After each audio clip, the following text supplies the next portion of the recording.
Could be cooler. Yeah, baby, all the way! Oh, hell yeah! That's why I found a crusher of my own. Through totally legal means.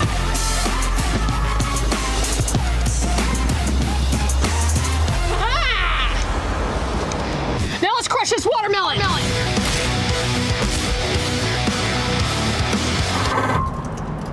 That's how esports should be done. Solve this, nerd!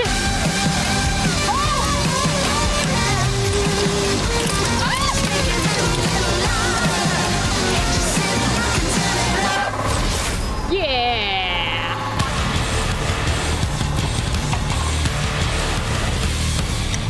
For T1. Okay, France was stronger than I thought. Don't need soap when you're in esports. Squeaky clean. Can of beans. Ah! Ah!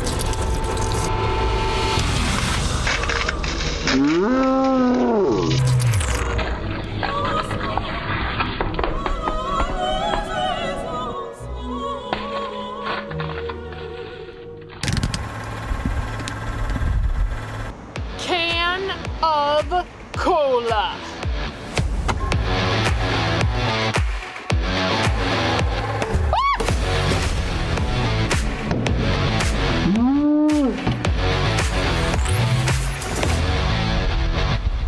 Esports! What time is it?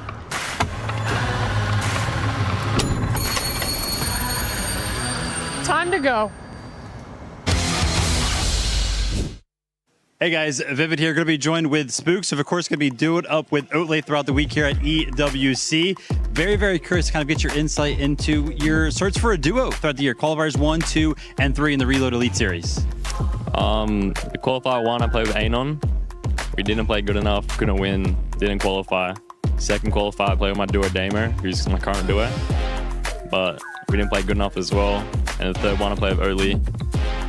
We weren't qualifying through heats from the 7th game. We were like 9th place after 7th game. And we had to drop like a high kill win to qual. We dropped a 29 kill win. And then in finals, we just played good, qualified in first place. So I ended up finding something that worked between you and Oatley. What specifically do you feel like works the best with you and Oatley as opposed to some of the other duos that you kind of tried out? Me and Oatley's chemistry is just too good. Can't be stopped. We're really good at getting kills as well. And just getting refreshes to help us. Nice. Well, kind of coming into the group stage part of EWC this week, what are kind of like the expectations for you and Oatley, you feel like? We don't really have any expectations, but we want to win, so we'll win.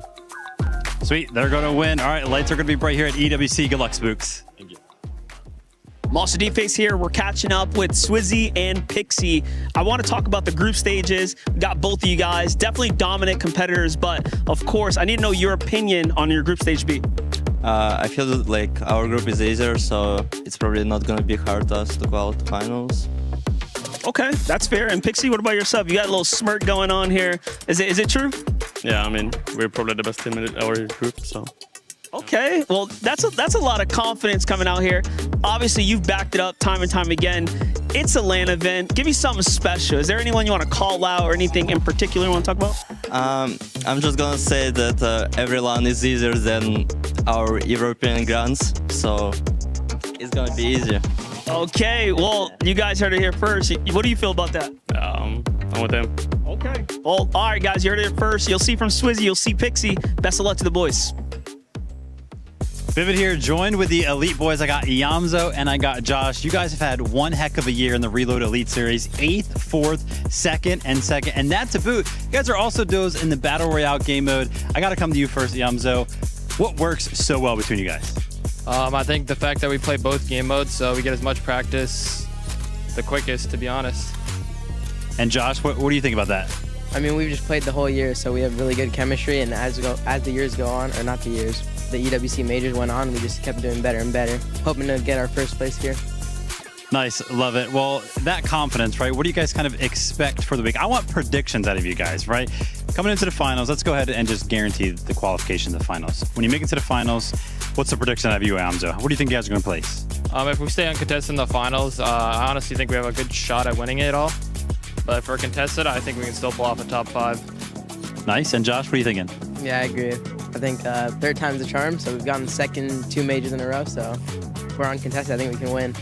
All right, looking forward to it, guys. Good luck, Yamzo and Josh. Monster D-Face here, and I actually have the pleasure of catching up with JoJo, Fishy, and Aoxy. Now, this is pretty exciting, guys. I've been casting over them for quite some time. They might even be some NA names you recognize. But Aoxy, let's just start with you, bro. This is your first major lane. It's actually both of y'all's coming in from the East Coast. What has that pressure been like? What does it feel like?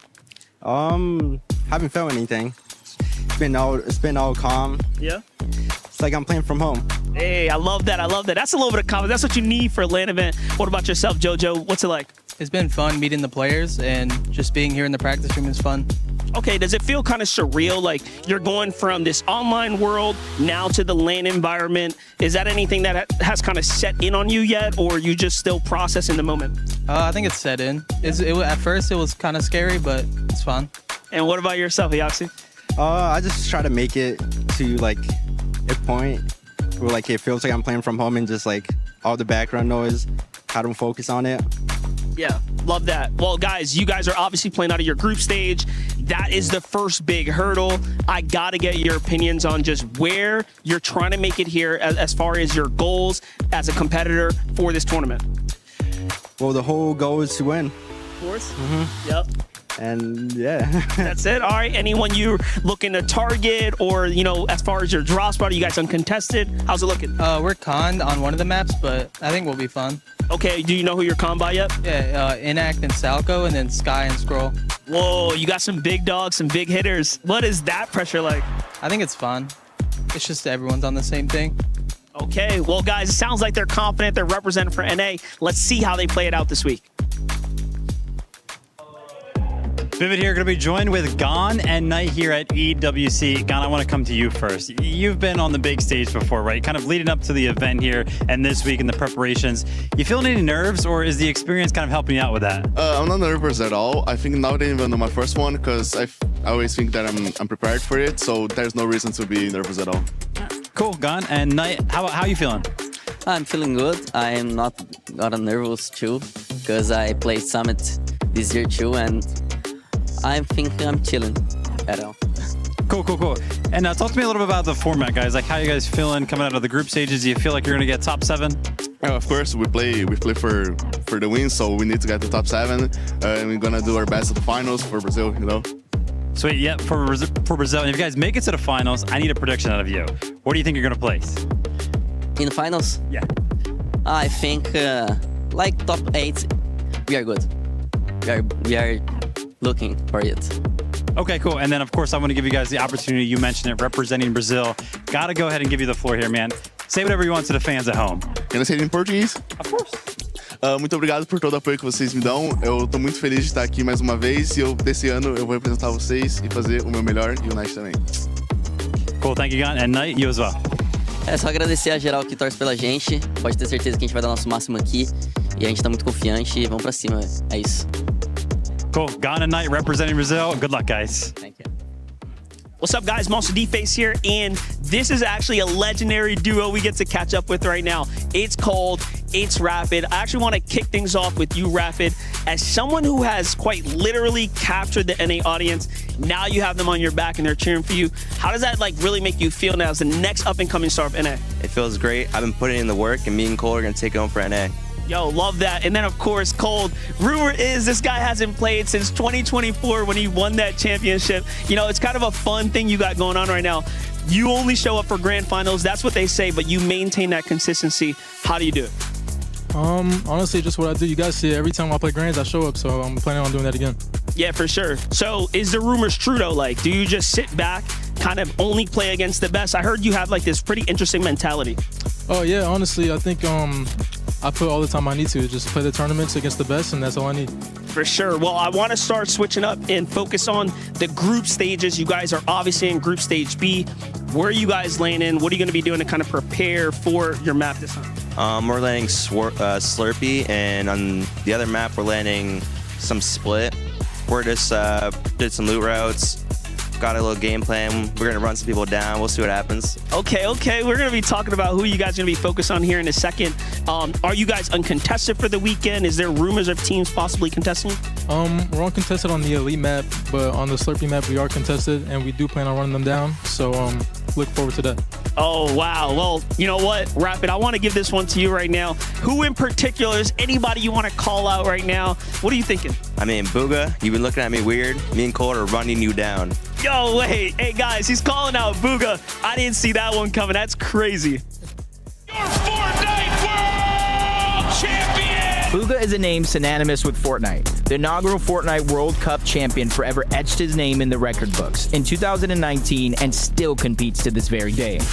My biggest motivator, I think, is genuinely just my passion for the game. I've won pretty much everything there is, but I still want to accomplish more, and I just really love playing the game. Many players have risen through the ranks, but Booga proved once again that he is an all-time great, qualifying for EWC at the 11th hour, in the fourth and final qualifier with his duo partner Braids. Some people can say, you know, they were like surprised we qualified. The people who can play their end games the best are usually the ones who are going to qualify, and I feel like I'm one of those players. Did some things have to break their way for it to happen? Absolutely, but the opportunity presented itself, and it's one Booga and Braids will not squander. I'm going to go in there, I'm going to play confident, I'm going to do my best. What's up, guys? Monster D-Face here, and we get the pleasure to actually check things out behind the scenes because it's media day going on right now. And actually, I might want to keep it down just a little bit because over here you have live commentary, footage, photography, everything happening right here. And also, as the players are starting to warm up, normally they just come in here early and, you know, we get to chat with someone. And it looks like we have my boy Leo here as well. Leo, what's up, bro? I'm fine. What about you? Dude, I'm doing good. How was your flight? How's the travel? Everything perfect. This is my country, Paris. I'm hyped for this. I'm not gonna lie. Man, the last time we saw each other was at the last event. Now you're at this event here. I mean, what are your expectations coming in? I think I'm happy with what French doing right now. I'm trying to think about the top 5 maybe. I think they can do it. Well, guys, listen, this is behind the scenes. Obviously, again, we are lucky enough. And Leo, thank you so much, man, for your time, bro. Well, have a good luck and enjoy the show. Yeah, we are in the time of the century here for the Fortnite fans. Obviously, again, you can even see here on the players wall. Take a look at this. People are getting to sign their names. Folks are having fun, drawing little fun pictures, and that's really all there is to it. And in case you also want to see the behind the scenes of a set, I got something covered for y'all. Take a look at this. Now, I don't know what goes into building this stuff, but trust me, it looks pretty incredible. You're gonna see tons of awesome shots of your favorite pros, players kind of hanging out, taking different types of videos here, and trust me, it's so freaking cool. All right, now we're getting to my least favorite place, the quiet zone, but I'm still gonna give you guys a quick look. Let's go ahead. All right, so here in the quiet zone, well, this is where that high-level B-roll and interview stuff starts to happen. Now, I'm not going to venture too far in, but do know we're going to take a peek at one of the Fortnite sets. So let's go ahead and check it out. All right, and here's the Fortnite set. This one looks pretty cool. Might even be familiar for some of y'all. Now check this out. Bunch of cameras set up here. Players usually sit down, get mic'd up, and then you kind of go through the fun interview process. Now, one thing that's really cool about the way we do the Fortnite content here is that we don't tell the players what they're coming in for. We kind of keep it a surprise. So hopefully what you're going to see later feels nice and natural, and you're even going to check out the one that I did with Vico and Malibuca. And I hope you guys enjoyed the behind the scenes. Unfortunately, Peterbot and Pollo look like they just got here, but time's up. The Esports World Cup, the most elite competition in the world. Its trophy system is built to match. The Club Championship trophy, awarded to the one club that rose above the rest and reigned supreme across all EWC games. Every participant earns a key engraved with their name. That's their right to compete. Reigning champions hold a key unlike any other. The game trophy is the ultimate prize for every game's champion. Incomplete until a champion's key is inserted. The champion's keyframe is locked into the totem, a stone marker of legacy, etched with every EWC champion. The losing keys are crushed. The champion claims 3, a personal reminder of who they defeated. The rest are preserved beneath the totem, in resin. Every fallen contender captured forever. Will you be remembered or forgotten beneath the totem? At EWC, nothing is granted. Everything is earned.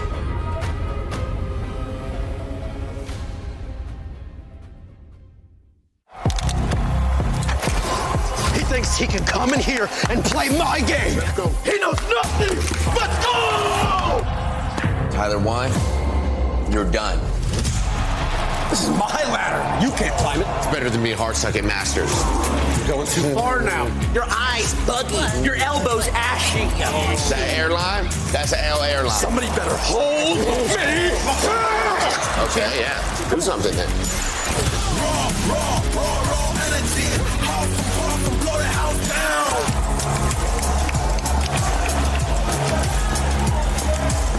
You look nervous. You look short. Everything's good? Mm-hmm. Fight.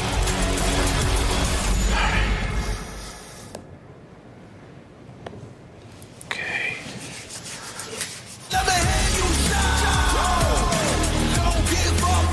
Do you really need the wraps? Yeah, that feels like overkill to me. Everyone is playing, you're not yet. EWC Play is your all-in-one platform to compete in fantasy, pick'em, and quests for a grand total of $300,000 in prize pool. Build your dream fantasy team in 5 different games and track your score with live results tables. Predict the winner of every game, every group stage, and every tournament. Complete daily and weekly challenges to earn boosters that help you climb the global leaderboard. Got what it takes? Join EWC Play now.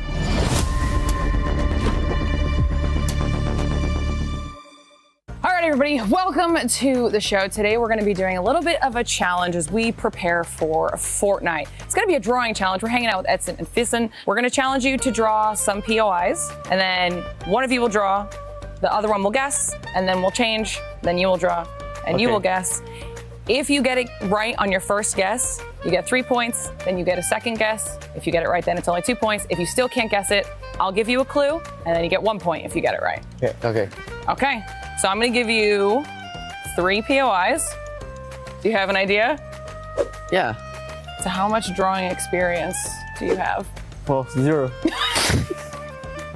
I think I'm done. That was fast. This will be your first guess. Rio de Janeiro. No, okay, I'm kidding. Okay, to the towers. 3 points? It's good, no? It honestly, show the camera. Show the camera. Oh my. Art. Okay, round 2. Okay. Okay. I give my better. Okay. Okay. You can show it. Show the camera too. Oh my. Veneza? Probably. Pensa, a água, perto da água, irmão. O que tem na água? Geralmente fica numa ilha, assim, uma casinha do lado só. Farol. Como que é o nome disso em inglês? Lighthouse. I mean, technically, yeah. 3 points. No. Oh, no. No, this time I can't help you. You know, it's fine. There's still one more. You have one more to draw. Okay. We're gonna keep going. Okay, that one was fast. That was good. Go ahead. Give me your guess. And don't forget to show. Yep. Ooh. It's so easy. Very easy. Steamy. Yeah. Okay. Good job. Não. Bate. Good job. Essa você amassou, irmão. Essa você foi boa. Eu sou bom no que eu faço. Okay, that means we're changing now. We're gonna trade. Okay. Relaxa, irmão. Vai pagar pra você. Meu desenho. Tem que mostrar, viado. These are gonna be yours to draw. Ó, seu drop, irmão. Cara, vai ser difícil os nomes. I know. All right, he's gonna do it. He's getting there. He's getting there. You know? It's bad? You know. Actually, not bad. What do you think it is? Litoral praiana. Yeah. Okay. Good job. Bate, moleque. Do you need a picture? No. Oh, he knows this one. Okay, all right. Oh my god. No. It's a process. Art is a process, okay? So we're just trust in the process. Exactly. Oh my We're god. not there yet. I have idea. Really? I think. No. Tilted. Não. Mano, é o Tilted, mas os caras me chamam assim. Mas é esse lugar mesmo que você tá pensando. Tilted Towers. Não. This might be a 0-pointer. What is happening? We're falling apart, team. We need to lock in. Okay. Mega City. These look like no. 3 points. Unfortunately, the judges were looking for Mega City. We did not get 3 points here. I won't. 2 points. I don't even think we were at the 2-point mark, unfortunately. 1 point. Maybe if they're feeling generous, we might get 1 point. He did kind of tell you. 1.5. You can go back up. Okay. 1.5. 0.5. No. 1.5. Okay, go next. Third, final map for you, Edson. Não é possível que tá tão difícil. I have faith in you. P? Are you done? P. High. Oh, yeah. 3.14. 0.14. Tomato Town? First time. There we go. Good job. Fantastic job. Yeah. You both crushed it on the drawing and the guessing. Thank you so much for joining us. Okay. Thank you.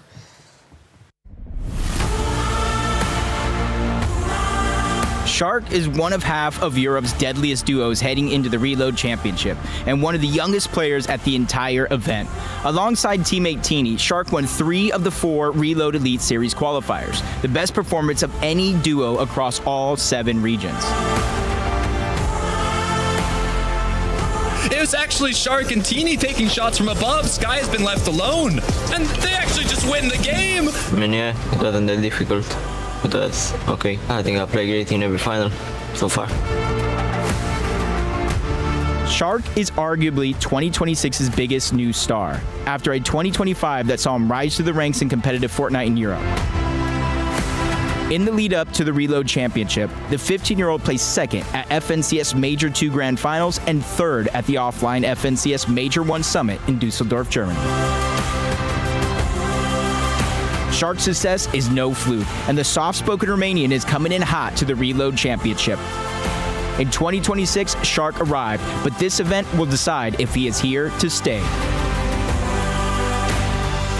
There are some good teams, but there are like smaller regions. So like the smaller regions are 10 times easier than Europe. Generally the best reload duo. It's kind of easy to play with him. He's just doing everything for me. I just have to eliminate the people and that's it.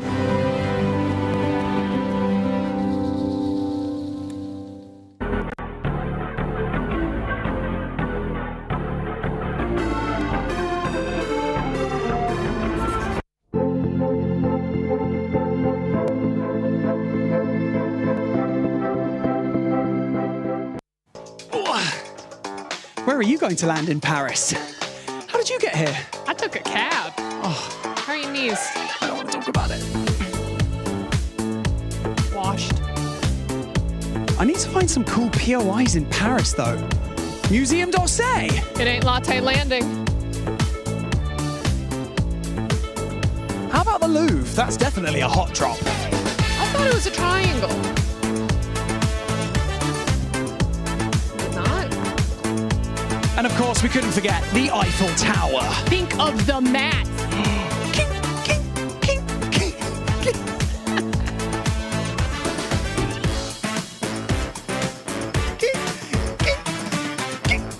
That you've got enough maths. Not broken. I keep missing the little circle. And finally, we've reached the most important POI in Paris, the Esports World Cup. 40 teams, $1 million on the line. Welcome to the Fortnite Reload Championship. See you inside.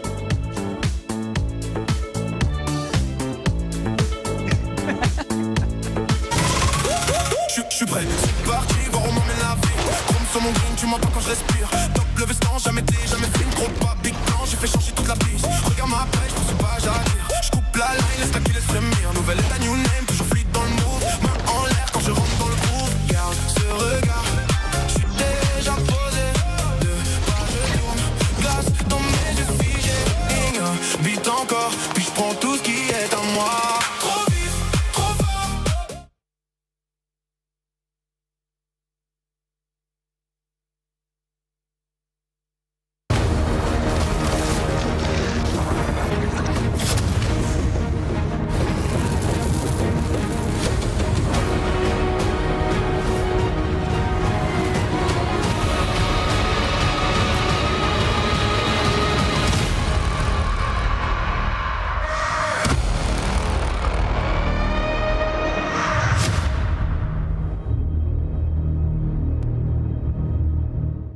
Welcome to the Fortnite Reload Championship at EWC 26. My name is the 7WG and I'm joined by Kelly Link, everyone. So excited to be here. It has been a long journey. 4 qualifiers to make it here, but we have our 40 teams that are going to be duking it out over the next 4 days. We do have 40 teams. They're going to be split into 2 groups of 20. Today, we're going to get a chance to see Group A. And at the end of the day, we're going to be crushing some keys. That is right. 7 teams are going to automatically make their way into the grand finals. But of course, that means that 3 teams are going to be out. But 10 teams are going to have another chance in the survival round. They will. And we're going to have 6 teams from survival join match point finals. And the match point finals threshold is set at 350. Listen, in the past, a long, long time ago, we tried to do match point threshold. It didn't really work out too well. We set up points a little too high. But I think 350 points and a win is totally viable. You know what? I'm going to do some predictions. I'm going to do my pick-ems. I'm going to go finish in like 7 games, maybe. Is that because of your name? It's exactly because of my name. Listen, I heard the possibility of a max of 15. The more Fortnite, the better, but maybe not 15, maybe 10 games. I don't know. Who knows? Okay, that's not bad, but let's talk about some of the teams that are going to be playing today in Group A because we have some heavy hitters.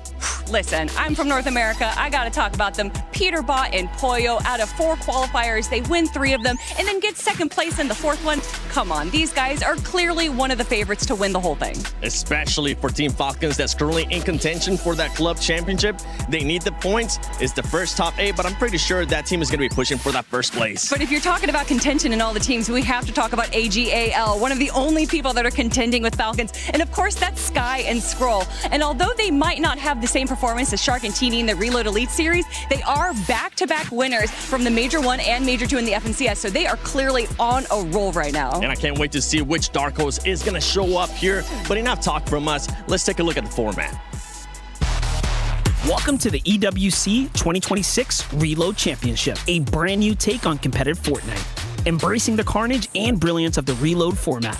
After months of competition, 40 duos from across the globe will fight to become the first ever Reload champions here in Paris, France, and claim their share of the $1 million prize money. The first duo from their organization to qualify earn the right to represent their club, meaning their points also contribute towards the EWC Club Championship. Here, every elimination, every placement, and every victory royale could decide history in the first ever event of its kind. The event starts with the group stage. 40 teams are split into 2 groups, with each group playing 10 games. The top 7 teams from each group will advance directly to the finals. teams finishing 8th through 17th in both groups will have one final chance in the survival stage. The 3 lowest placing teams in each group will be eliminated. The survival stage will be merciless. Over 10 games, 20 teams will battle to score maximum points. Yet only the 6 highest scoring teams will move forward to the finals. For the remaining 14 teams, their journey will come to an end. The top 6 from the survival stage will join the other 14 finalist teams from the group stage to form the lobby for the ultimate showdown. The 20 teams will compete in a match point format for up to 15 games. The first team to hit 350 points and then secure a victory royale in a subsequent match will be crowned the EWC 2026 Reload Champions. The best players, the biggest organizations, and one chance to become the first ever Reload Champions. Prepare for a Fortnite event like nothing you've ever seen before.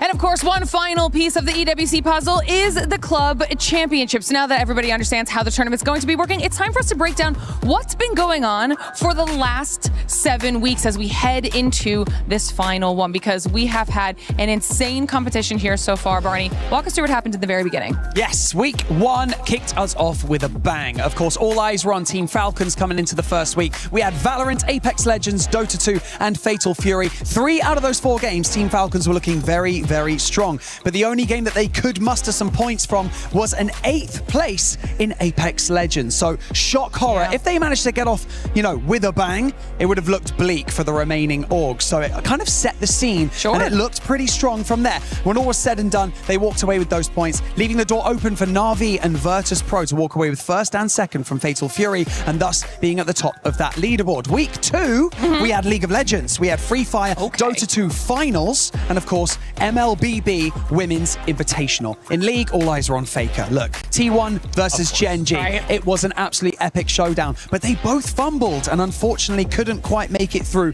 into those finals. It was Carmine Corp going up against D+ Kia. D+ Kia took the win, and those famous? Great Club Championship points. I don't know, are they famous? A little they are bit, famous, aren't they? Free Fire, AGAL, and Twisted Minds were prepped to get some points on the board, but the winner was, of course, Lion, the South American sensations. Right, moving on. Then we had 2 weeks of Dota action leading up to this point. Of course. Dota 2, those orgs battling it out. Falcons managed to take 5th to 8th. So again, fumbling. Week 1 and 2, Falcons weren't looking so strong, Vivid. Yeah, a little slow start for the Falcons there, Glitter, and weeks 3 and 4 for them. How did it end up going? See, and this is something that's important to pay attention to. As we got into week 3, we had EAFC, MLBB, PUBG Battlegrounds, and Teamfight Tactics. And I think all eyes were on Falcons from the beginning as the 2-time defending club championship champs. Week 3 came through and they couldn't really get it done yet again. When it came to the EAFC side of things, we had Hyper Spirit, a non-CC team, actually get a win there, which is big because if these non-CC teams are winning, they're taking points away from the clubs who are looking to get themselves on that leaderboard. Then for MLBB, it was a 2-week-long competition, so this was just week 1 when they were getting through week 3. PUBG Battlegrounds, we actually had Virtus Pro get a win, and that was an interesting one because they actually had the highest points heading into our Smash Point finals, and they had such a high point lead. Nobody can catch up. And they just won because that's how much better they were than the entire lobby. Then when we got to Teamfight Tactics, I'm not even joking, Team Vision won. And this was actually really big for Team Vision because they were only in 2 titles for this event. And they got 1st place in TFT and 2nd place in Apex. So they actually did really well for a club that was only in 2 titles, right? Yeah. But then, of course, we move into week 4. For week 4, we had Overwatch 2, Street Fighter 6, MLBB yet again, the conclusion of it, and then Call of Duty Warzone. And this is where things started to pick up just a little bit. In Overwatch 2, we did have a win out of Zeta Division. They had Twisted Minds there in 2nd place, teams that are both currently in our CC leaderboard, somewhere in the top 15. Then Street Fighter. We're talking about Falcons, Street Fighter 6.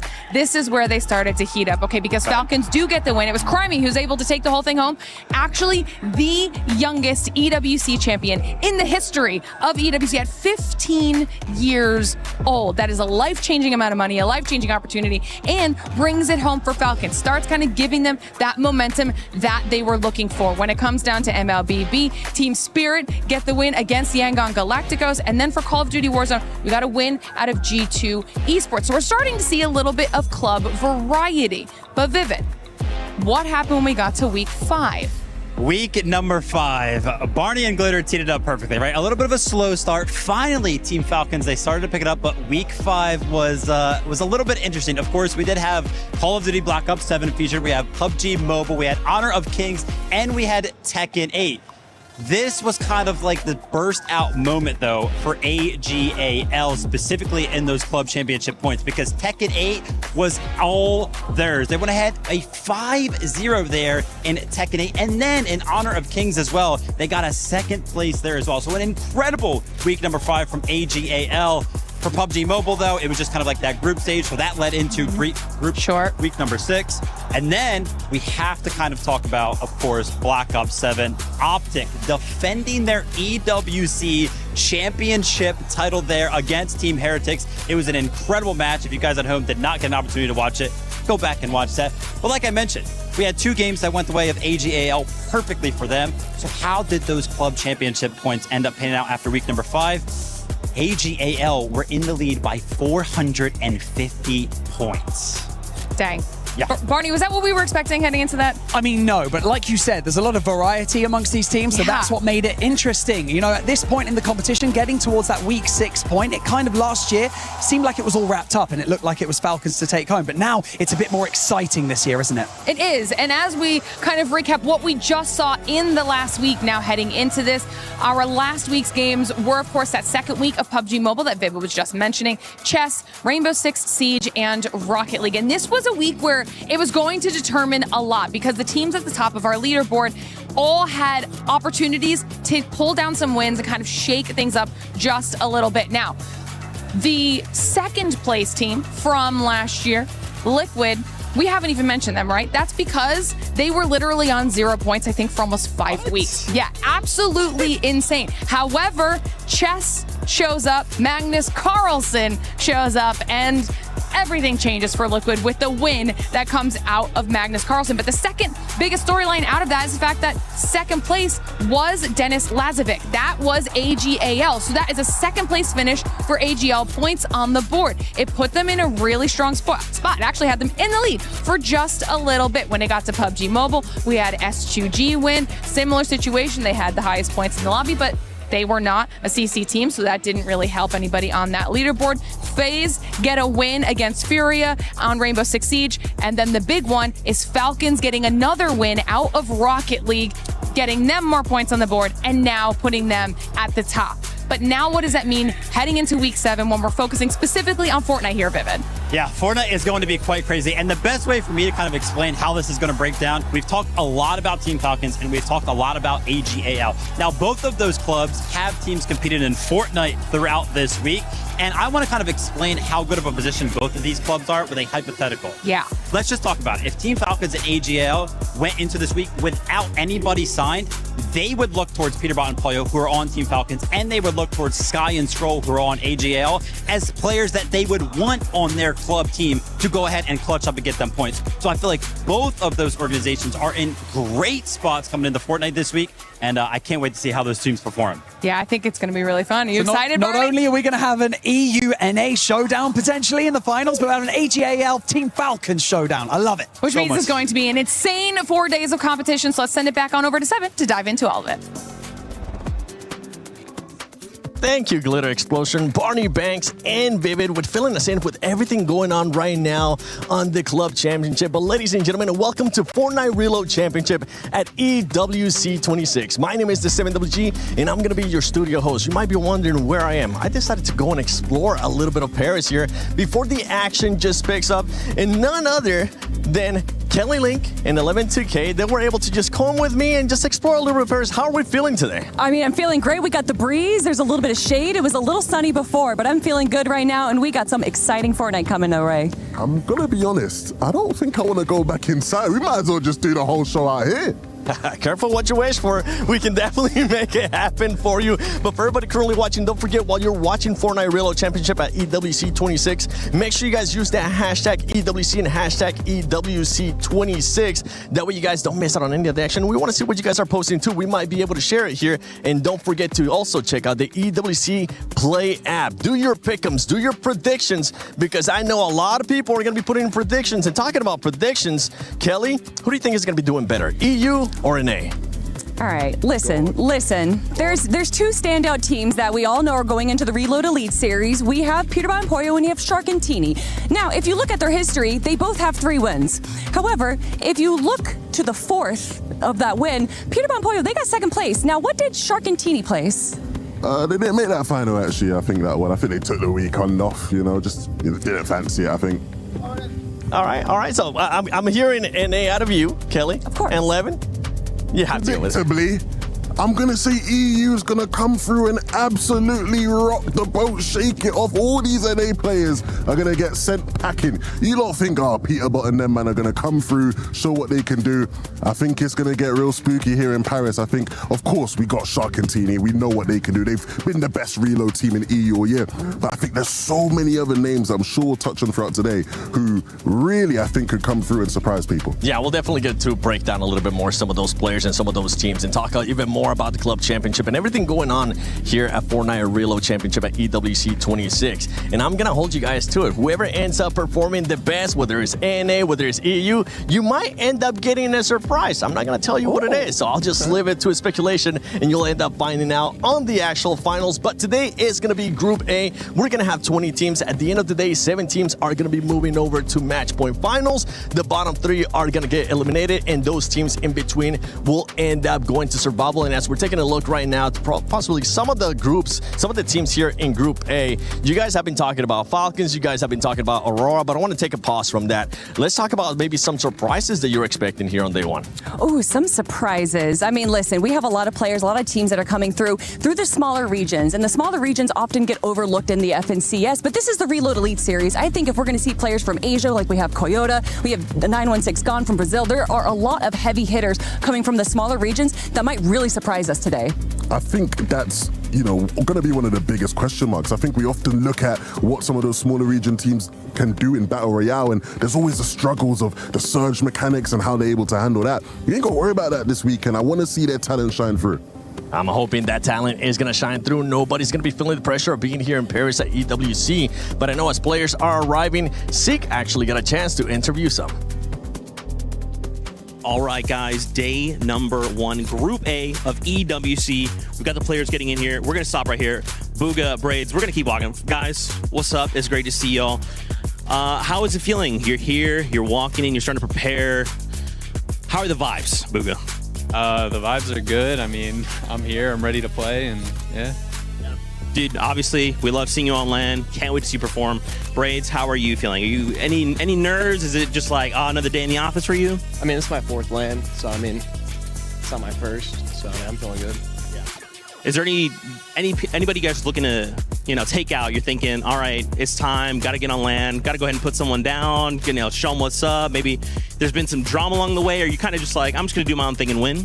I mean, we're just going to play Storm. I mean, try to pad in and just play 5-on-5 and just play our game. Booga, how's it been to kind of meet up with the fans? Obviously, everyone loves you. Everyone knows Mr. World Cup. Is it just more of the same for you? Does it feel any new? Is it more the same? Not really. I mean, obviously, it's fans in different places of the world and stuff. But besides that, I mean, yeah, it's kind of the same thing. Well, guys, appreciate you. Good luck out there. I'm sure we'll see more of you guys a little bit later on. Okay, we're gonna catch up with more players here. We start to look out as more players are coming in. Okay, all right. Didn't realize we'd get to them right away. Representing Falcons, Peterborough, Poyo, guys, welcome. EWC time. We're walking in. We're getting ourselves ready for the show. Pete, obviously everyone knows you. Everyone loves you. How does it feel to be back on land? I mean, it feels good. I mean, we're here to win. I love that, Polo. Obviously, Faxity's not here, so I'm going to call you Polo because Faxity would do that. How are you feeling? Feeling good. I'm excited to play. Is there any duo out there you guys are looking to compete against? You guys are thinking, it's land time. Might as well just go ahead and show you what's up. Sharkatini. Still holding on the grudge back from the summit, I see. What about you, Pollo? Sky and Scroll. Sky and Scroll. I love that. Well, guys, good luck out there. We'll see more of you soon. Best of luck. We're going to try and catch one more duo super fast. They're all kind of walking in. They're kind of taking their time. Let's see if we can catch someone. Oh, Sharkatini. Let's come over here. Sharkatini, really fast if you guys have a second. How does it feel? You're back here on land once again. Yeah, it's normal. Yeah. That's good. Teeny, what do you think, man? How are you feeling? Are the nerves up there? Are you feeling like excited? You just ready to get into it? Yeah, I'm excited. Well, guys, thank you guys. Best of luck out there. Peterbot and Pollo are coming for you, so good luck. With that being said, day one is going to be a banger. Let's send it back, see what else is going on. Thank you, Seek, for getting all those awesome answers, even though some players didn't really want to give that much of an answer. But it's time we do the Stony story of the day, because welcome to Group A. You already heard us talk about some of the other teams, but we got to talk about AGAL. That's right, Sky and Scroll, a big name, because obviously everyone's talking about Falcons winning the club tournament that's going on right now, but AGAL is making them work for it. And Sky and Scroll, we heard it from our players there that they are one of the teams that everyone is looking to win the whole thing. I think when you look at Fortnite as a whole this year, you'd have to say they have been the best duo in the world. The consistency has been unparalleled. They are just consistency embodied, and I think we will see that here today. If you're a Falcons fan hoping you're going to have an easy weekend because you've got Peterbot and Pollo, these guys are not going to make it easy for you whatsoever. And I actually got to do a fun game with them as well, this newlywed game where we got to ask them a bunch of questions on how well they knew their partner, and they got 9 out of 10 questions right. They are synergized and they are ready. That synergy is on point, just like our synergy is going to be on point throughout this 4 days. But ladies and gentlemen, that's enough talking from us being out here. We're going to enjoy a bit of the view as we're about to get started with Fortnite Reload Championship at EWC 26.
Teams have fought tooth and nail for the opportunity to step foot onto the Gadia City grid. And now they are face to face with the best players in the world. Mesdames et messieurs, nous y voici. Bienvenue à Paris pour 4 jours de compétition endiablée. Les meilleurs joueurs du monde sont prêts à s'affronter sur Fortnite Reload.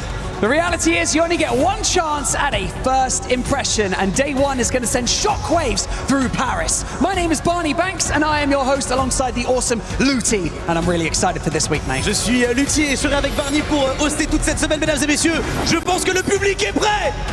Je pense que les joueurs sont prêts. Il est du couleur de faire rentrer monter sur scène les joueurs, à commencer par Shark et Tini de Aurora Gaming.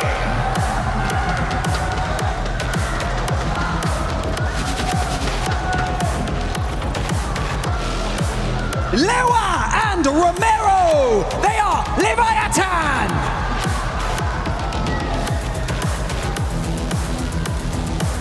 Sea-Dog and Goofy.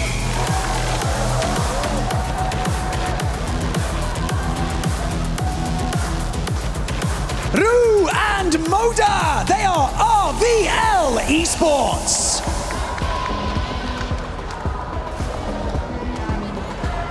Booga and Brave.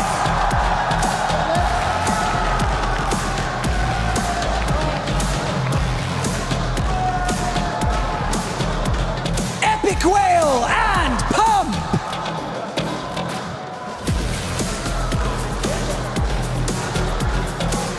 Cringe and Volko.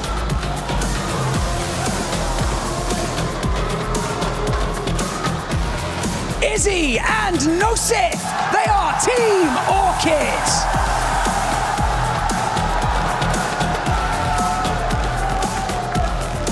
Cherry and Kami, they're Rock Esports.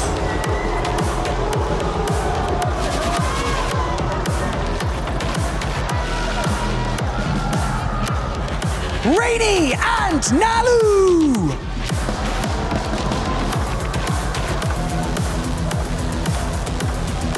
Shadow and Virgo.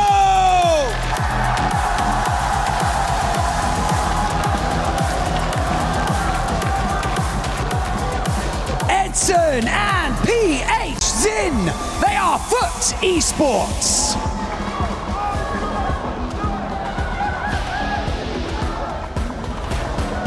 Vico and Malibuka, they're big.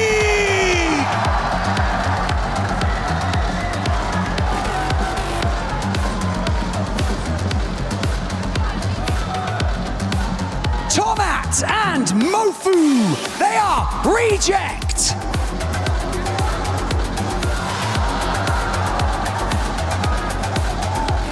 Muzz and Sphinx.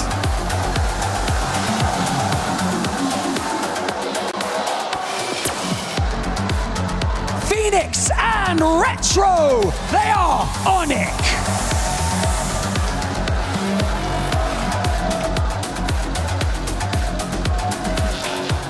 Peter Bot and Pollo, they're your defending club champions from Team Falcon.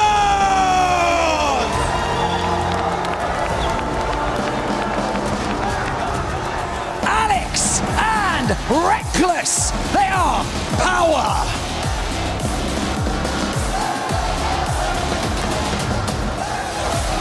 Khaled and Mashari.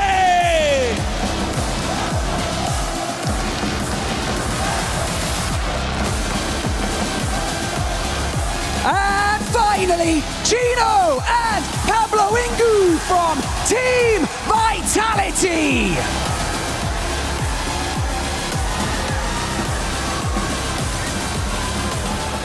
Four days of competition, $1 million on the line, and a chance to immortalize your names in the Esports World Cup Totem. Nous y sommes, la compétition Fortnite Reload pour marquer l'histoire de l'EWC en direct de Paris. Public, faites du bruit! Fortnite has returned to the Esports World Cup here in Paris. Now it's time to make history. 40 duos are here to make a name for themselves. With some of the most veteran Fortnite players of all time here, will their experience prove useful? These rookies are just learning the game. I know this game like no one else. However, Reload will require not just technical ability, but innovation. I've defined the meta, and I'll do it again. Is the veterans' time over? Is it now the time for newcomers to show themselves? Now it's a 1v1. Josh versus Pollo. The superstar versus the future here. For the game win, but Pollo lands a big shot. This is my moment to shine. Everyone needs to watch their back. The new gen's got a lot to learn, and I'm going to show them this weekend. We've got all of the world's best ready to fight it out, including the greatest of all-time contenders. I've been unbeatable for years. That isn't going to change here. You can't become a legend overnight. You have to put in the work for years. But this event could throw new names to the top. Time for legends to go, and now it's my time. Overcoming the pressure is not easy. One team will stand tall. And here, a big result could make all the difference. Your 2025 champions, Team Falcons! It's time for the Fortnite Reload Championship at EWC 26.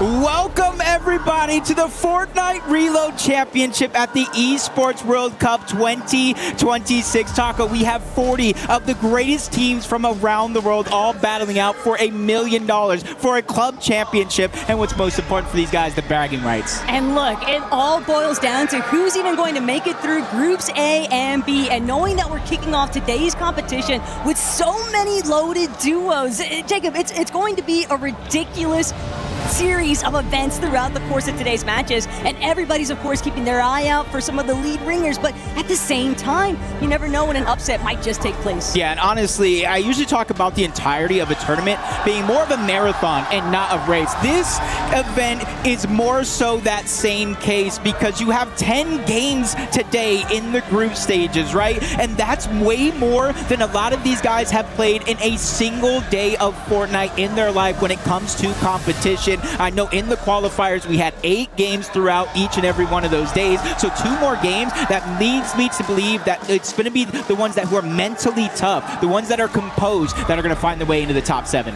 But kind of on the other note of that, you also have to remember with the additional 2 games in comparison to what we've been accustomed to, players have much more opportunity to really find that bounce back option. And when you think about the fact that there is still technically that secondary lifeline, as long as you find yourself not within the bottom 3 of today, you will have the chance to ultimately run it back. But obviously, honing back into where we are at currently, I think that there is plenty of teams that are certainly going to want to sprint their way to the top regardless. Yeah, especially, Shark, Teeny, Peterbot, Pollo, 3 wins each. So they have 6 out of the 8 wins for both EU and NA Central. And it's not just they're playing the games, it's how they're playing these games. They're aggressive, they're dominant, they don't leave any stone unturned. And that's something that I'm really interested to see because typically you have Team 1, Team 2, and 2 different groups. No, today, 2 of the best teams in the entire world are here in the same group. Tomorrow, we might see Sky and Scroll, but for today, it's Pete Poi over Shark Teeny. And at the same time, you heard it already, Peterbot ready to make an early entrance. Same case scenario for his duo Pollo there. But Jacob, I also really want to talk about the fact that this is going to be one of the best opportunities to see some of these international teams, some of the smaller regions really start to get a little bit more involved and kind of remind the rest of the world, particularly everybody on social media, that they're here to show out. And obviously already kicked things off pretty hot here in match number 1. No surprises whatsoever.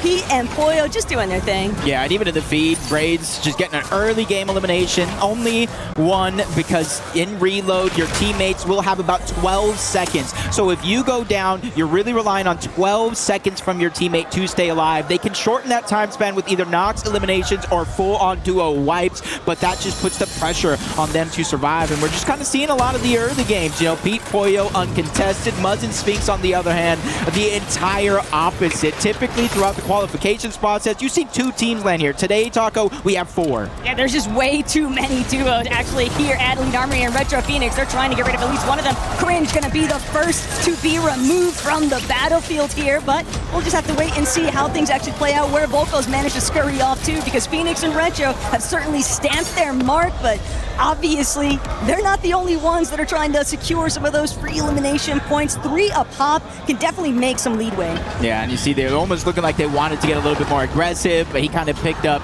that shotgun. It had no extra ammo in it, kind of slowing down the progression there. But game 1, typically in a lot of the tournaments, especially our international events, it does kind of slow down just a little bit, but I'm not seeing it here in Reload. It's just constant action. Vico get elimination onto Rainy. Shari now trying to play for a lurk onto Muzz and Sphinx, and this is the spot where I told you 4 teams are actually landing at. And that's the thing there. Muzz Sphinx being fully aware of just how many other duos are actually surrounding them. They're definitely trying to be a little bit smart. Obviously, Shari going to reveal himself now. Khaled following suit, but Sphinx and Muzz, they are already locked down and secure inside of the building. It's going to be tough for Shari or Khaled to really find any sort of entry point, so they'll opt to create a little bit of distance here. Might actually cause for Muzz and Sphinx to focus a little bit more of their attention that way, because as duos start to get a move on, Muzz, Sphinx, they'll waste no time. Now looking to see if they can beam Khaled out of the air. Don't even give him that opportunity to properly rotate off the launch pad, and obviously it's just going to get more complicated as the zones continue to pull further and further inward. But a little bit more settled over at Hostile Hold for Vico Halabuka. I mean, when you literally have a quarter of the lobby landing on Elite Armory, it does kind of ease up the pressure elsewhere, and it kind of being used by not only Vico and Malabuka, but Rainy as well. They went down early on. They got separated, so he's the one buying all the time in the world. Muzz and Sphinx on the other side, trying to rotate away west of the Elite Strongholds. They end up in a little bit of an altercation, one that does seem to be stalled out, though. Part of the problem is PH in from a distance, actually going to snipe away Shari for Muzz and Sphinx's clutches. And a little bit of a disappointment maybe even for Muzz and Sphinx. They'll opt to drop for the loot. That does leave Khaled in a bit of an awkward position, obviously waiting for his duo to get back into the action, but now PH in, he's going to look to close that gap. Edson right behind him, and Muzz, Sphinx fully aware of the fact they might just have to pick up another fight. One after the next, Edson, PHN. Again, this is one of the teams at the Elite Armory, and you see him using that grapple, just trying to bait and switch. But he just separated himself just a little bit too much from PHN. This could have been a great opportunity for Muzz and Sphinx to kind of peek out, but I know Muzz and Sphinx, especially when it comes to reload, they like to play a calm, cool, collected gameplay. They don't go elimination heavy and toward the end of the game when they almost have to. Also just smart forcing that disengage, because when you looked at what PHN was rocking with, he didn't actually have a way back up that clip face without burning through every single one of his materials. So opt for the launchpad escape here. Rainy and Nolly though, waiting to see whether or not they can capitalize on Cringe's early woes here. Volko doing what he can to provide some cover fire, see if he can get his duo out of dodge. And for right now, seems to be a success, because Nalu definitely on the ropes here. Cringe gonna start to make a revisit, but it turns back to their favor. Rainy and Nalu, just like that, come out on top, but at the same time, Volko's still the healthiest of the bunch. Yeah, we saw him drop to 5 HP before he finally got saved. And you got to give Nalu and Rainy a good credit right there to help each other out when they need it most, because that would have been the worst possible time for Nalu to get taken down, because you see how many more and more players are moving over in that direction. You can kind of see where the mini-map is at. The zone is pulling everybody over towards the western part of the map, towards Peerless Pier. And even though if it doesn't land over at that POI, Taco, we got to watch out for the mountainous edges that play a huge role in these end games. All right, now one thing's for sure, Jay. Cringe is just trying to look out to see whether or not he can even touch foot back onto the ground. Vico and Malabuka drawn towards that reboot. It's like a calling beacon to every single duo in the area, and now Vico, Malabuka choosing to just continue wrapping around, following where these reboots are taking place. And if they can keep securing elimination points like that, it might force the hand of Shark and Teeny to get a little bit more proactive on that aggressive front. Yeah, even though for today's games, it is going to be top 7 qualified to the finals. It's almost like, I think Barney said it, like the first impressions matter so much. When everybody else goes back to rewatch this, the other group that is probably watching it live now, they're going to try to pinpoint and expose some of those weaknesses. So you got to make sure you got to play as hard as you can the entire time, 4 straight days. We jump on board Peterbot and Pollo. And honestly, for both watching Shark and TD and Peterbot and Pollo here, 0 eliminations so far in this game. It's not something I expected to see, but they are a team that does like to play a little bit more calculated at times. Name power certainly playing a little bit of a part here, lending towards their favor though, because who wants to really get all that up close and personal with those duos this early on the competition?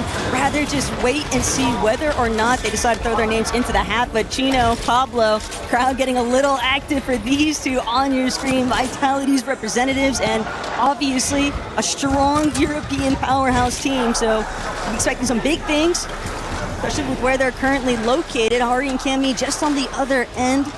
separate hill face now, but so far, everybody's in the clear.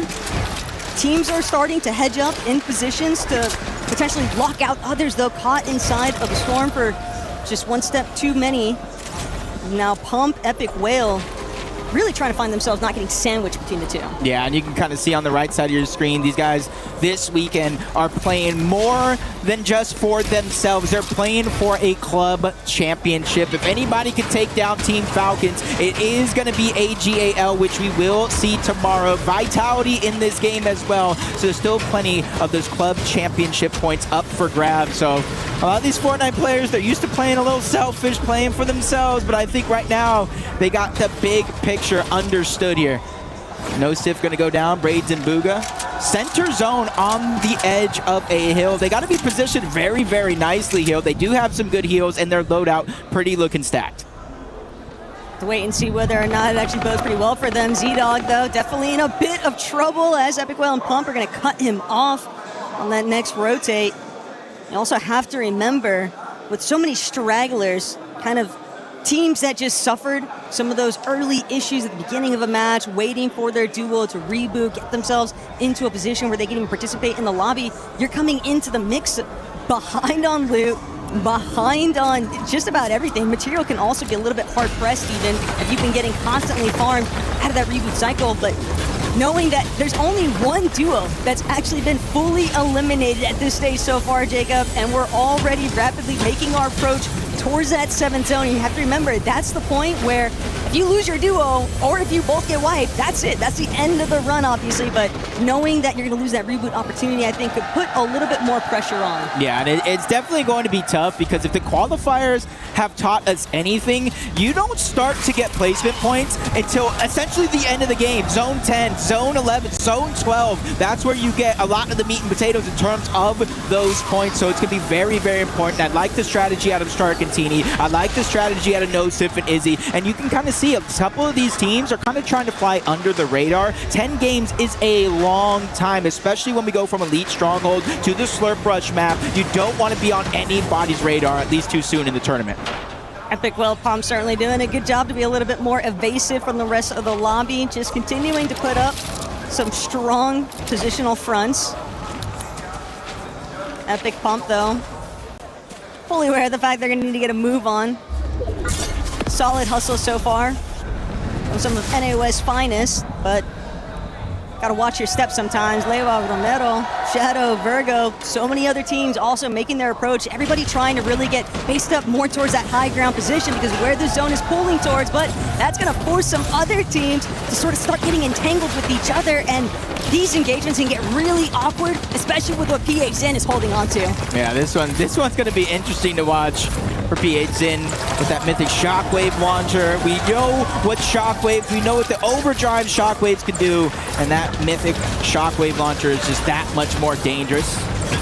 Izzy NoSif just trying to farm up. You see everybody in Elite Experiments. There's a lot of places to hide, but as Taka was saying, you can see Peterbot Poyo, Phoenix Retro, Izzy NoSif, Shark and Teen even on the other side. They're putting a lot of importance on maintaining a bit of elevation because we can easily go up any one of these mountains on the side. It's also just so hectic when you're trying to play through low ground in this type of environment, especially when you know that PH Zen, Edson likely going to be a pretty big disruptance factor as long as they're holding on to that mythic Shockwave. But for Pete Poyo, right now, they're really just trying to stave off everyone else. And we got about 45 seconds and dwindling until the reboots are getting cut off. And that's also going to be an interesting landscape because for a lot of these teams, that next rotate could just be your last. Yeah, you can get that max pull, then you scratching your head, how am I going to make it all over these teams?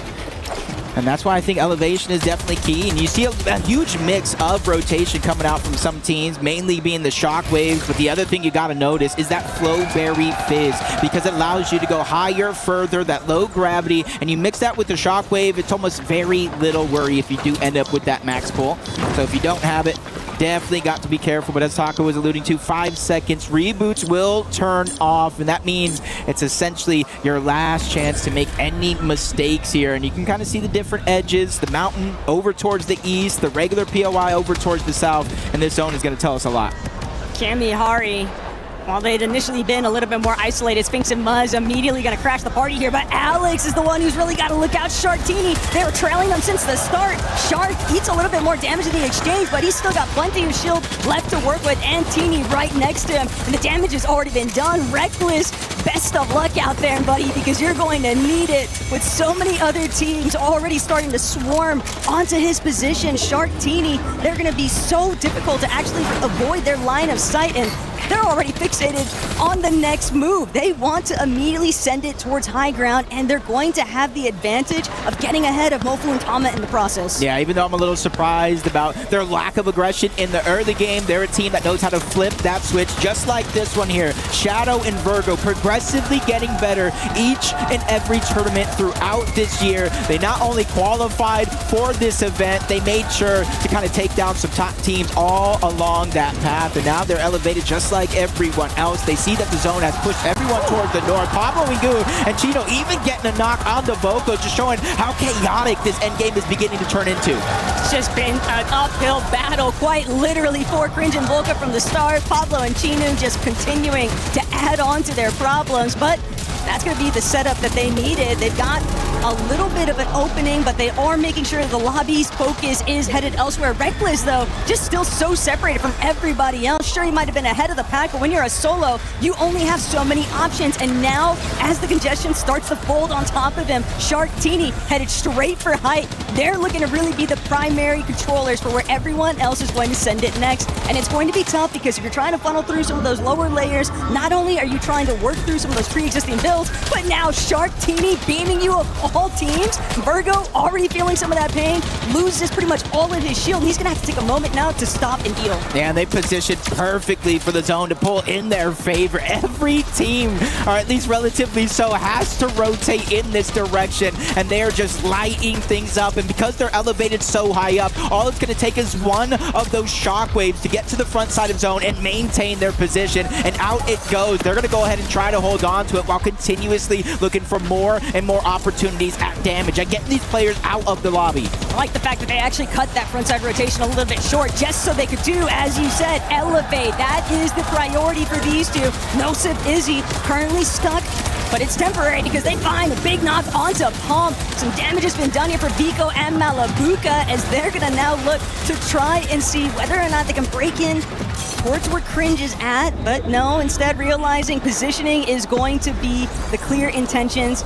And Sharktini doing such an excellent job still of maintaining height. They're not really allowing anybody else the opportunity to even try and challenge them. All it takes is one person to look up and a whole nother team to shockwave. Anything is still possible, but Peterbot's gonna go down. Poyo faced with a little bit of trouble as he falls as well. 4 teams out of this lobby already. And Nosip definitely benefiting so heavily right now. 2 eliminations. Izzy right next to him, relatively healthy, but at the same time, they gotta be so careful. Straight to his front side. They're going to opt to drop here. They know that they've got company, but they've done a good job of cutting off where the other frontside duos were initially headed. Sharktini still applying so much pressure, and Muzz will take out Malabuka, but Sphinx loses his duo in turn. He'll have to keep trying to tarp his way forward, but with only 1 build remaining, he's going to be forced into a fight. It's an all-out scramble currently, and Sphinx, he'll even opt to maybe try and play the medkit for some additional points, because placement isn't even really a factor yet, Jacob. Yeah, I was thinking he's one of 4 solos, seeing Malabuka down 5 solos, Chino down 6 different solos. Being stuck in this end game is just complete madness. And down below, you got Booga and Braids trying to control as much of the ground as possible. You see 2 empty item slots digging into their heels. Relatively low to no materials. They're going to need a miracle if they're going to make a run for first in this game.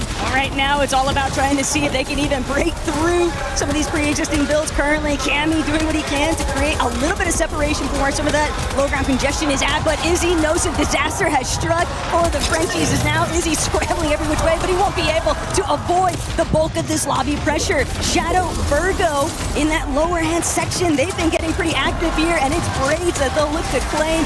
Virgo even taking that liquid shockwave launcher for himself. could pose a big threat towards Sharkantini if they're still holding down the high ground. But for right now, Virgo Shadow wrap around and the surprise banger onto Z-Dog. That's going to give them their opener to take over frontside low. He is just taking names and crossing them off the list one by one by one. And this is what I was talking about. The progression of Virgo and Shadow over this past year has been insane. Now they find themselves in the top 6, but he goes for a nice elimination on the Rue, but it costs him everything. Moto's able to get the knock, but he's going for a res. He's trying to make the heroic play possible, but there's pressure coming in from all angles. He actually does complete the revive and shockwave down. He is going absolutely crazy. But the sacrifice, it comes at such a cost there. And Hari, he doesn't even have time to sit and think. He's just trying to deal with scaling up the mountain face himself. Goofy gonna claim Cammy, also having his own set of walls out. No builds, no life remaining. Sphinx trying to see whether or not he'll even be able to make it up. Just getting cut off every step he tries to take. But one after the other, Sharkantini up above it all, just having the time of their lives. It's looking scary. 2v1 situation. Sharkantini, Hari by himself.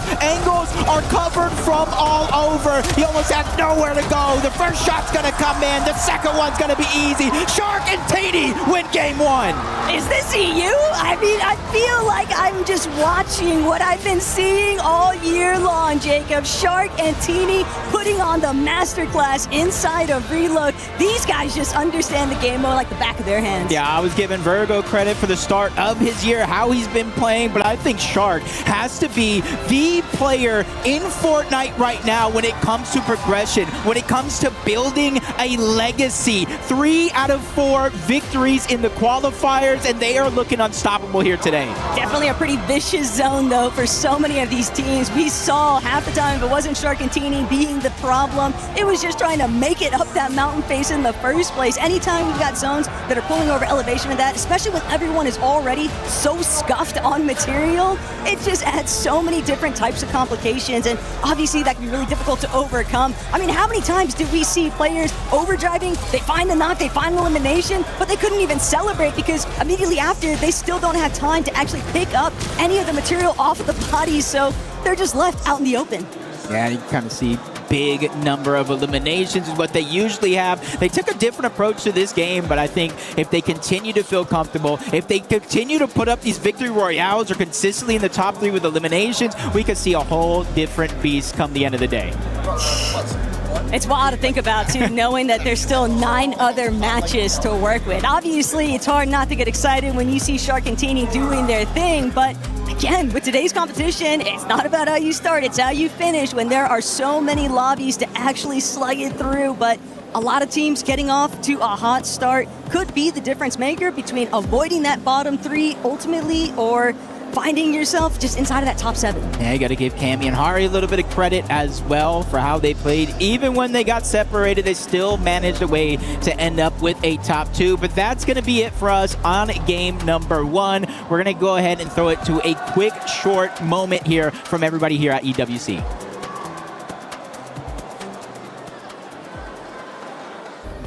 Play is in our DNA. Whenever we let it out, it becomes our superpower. Now imagine an entire city being built to supercharge it. Kadir City, powered by Play.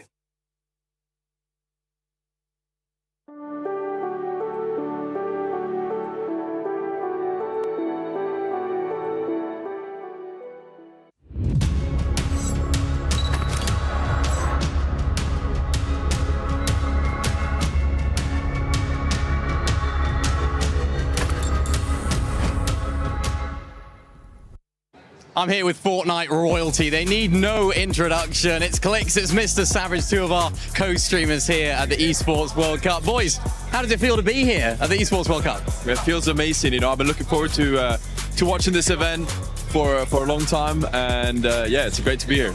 And we just watched that intro. Lots of players walking out, Clicks. Who had the most aura? Who was looking the most confident here? Man, I have all my bread on Bugo winning it all. His aura, his dynamic, his shape, his energy, it's flowing, I'll tell you that. He hasn't performed on LAN in a while, though. We haven't seen that Booga LAN performance in a good while. What makes you confident here? But what you just said is you haven't seen it in a while, but you've seen it once. That's the difference that y'all have to understand is She was once a winner. So he's winning this weekend. Like that, fighting words. Now, Savage, EU's got to be backed, right? You're the EU rep here. Who you got winning? Well, I think Sharkantini. Right. Like, you know, I don't know where Clix is getting Booga from.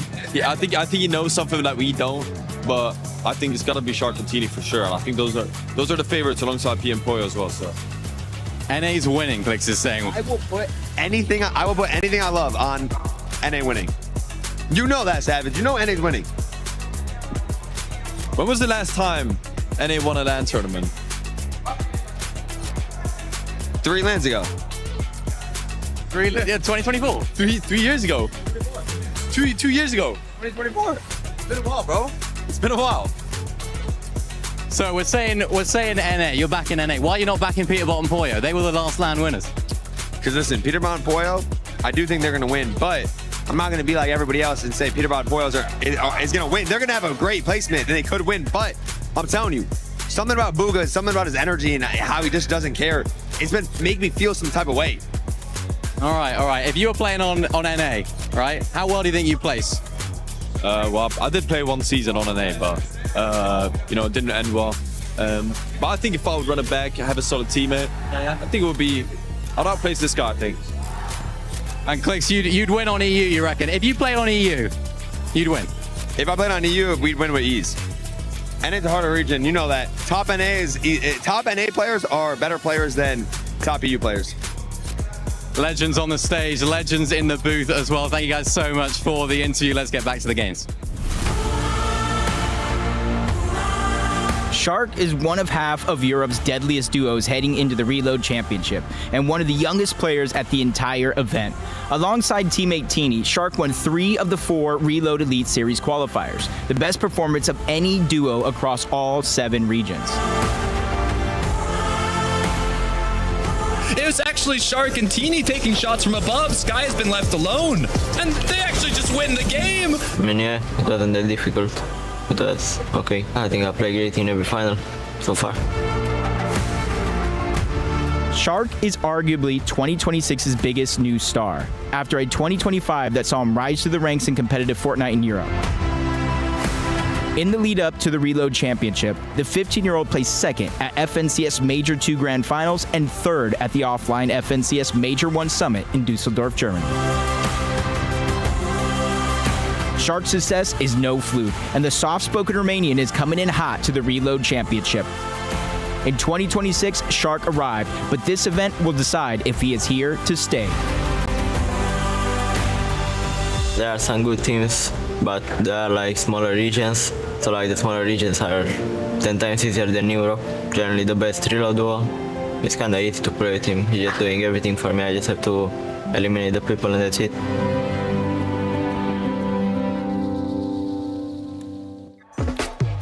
I have 1 mil. Looking up. 0, 0, 0.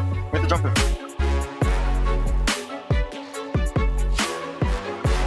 Got it. Watch me.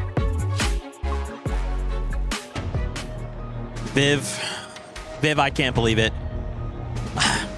EU gets a VR. Shark and Teeny, game number 1. I want to say I'm not surprised, but I'm kind of surprised. I'm not surprised. Yeah, I mean, there's really no reason to be surprised. We were coming into this competition. Shark and Teeny are without a doubt considered one of those strongest teams. I think it was me and you, we were watching the game back there together. We looked up, we saw them on the higher ground, and Zeke, quote unquote, went, oh, so Shark and Teeny, they just win this game. I mean, it's just so incredible how these guys can kind of show up to these in-person events and perform so consistent. I mean, they're new to stages, like not completely new, but I mean, just recently have kind of entered these sort of stages and they just perform every single time. Of course, this is just the group stage so far, but a first game win from Shark and Teeny, that's gotta be huge for not only their confidence, but also the momentum. That's the word, right? Momentum, being able to carry them through. Remember, we just saw them on Summit, and they performed pretty well, right? But every time players get on land, some of them have that experience, some don't. And dude, I'm not even gonna lie, some for me who's been doing this for a long time, I'm getting a little nervous, right? You get to see the fans, they're super close. So think about these players, they're coming into this environment, it's like, hey, there's a lot of expectations, there's a lot of prize money on the line. So just see them kind of get that VR now, momentum is going to be huge for them. What about this game? Was there things you felt like you didn't expect in this last game? Yeah, I mean, usually in Reload, we see a lot of teams regionally, when they are so dominant on their regions, respectively, they like to go ahead and send one of their players off to kind of find some of those early eliminations, but I don't think we saw much of that. We didn't. I think what I didn't expect was to see Peterbot and Pollo go down as early as they did. It kind of felt like a quieter game for them. But we talk about this a lot on the broadcast in general. It's like this is game one, right? This kind of early game jitters, kind of feeling out the lobby, the other competition. I'm kind of curious to see maybe the adjustments some of these players will make going into the next game. Yeah, I mean, obviously, over the course of so many games, it's going to be all about those adjustments. But obviously, me and Zeke were up here on the stage, and the crazy thing for me was that some of our players actually had the opportunity to go ahead and take a break already. We're only one game in, and to me, it was a little bit surprising to see some of our players already leave their setups to go take a break for whatever they kind of needed to do. I mean, listen, already getting through one single game, and some of these players already needed to take that break, might mean they were feeling just a little bit nervous. I mean, obviously, we were walking past some of the players, and I feel like the nerves are just that. Even when we were kind of taking a look at the walkouts, where was the energy at for all of our players here, right? You feel like it's just the nerves, man, some of those jitters? It just has to be, right? It's so uncharacteristic. So many big names like we see right over here, Vico. When he comes out, he's always going to beat Vico. But for some of these players, we do expect these kind of big performances. These big, like, yeah, it's me, I'm here. There is that. Like, you can just kind of feel it in the air. There's a bit of a nervousness, but we only have so many games left to go. I feel like for some of the duos are thinking that game one, I didn't have the performance I needed, especially here in front of these fans. They need to come back stronger in game number 2. They need to kind of pick up the pace. Yeah, and that's the thing that's scary. When a team like Shark and Teeny do get that first win, not only does it help them out so much, but it feels scary being any of the other teams in a lot, because you're like, whoa. These guys are very, very good, and they've kind of already figured out the formula here on land in the first single game. Like, are they just going to run away with it? Now, of course, it is the group stage, right? A little bit convenient that you do just need to get top 7. That's pretty much all we're fighting for here today. And, of course, not being in the bottom 3 as well. You don't want to get relegated here today. But, yeah, kind of seeing Shark and Teeny perform well, man. It might kind of, like, hurt the confidence of some of our other players. It's probably going to light a fire in some. I'm thinking about Peterbot and Pollo, right? There's some duos on this stage that will see that win, and they'll think, not even just Shark and Teeny, they'll think, EU getting a win? Hold on a minute. We need to kind of slow things down and pull things away from that. I'm just kind of curious, maybe someone look to drop on Shark and Teeny, change things up, maybe game to game. You did mention something, though. The bottom 3 will fall out. That's also got to be the back of the minds of some of these duos thinking, maybe that game 1 didn't go my way. I'm one step closer to being in that bottom 3, and now I might waver or not. Some players might take this opportunity to really bounce back. Yeah, we do enter the competition. We're like, whoa, we're playing 10 games here today? Yeah. Like, it feels like so many. Obviously, typically when we play Battle Royale, we're used to 6, and then in the Reload Elite Series specifically, we only played 8. But now, here today, 10 games, and, these games, once every single one starts to go away, it's like, oh my gosh, we're almost done with the day. That's right, man. You cannot let these get away from you, right? We really do have to make sure we're making every opportunity possible count, but I'm getting word. It is time to get back up to the casters and see what they're up to. See, these guys from NA, and Jacob, yourself included, you're all acting so surprised. Me, this is just another day at the office when I really think about it. For Shark and Teeny, whether or not they can continue performing to that level, we'll have to wait and see. I wouldn't consider it much of a surprise to see those two continue to pop off, but it could be tough just racking up victory after victory royale, especially when you know that so many teams are going to be looking for those adaptations. Yeah, and I noticed, throughout the course of that game, the moment Shark and Teeny really took high ground, nobody looked up. Nobody had a chance to look up. Nobody even thought about, hey, maybe contest this high ground, which is wildly different than what we've seen so far. But let's check out the leaderboard with that victory royale. Shark and Teeny are in first place, and they have a 10-point lead. And it might only continue to grow as a gap between some of these teams in the top 3 is where I'm drawing the most attention towards, because 45 to 60, you can make up for that with 5 eliminations, but you still have to be rather proactive. That could cause you to unnecessarily expose yourself to getting cleaned up in the process, because we know just how often teams like to sit inside of the storm. They like to wait it through until the partial zones really start coming into the fold, and then that's where we'll see teams kind of get a little bit more of their rhythm rolling. But I do think that it's crucial what Vivid and Zeke were kind of discussing in terms of player nerves. We are seeing some first-timers when your initial LAN event. I think a big part of the process is also just trying to simulate that at-home environment. Yeah, and I honestly think it's not just the newer players that have a little bit of those nerves. You know, I'm not saying that's the one and only reason why they went down, but you look at Peterbot and Pollo falling very, very early, especially it's kind of the out-of-character type performance for them. But we have seen it before. We've seen them miss an entire game and still end up at the top side of the leaderboard. But it just goes to show that I feel like whether if it's 1% or it's just maxed out, everybody here has some level of nerves. But it's not necessarily always a bad thing. It just shows you're passionate. It shows your drive, your dedication, and willingness to win. And hey, to be fair to Pete and Pollo, we could see them sneak it up for 3-4 lobbies in a row out of today. Ooh. But they're not looking to do it, at least for this kickoff here against Izzy. That is a fast elimination for Pete to claim. Fearless Pierre, though, not entirely lonely because Chino Pablo also looking to kind of stamp their mark at this POI is now Pete. Won't be a play disruptor. Pablo is just too clean with it. The shot, he's feeling feisty. And you know, look, Jacob, the only thing I was going to say about Pete Pollo is that it doesn't matter if they get eliminated super early on. They're a duo I would never be pressed about because they can have their huge swing of events in just one lobby. Yeah, and honestly, just a crazy shot there, but Peterbot kind of feeling a little bit more like himself, straying away from landing with Pollo. That way they can get these early game eliminations. But over on to Elite Armory, where last game, I was talking about 4 teams there. We actually had 5 teams at one point or another over at the Elite Armory. This time around, we have a few less teams, only 3 of them looking to actually contest that drop map, just going to show that, hey, after game 1, we're already seeing a bunch of changes to the overall strategy, starting with some drop spots. Things are getting a little bit rocky here right now, though, for Rainy and Nalu as Cringe Volca continue trying to encroach on their position. They've already gotten Nalu one time, and they're looking to try and see just how many repeat elims they can truly rack up here. Unfortunately, they won't even get the chances. Now, elsewhere on the map, Phoenix and Retro. We saw them getting fraggy very early on and looking to repeat that here in match 2. Taking out Vico, that's a pretty big contender. It's also going to force Malabuka's hand to play a little bit more passive early. They don't want to unnecessarily expose themselves to finding a too early of a departure. And honestly, what I've noticed, though, is when looking at the leaderboard between games and even kind of seeing it here, is out of our top 10 after that first game, we had 5.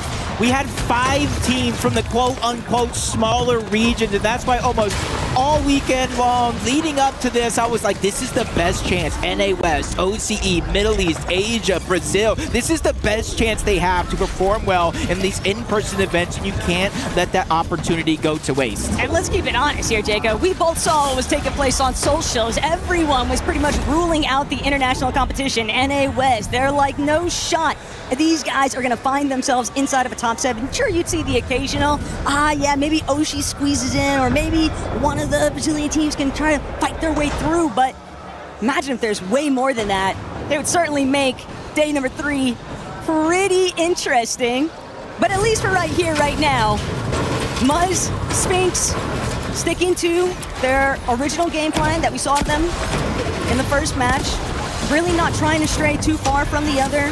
When there are just so many other teams very prone to jumping at your throats at a moment's notice, they'd rather not risk it. They'd rather make sure that they can stay together, see things through.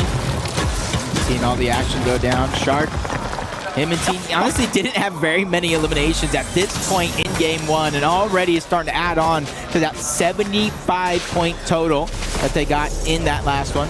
Being the winners of the game, it's got to prove to have a little bit of confidence, and you can kind of see Edson, PH Sin, Mud Sphinx all staggering back over towards Elite Armory, and the main reason for that is because there's a launch pad, and it's not just a regular launch pad, it's a long launch pad. You combine that with a Fizz, it doesn't matter where the zone goes, that's what they're going to use to reach it in no time at all. And that's why I almost want to see whether or not Sharkatini, if they go for another aggressive early height take, that's probably going to be something that's keeping their heads on a swivel. Very likely that they're going to try and avoid letting anybody see them up top. And yeah, Pete rocking a very strong loadout right now. Yeah, just a gold pump already. He has the combat SMG, and typically I would say that has a lot of recoil. It's kind of hard to use in certain situations, but it's P10, exactly. No worries there. Just got to kind of figure out how they're going to continue to kind of play this one out. Cami Hari, second place after that last game. Quick to start to rotate on over. And you're seeing kind of as the map shows right now, there's still a bunch of teams in and around the zone, but there's even more so outside. It's usually around zone 4, zone 5, and zone 6, where they typically start to move towards the actual zone, because that way they can make it safe for reboots turning off. But I'm just looking at that dynamic between first place currently and the top 10 overall. Toma and Mofu currently sitting at just around 21 points versus Shark and Teeny with a whopping 78. It can be very difficult when you're just trying to commit towards playing catch-up, because we know top 7, that's going to be the priority, but it's hard not to sort of have it subconsciously sit on your mind. Hey, what if they just keep building up crazy leads like this? Who's going to be the ones to try and shut them out, shut them down? Because you give Shark and Teeny an inch, they'll take a mile. Yeah, and they're going to put themselves, if they continue in that trajectory, in a position to where they can kind of do what they want. They can play with the lobby before the 10th game is over, if they kind of give themselves a good enough gap. So you see Shadow, Virgo, not necessarily in the best spot, kind of in a ravine in between two different mountain ranges. So even though you can be relatively good, 1 second, things can change if teams notice you down there, especially since they are built in some of those weaker materials. So it takes 1 second, 1 lapse of judgment for that mistake to happen. You're kind of seeing everybody around the map. The little different strategies. Some teams prioritize making it to zone quick, other teams prioritizing these launch pads and the Flowberry Fizz. I just love the fact that anytime we get the pan over of what Chino and Pablo are up to, it doesn't matter if they're box fighting or if they're just waiting for their super pad opportunity. You know Vitality fans are going to get rambunctious for these two, and that's just got to be such a great feeling as a player, because I'm sure they can feel that rumble on the stage, the vibrations of hearing everybody just supporting them so heavily. And that could also play a big part into what sort of momentum they're able to build on the day. Kind of see here from Bugha and Braids, the loadout in the inventory, and that's what I was talking about, the difference with a lot of mobilities in game 1. They're already positioned near a launch pad, and Bugha has 2 more in his inventory, so that's going to be their primary mode of rotation, using that with the Flowberry Fizz. It's a little less riskier than those shockwaves, but you have a lot less of those launch pads, so shockwaves are usually the go-to. Hey, sometimes it helps to be fashionably late, though, especially when we think about the way that the last couple of zones were breaking down from Shark and Teeny's sort of dictatorship on height. But Malabuka, Vico, also just seeing things through. Malabuka, though, maybe sniffed out the fact Cami and Hadi were trying to get a little bit of an ambush here, but that sneak attempt will not actually yield anything of benefit. Malabuka just doing enough to sort of stave them off, discourage them from starting to try and re-aggress. But for where Cami and Hadi are headed next, Rainy Nalu, they could be following a similar pattern here, just sort of staking things out, waiting to see, will any unsuspecting victims just pull right up to where we need them to be to get the perfect shots lined up. Almost seemed like a good opportunity for Rainy and Nalu to kind of lurk around. I think Nalu kind of moved at the last second, gave up the audio visuals, so Cami Har knew he was there, and they kind of made the right decision. Rotate away, get to a better spot, just keep things moving. Just don't stay stagnant at any one of these positions as you jump on board the southern portions of the map towards top-tier training, where Pete and Pollo still have to figure out a way to rotate around. There's one team directly next to them that you do see in the mini-map, but in their path, Taco, there's 3 other teams as well, and 1 more coming from behind. And the other problem that starts to sort of break out for these two is that you get one team taking shots at you, all of a sudden you might have 2, 3, 4 in the immediate area that decide that they just want to divert all of their attention towards you. And that was kind of what led to their demise. Even in that first lobby, we saw them with an uncharacteristic early game exit, but even if it's Pete and Pollo making up for lost time, it's still just so early on in this competition that you can't be too pressed or stressed out. But for Epic Whale and Pump, 1 elimination so far, taken to the skies. It's all about the rotations. And you're seeing a bunch of teams start to utilize those shockwaves.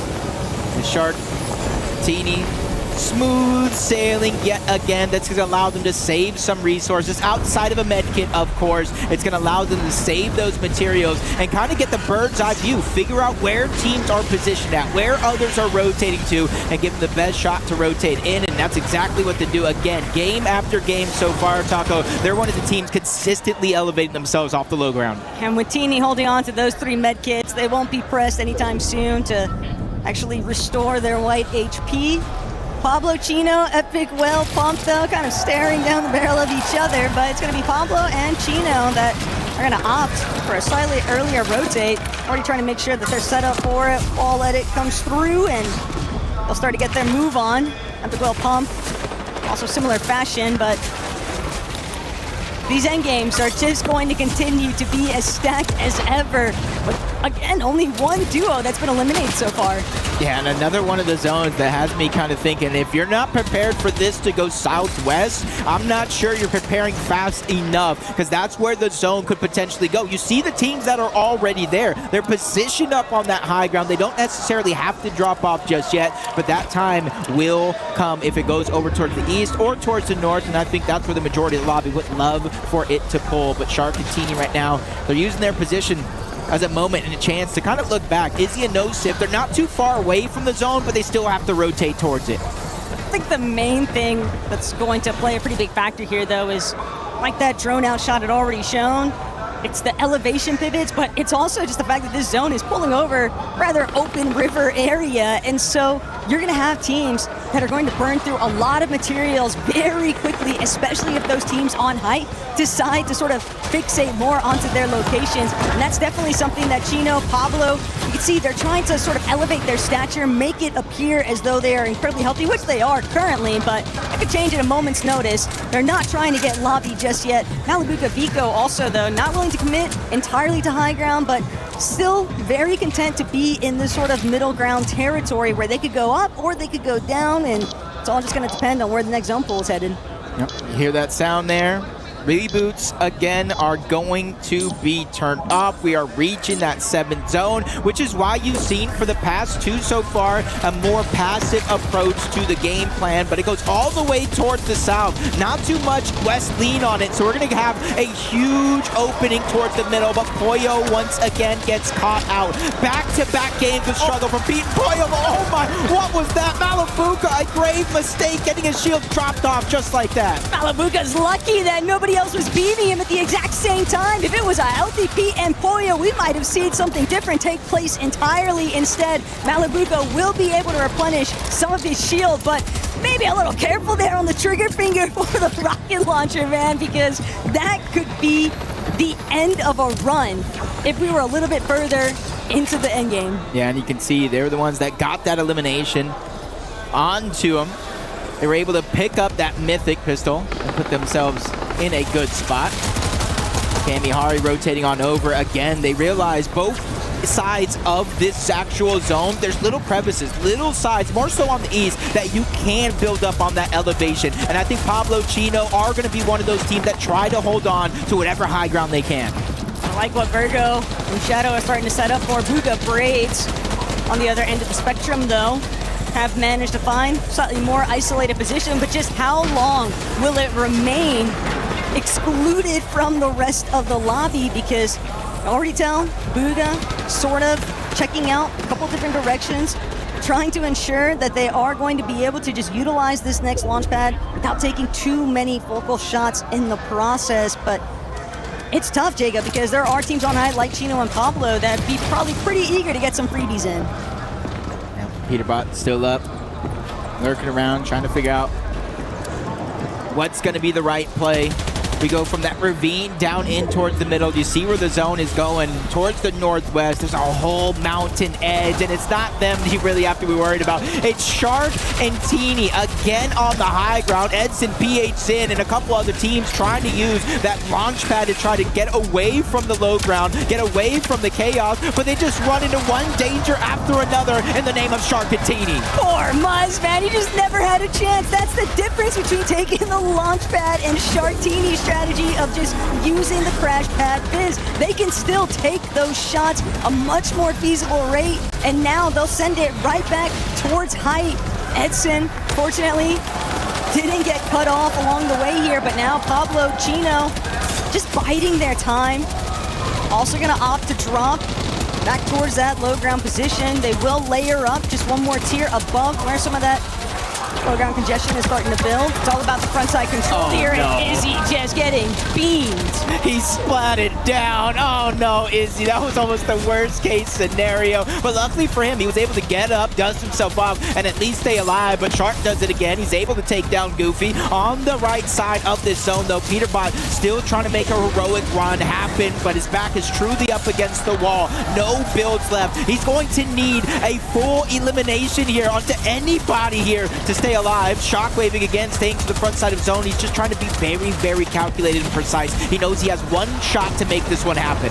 Just playing fully paranoid Fortnite when you really break it all down. But for Vico and Malabuka, they've got really solid control here currently in the lower layers. Pete still lurking about, hoping that he can catch somebody off guard. Other teams already getting caught up in their own exchanges that he could just look to play Gantorial through towards, but Pete might not get that opportunity. Chino, Pablo, they might be the ones to actually cut that run short, and when you really boil it all down, Pete, he's gonna get the even trade with Hari. Just solo for solo action. Yeah, it's gonna be tough, but we have 10 games today, so they got 8 more opportunities to try to rise up the ranks.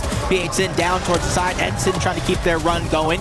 Vico and Malabuka as well. 3 eliminations in this game. They're definitely trying to pick up the pace, especially for how that last one definitely went. Cringe able to get 2 onto Alex and Sphinx, but it's still Shark and Teeny on the high ground. And just like last game, nobody is looking up. But with Vico and Malabuka having the RPGs, that could change in a heartbeat. All it takes is one good shot towards Shark and Teeny, force them sort of get a little bit more entangled where the rest of the chaos is actually unfolding. But Malabuka and Vico, first, they have to prioritize making sure that they are in a healthy enough position to fight. Mally gonna use up his last shield potion here, turn his attention towards his fragger Vico, who's able to claim Moda. Just no opportunities for anyone to squeeze their way into this front side position. Where they're at on the low ground, they're just cutting teams off every which way. Shadow and Virgo gonna find themselves also being cleaned up by the lobby. Yeah, Retro is gonna be the one to take down Shadow and end the run of him and Virgo, keeping himself long, just putting NA West here on the back as Cringe goes down. Romero's getting elimination, but Vico and Malabuka are holding tough from that position. Shots coming in from all angles, but they're not slowing down, but neither is Pablo up until now. He's gonna fall, but all of those materials quickly going on over to Cheeto. He knows this is the last hope that he has in this game. He's one of few solos left alive in a world full of duos. And it doesn't help that it's Vico and Malabuka who are just overhead of him. Fortunately for Chino, he'll be able to evade their vision for the time being, but Malabuka, there's the first chop. He only has 2 builds though. He's going up. He's trying to match Teeny, but Teeny getting the better end of this exchange. He'll get some more damage than Malabuka's shields. Teeny though, the moment that he turns back down, Mally can't hang. He's taken out Shark with the follow-up to protect his IDL. Takes a huge bite out of the competition. That is their high ground. Beware if you look to take it. Even Vico's gonna fall. A delay was shortly after. Our final 4 teams and Shark and Teeny are on the mountaintop yet again. They're on their throne looking down. Teeny's gonna drop. They almost have no choice. No builds left. This is anybody's shot to finally end the run. Teeny's gonna fall. Shark has only hope to go to the backside of zone, and it's NA West that takes him down. Retro feeling really good about this one. He just needs to close out against Tomat because Mofu no longer able to hang. But again, they're just not super healthy. A great block there out of Leiwa, but it's not going to be enough. Retro holding strong and bringing things home in Game 2 for NA West. This is a team I have been talking about all year long, saying they have to be one of the best teams on West. Week after week, I'm trying to put them in the moment that they deserve, and they prove it here again. They qualified to EWC, they qualified to the Global Championship, and now they win a game in their first LAN ever. Always awesome to see some of these other regions get their flowers in the moment. It was definitely a hard-fought battle, but also want to give a big kudos there to Mofu and Tomat, some of the youngest competitors in the day's competition. They are 14 each, okay? And then you think about the fact that we've got players like Epic Well with a 10-year gap distance. And so you're kind of getting the best of both worlds here in today's competition, but as far as NA West representatives are considered for stamping themselves and opening things up big time, That's all Phoenix and Retro. And it definitely has to be feeling good, especially the way they did it. No builds on the low ground. Phoenix with a sliver of HP, and look at these moves. When they realized it was a 2v1, they just went absolutely hammered, making sure to just break him down off of his pedestal and eventually lead to them getting the elimination and the victory royale. And it has me thinking, like, what does that do to the leaderboard after 2 games? Exactly, because we saw a pretty big shift there too. Leo Romero from the Brazilian squadron, you know, them solidifying that second place position, that's going to be a pretty big catapult. And it's also going to be something that it keeps them in contention, especially for that top 7 territory. But when you see Shark and Teeny maintaining these strong end game positions, it starts to get a little bit more worrisome because it is going to be very tough for other teams to essentially shut them out. Yeah, it's definitely going to be one of those situations to where once you start to gain a little bit of a hot streak, and yes, it is 10 games today, but once you start to feel a little bit more comfortable with the cushion that you've built, whether you're in first, second, third, or fourth, when you look down to that 7th place finish, it will allow you to play a little bit more confident. You know, a lot of these guys, when it comes to online, Shark Teeny, Phoenix Retro, you even got Peterbot and Pollo, Vico, Malibu, they are some of the most aggressive teams that we do have in Fortnite history, but we're not necessarily seeing that here yet today. But I think that's just because it's day 1, it's groups, the top 7 qualifies you to finals. You're not winning any money here today. Right, you don't want to play every single card in your deck just because you've got them in your hand. You want to try and conceal as much as possible for when you make it towards that finals competition. But look guys, 2 games down already and plenty more to go, so make sure to grab yourself a refresher and we'll be back shortly.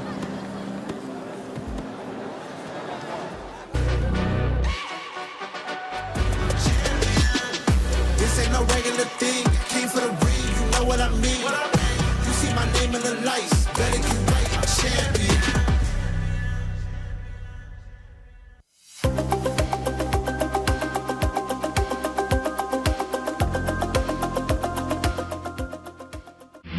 A lot of people are haunted by their past. I'm inspired by it. They're not just playing for themselves, they're really playing for their entire family. They have defeated their demons! They have crushed the curse! What's going on, Fortnite fam? We got Monster D-Face here with us. We just watched that incredible game wrap up. We obviously had a moment there. Caster's kind of broke down the win. We got to talk about some comeback stories, though. MDF's game number 2 obviously is already done. You want to talk about Vico Malabuca, though? Yeah, for sure. I mean, we're talking about a comeback story right now. A team that started off really slow and then all of a sudden explosive. And you think about a team that you expect to do well, of course, here. For me, it's them, right? Coming off that land hype win. You saw what it meant to someone like Vico. We see him here showing up. They seem to be in good spirits. And them popping off, I think that's the confidence they were looking for. Yeah, absolutely, right? We saw it back at the summit. You know, this is kind of also what we see from them on the FNCS, right? Another competition. They do have that slow start, but then suddenly something kind of just shifts, and then it's them all the way through to the end. Obviously, they have several more games to try and kind of pull this lead back, but I mean, to be top 7 for a duo like Vico and Malabuca, I have to have confidence, right? Yeah, for sure. And then, of course, we're talking about a completely different format. This entire reload series here. This is exciting stuff, and we're just getting started. Folks are just starting to warm up. Vico, Malabuca already are going to be a favorite for me, but also, if I'm talking about stories, teams really in the running right now, I got to give a shout to my good boys, Shadow and Virgo. Yeah. And, of course, shout out to that too. There's a photo out there from 12 years old from when I met him to now being 18, competing on these in-person type stages, international competition. They're holding down the fort, and they're the next up. Dude, think, again, harkening back to the summit, right? They called their shot. They were like, hey, this next game, we're going to come out, we're going to win. Like, Shadow and Virgo are capable of these high caliber or high-end performances. This is actually something we talked about with Vivid not too long ago. The atmosphere is a little bit different, right? There is definitely some nerves at play. This is something some of these players are not used to. Literally, like, our fans are right here. They can hear every single time they roar or they go, whoa, like, this is so different. Like, that has to be playing some pretty big factors, right? Yeah, definitely. But you know what? Every single tournament, especially ones like this, they're getting more reps in. Players here are continuing to earn experience, especially this new guard that we keep focusing on. There's a reason the stories, the light is on them, even Shark and TD, obviously, and all these other players, and they're performing very well. Yeah, absolutely. Don't forget as well, the bottom 3 will be eliminated today. So a lot of the minds of these players, but for now, want to go back on over to the casters.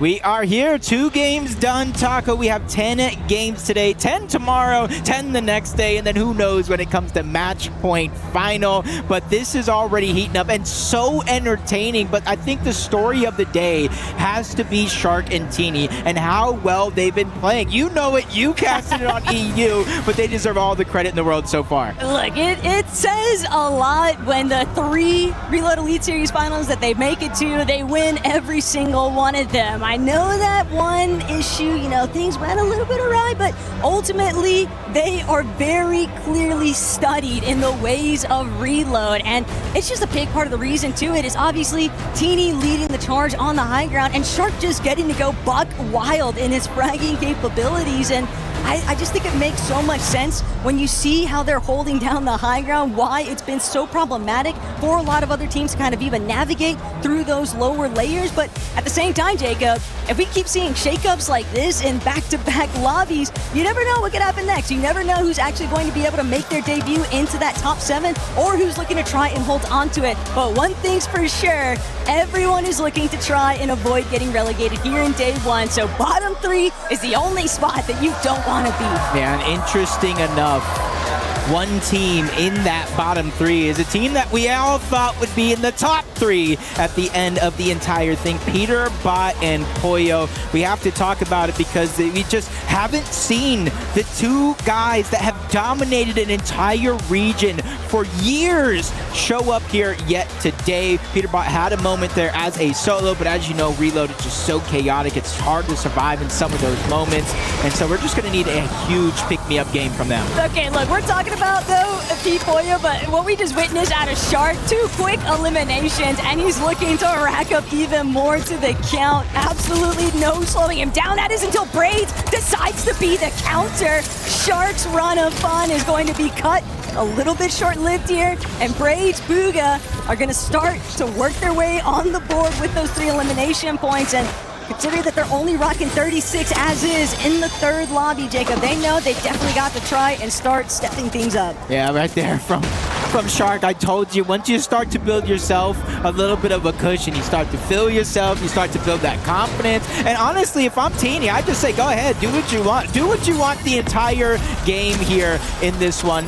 See how we can continue to rise up the rankings. Phoenix Retro across from Cringe and Voco here. They were the winners of that last game, trying to close the gap. Peterbot gets elimination onto Braids. Again, Reload, I love this game of just constant action all day long. Peterbot's going to be on the hunt, though, for some heavy ammunition. Wants a little bit more to rock with off of that, more fight. In fact, he's going to change it out entirely, kind of recognizing the fact that one shot just isn't really going to cut it. He might be able to find something a little bit better even later on, but for Khaled, PH Zen, Edson, and this is a little bit of a lurk opportunity here potentially, but PH Zen not going to be able to connect the dots just yet, and Shari will be able to find himself in a slightly more secured spot, but teams are definitely still lingering, trying to see whether or not they can actually find a nice little entry point. All you need is the 1 elimination, then you can keep trying to recycle farming those reboot opportunities, and that's exactly what Malibuka is trying to avoid here, but Nalu just not letting up on the pressure. Malibuka already in a rough spot, given that he just came back into the lobby after that early exit, so Mali hoping that somehow, some way, somebody can get a bailout opportunity on him. Oh, yeah. Nope, not this time, Nalu. Rainier going to tape down Malabuka. Starting off here, Vico not too far away. And honestly, watched the feed last game. Malabuka did go down early on, but they were able to kind of bring it back and show that they're not going to get pushed over easy. But Vico hiding literally not too far away. Malabuka's going to spawn right above him. But Nalu, Rainy aren't able to land any shots there to get another quick down. But they have to know that Vico is somewhere nearby because of where he actually rebooted in from. A little bit of a break, though, for Malabuka. See whether or not he's actually able to get his feet underneath him, since he was able to touch back onto the ground at least. But Pablo, Chino, in full control of Fearless Pier currently, as they start to make their way, trending over towards the next edge of zone. Bound to stay on the lookout, though, for reboot farm opportunities. That's really going to be the #1 priority for a lot of these teams here, just kind of understanding the fact that they don't need to overexpose themselves. They can just look for the easy shots. A lot of sound in the distance of teams fighting, even some getting rebooted. About how you assess the situation. You need to look what Shark's doing here early on. Not too much movement after the first 2 eliminations. Kind of staying near and around their actual POI, making sure to farm up, getting the Flowberry Fizz. A lot of the tools that they need to have a successful game here. We've already seen 2. Even though they didn't win that last one, they got relatively close. They were taking high ground, and again, game after game, nobody has been looking up to contest that high ground team. I want to call for that moment. Hopefully somebody finds it in them, because it's what we did see in the qualifiers. It just becomes so difficult, though, because whether it's using those launch pads plus the Fizz, whether it's using the crash pads plus the Fizz, it's just really hard to try and lock Shark and Teeny down. But Kamihari, they got other problems they're trying to work through as Epic, Will, and Pump find themselves caught in a little bit of action here with Z-Dog and Goofy, but this one is going to seemingly fizzle out a bit. Epic, Will, and Pump will be able to take the supply drop, but not exactly an abundance of loot there. And Goofy, Z-Dog, they're actually going to be the main ones to sort of walk away from that exchange pretty healthy, but also looking to see whether or not they can even find other opportunities to get the points stacked up a little bit more. Yeah, it's definitely not easy, but you can kind of see that they're able to find exotics in reload. If you guys don't know, we have exotics, we have mythics, we have everything that you could possibly ask for and more in this one, so you're going to be able to utilize that one. It does come with a little bit of effect to kind of help them boost their game plan just a little bit better. I'm seeing Booga rotate around. Early game for Braids has been successful, able to find at least 1 elimination here. Again, there's no Storm Surge in reload, but to me, getting those early game eliminations kind of starts to build the confidence. Oh, for sure. And not only that, but it can be a great way to sort of make up for misplacement points, because with elims being 3 points apiece, look, it's not exactly an overabundance, but if you have just one pop-off game, say 7 or 8 eliminations total, which is rather feasible if you're able to just hunt down and hawk over a player that's trying to just get back into the action off of the reboot cycle. You never know, that might just be the actual game changer here. Shadow and Virgo, though, we're definitely waiting for a chance, but Vico getting a nice little replay package on where some things went very heavily in his favor up against Rainy. Probably not the highlight reel that Pedro wanted to see, but at the same time, that's just how the cookie crumbles. Yeah, just kind of waited for them to separate too far, and they went ahead and struck. About Poyo, not too far away of Khaled and Shari. Trying to be very, very careful. The zone is there. There's no reason to take the big risk just yet. Still only with that 1 elimination, so a slow start to the overall tournament from Peterbot and Poyo. And remember, it's top 7 make it directly to the finals. The bottom 3 will get eliminated from this group, and then the middle 10, they go to the survival stage, which is day 3. And we're a little interested in what Mshari and Khaled had going on, and Overdrive's also going to alert Mshari that there was somebody potentially lurking on them. Still, they won't have the chance to actually fight it out just yet. Poyo instead directed a little bit more of their attention towards PA Jin, and it's in. Nice opening shot now means that Pete Pollo, they can keep the rotation moving because they got the damage they were after, which is going to force PH Zen into a spot where he's got to prioritize healing his shield, restoring that. So now Pete and Pollo can just leapfrog their position, but it's Shark and Teeny who are actually going to be the choke point. Hey, Pete and Pollo are known for going after the team in first place or atop of the leaderboard. That could have been a good shot to try to close the gap, but Shark and Teeny just as aggressive, just as dangerous, not too far away. And it's to see on the mini-map, there's not too many teams nearby, but that's okay for them. They just want to continuously rotate in. As long as they have the extra med kits and the white HP heals, they can send an extended amount of time into the storm. And you can see why they're playing relatively safe as opposed to full-on aggressive. We're already in the 5th zone. Yes, you can reboot, but Taco, where are you going to go? What are you going to get if you end up going down here? You're going straight into the elimination tally for another duo nearby. There is just very little wiggle room to actually try and escape some of that pressure, but thinking back to what P and Pollo were trying to do, getting a little bit more active against the likes of Shark and Teeny. You got to be careful what you wish for sometimes, because Shark and Teeny, not exactly the sort to sort of shy away from any kind of fight. There's no Sif and Izzy really trying to get the ball rolling here in game 3. A little bit of a doozy in the first couple of lobbies, but for the most part, they are still in a position where they can have a very solid run that jumps them up quite a few places on that leaderboard. We've seen a lot of teams on the outskirts. Oh, what is this loadout? This is what I'm talking about. We got mythics, we got exotics, and while Vico was like, you know what? Let me grab a mythic spire rifle. Let me grab a mythic hand cannon. And this is something where he can spray. There's over 50 medium bullets in that clip, and he can just spray and spray and spray. And then if they do peek, he has the mythic hand cannon. And that's not mentioning anything that might be in Malibuca's loadout either. So if there's any game I would love to see them on high ground, this is the one. Or at least attempting to try and take it again from Shark and Teeny. Might have gone south one time already, but you might be able to get your lick back. You never know. Still, Izzy, Nosif, revisiting exactly where we left off. The Frenchies is there. Now waiting to see. Buildings clear. We are good to go. But there's no rush. Gotta have a little bit of patience when you're trying to orient yourself, especially when you know that the way that the zone is pooling, a lot of buildings that teams could already be kind of huddling around corners, making it very difficult to actually feel super safe in your next step.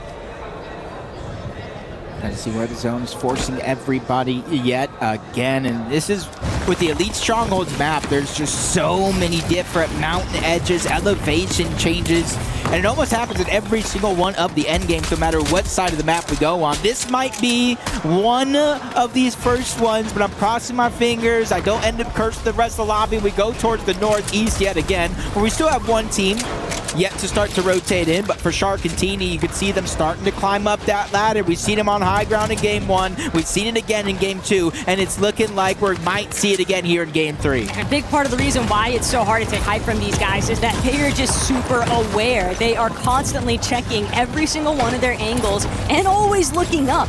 In a meta where we know that it is quite prevalent to utilize the crash pads and the fizzes, or the fizz into the launch pad, Jacob, when you've got players that are as hyper fixated on clearing out the skies and with the aim to do it too, that's what makes Shark and Teeny just a whole different type of beast to contend with. It's currently Shark still holding on to those early 2 eliminations, but the damage may have already been done. Given that they are in one of the best positions currently on this lobby, it's all going to depend on whether or not they can continue to clear these paths forward. As long as they get these little pot shots in, weaken some of the other teams ahead of them, they'll be able to hold on to their high ground position. Yeah, and this next zone here, most of it is low ground. There's not too many mountains, but there's a little bit of a crevice. You can see it there in the mini-map. Literally at the middle of the entire thing, there's a little bit of a mountain you can start to attach to. And now with the zone pulling in that direction, Teeny and Shark, they're in the front side of the zone. They're not going to only be able to get damage on a lot of the teams, just like we saw last game. We could see a late shockwave for them to try to take it, but in their path, Booga and Braids as well. Muzz and Sphinx trying to rotate on over, so it's not going to be easy as it sounds. You got Malibuca, though, getting a little dicey there with Shark and Teeny. They were nestled just underneath, and for Shadow Virgo, sort of waiting to see what their catalyst moment's going to be, but for Cammy and Hari, it's going to be an opening, trying to see if they could get credit, but it is Edson going down to the likes of Khaled, so no luck for Hari and Cammy to find 3 points off of an elimination just yet. Still, they are in a rather solid spot because since they're just a little bit further ahead where Khaled is at, they'll have the opportunity to essentially force that engagement should he try to cut by. Yeah, this time around though, Izzy no sip, just trying to block it off. That's the little crevice of the mountain I was talking about, but instantly the zone moves, so do they. They're trying to follow along with it. No sip going first, Izzy staying back to watch their back. Everybody else is trying to take whatever positioning they can get, including Shadow and Virgo. They finally reunite in the same box. But you can see Lewa, Romero, with so many other teams waiting for them to make a mistake. And Rainey's just not having a good time right now. Izzy and Nosif heads up play, doing exactly what a team on height needs to be very proactive about, shutting down those rotate opportunities from teams trying to leverage off of the launch pads and sending it towards height. But for Cammy and Hari, they've been sticking a little bit towards the low ground here.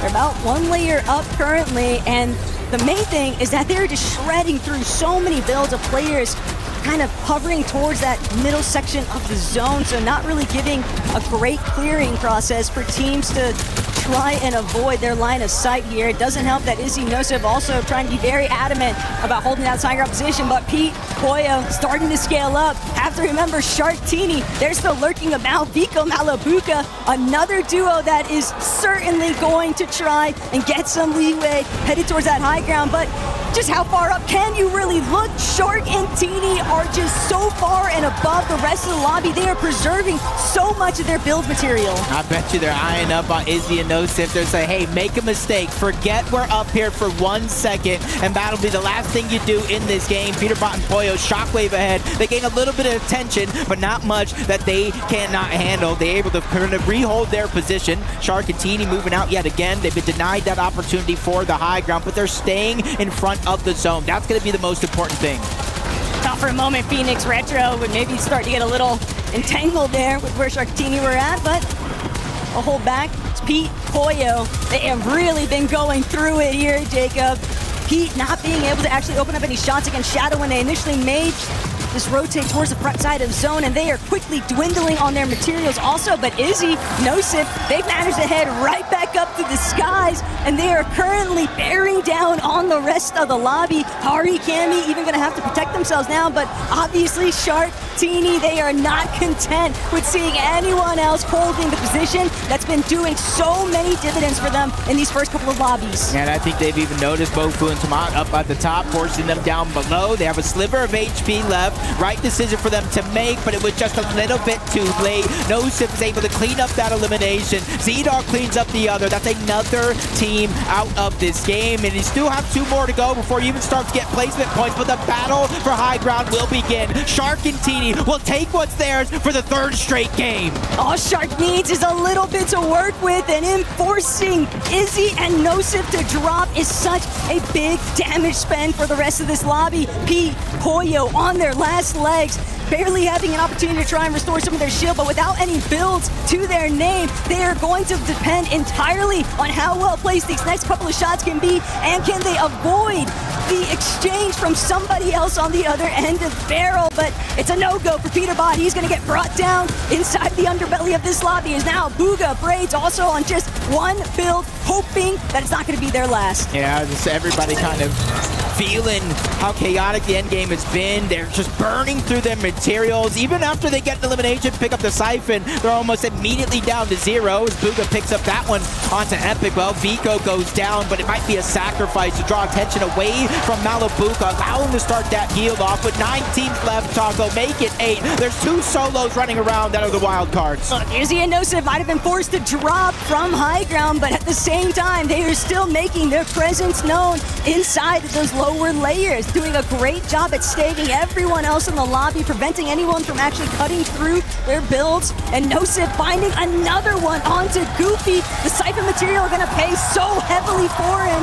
In fact, Goofy, D-Dog is going to be able to get away just like that. Izzy and Nosif with 9 eliminations already. Yeah, the French fighters are doing it and doing it well. They're trying to go into double digits. That's 30 points off eliminations alone. If they can make that a possibility, and they're soaring into the top 5, make it top 4. Braids and Booga on the other side, and they get cut short yet again.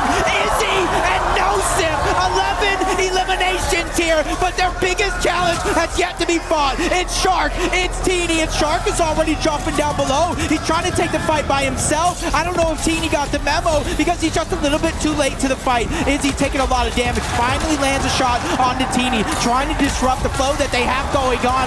Shark returns to the scene of the crime, and it's not going to be enough. Izzy and Nosif do it for France. You can tell that Shark and Teeny are not happy about how that one actually ended up, but they are cheesing for Izzy and Nosif.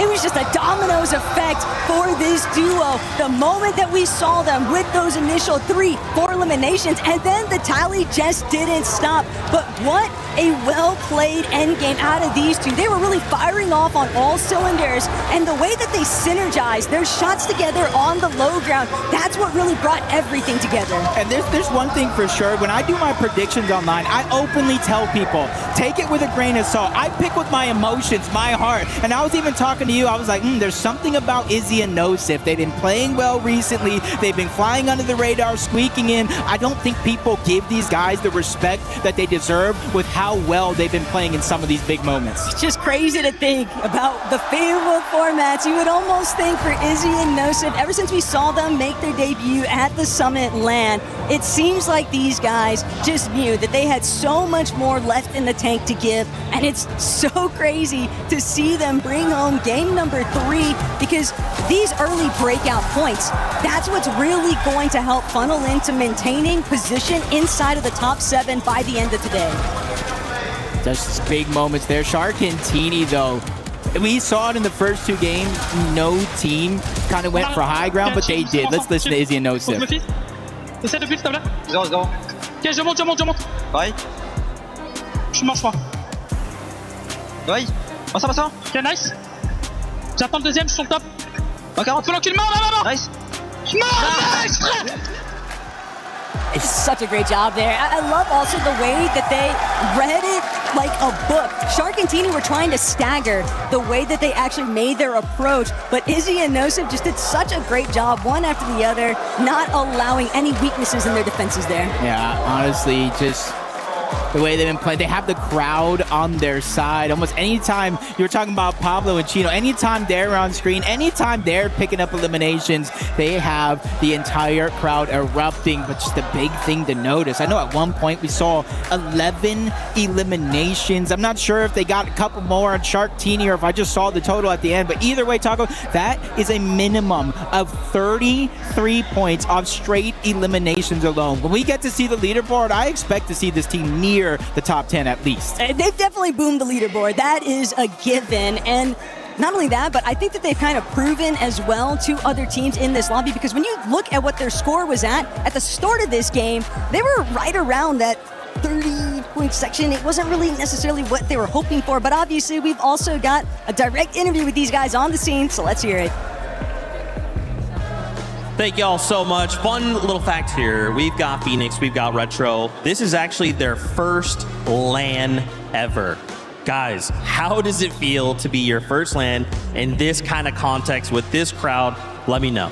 It feels great. The pressure is definitely high, but it's nice to be doing well when we're conned and it's going rough off spawn, but we're still able to make it into endgame and make the games that we have count. What about you? I'm just trying to not psych myself out and, play how we normally play and just perform the best we can. How do you guys do that? How do you make sure that in these high pressure situations, because anytime something happens, you're hearing the crowd, they're right there. So how do you stay locked in those moments? I just try to tune out the noise and I just pretend like I'm playing at home in my own environment, and it works. Obviously, this is a big moment for you guys. First LAN and a VR, massive for you in terms of momentum. I'm sure there are people going to be watching you thinking, hold on, we should be their fans. What would you guys say to those fans? I just want to thank everyone for supporting me, and I would like to I don't know, just kind of appreciate everyone who's supported me this so far. You? Yeah, I just wanted to thank everyone that supported me and believed in me from the start. And yeah, You can hear them. They're already going crazy for y'all. Talk to me about, you guys talked about being conned though, okay? So what's the plan? How are we looking to address that? Are we looking to maybe change things up? You don't have to give away too much, but what are we thinking? I mean, it's been working fine so far. So we're just gonna keep playing it. They aren't 50ing us, so it's a little difficult to bring the fight to them. But going into Slurp Rush in the next couple games, we're unconned, so it's looking pretty good for us. Unconned. That's gotta be a big shift, right? Is that what you're hoping and looking forward to? Yeah, we went into the tourney hoping that we were unconned, and we were conned. But sometimes things don't go your way, and we're just playing our game and seeing how things go. Awesome. Well, guys, thank you so much. Best of luck in Slurp Rush and being uncontested. For now, we'll go to a short break. We'll see you in just a minute.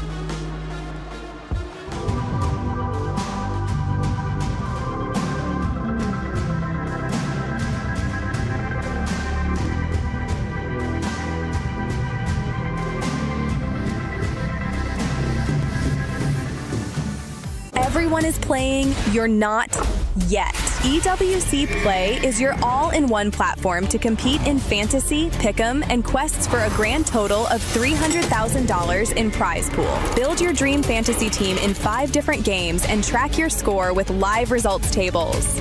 Predict the winner of every game, every group stage, and every tournament. Complete daily and weekly challenges to earn boosters that help you climb the global leaderboard. Got what it takes? Join EWC Play now.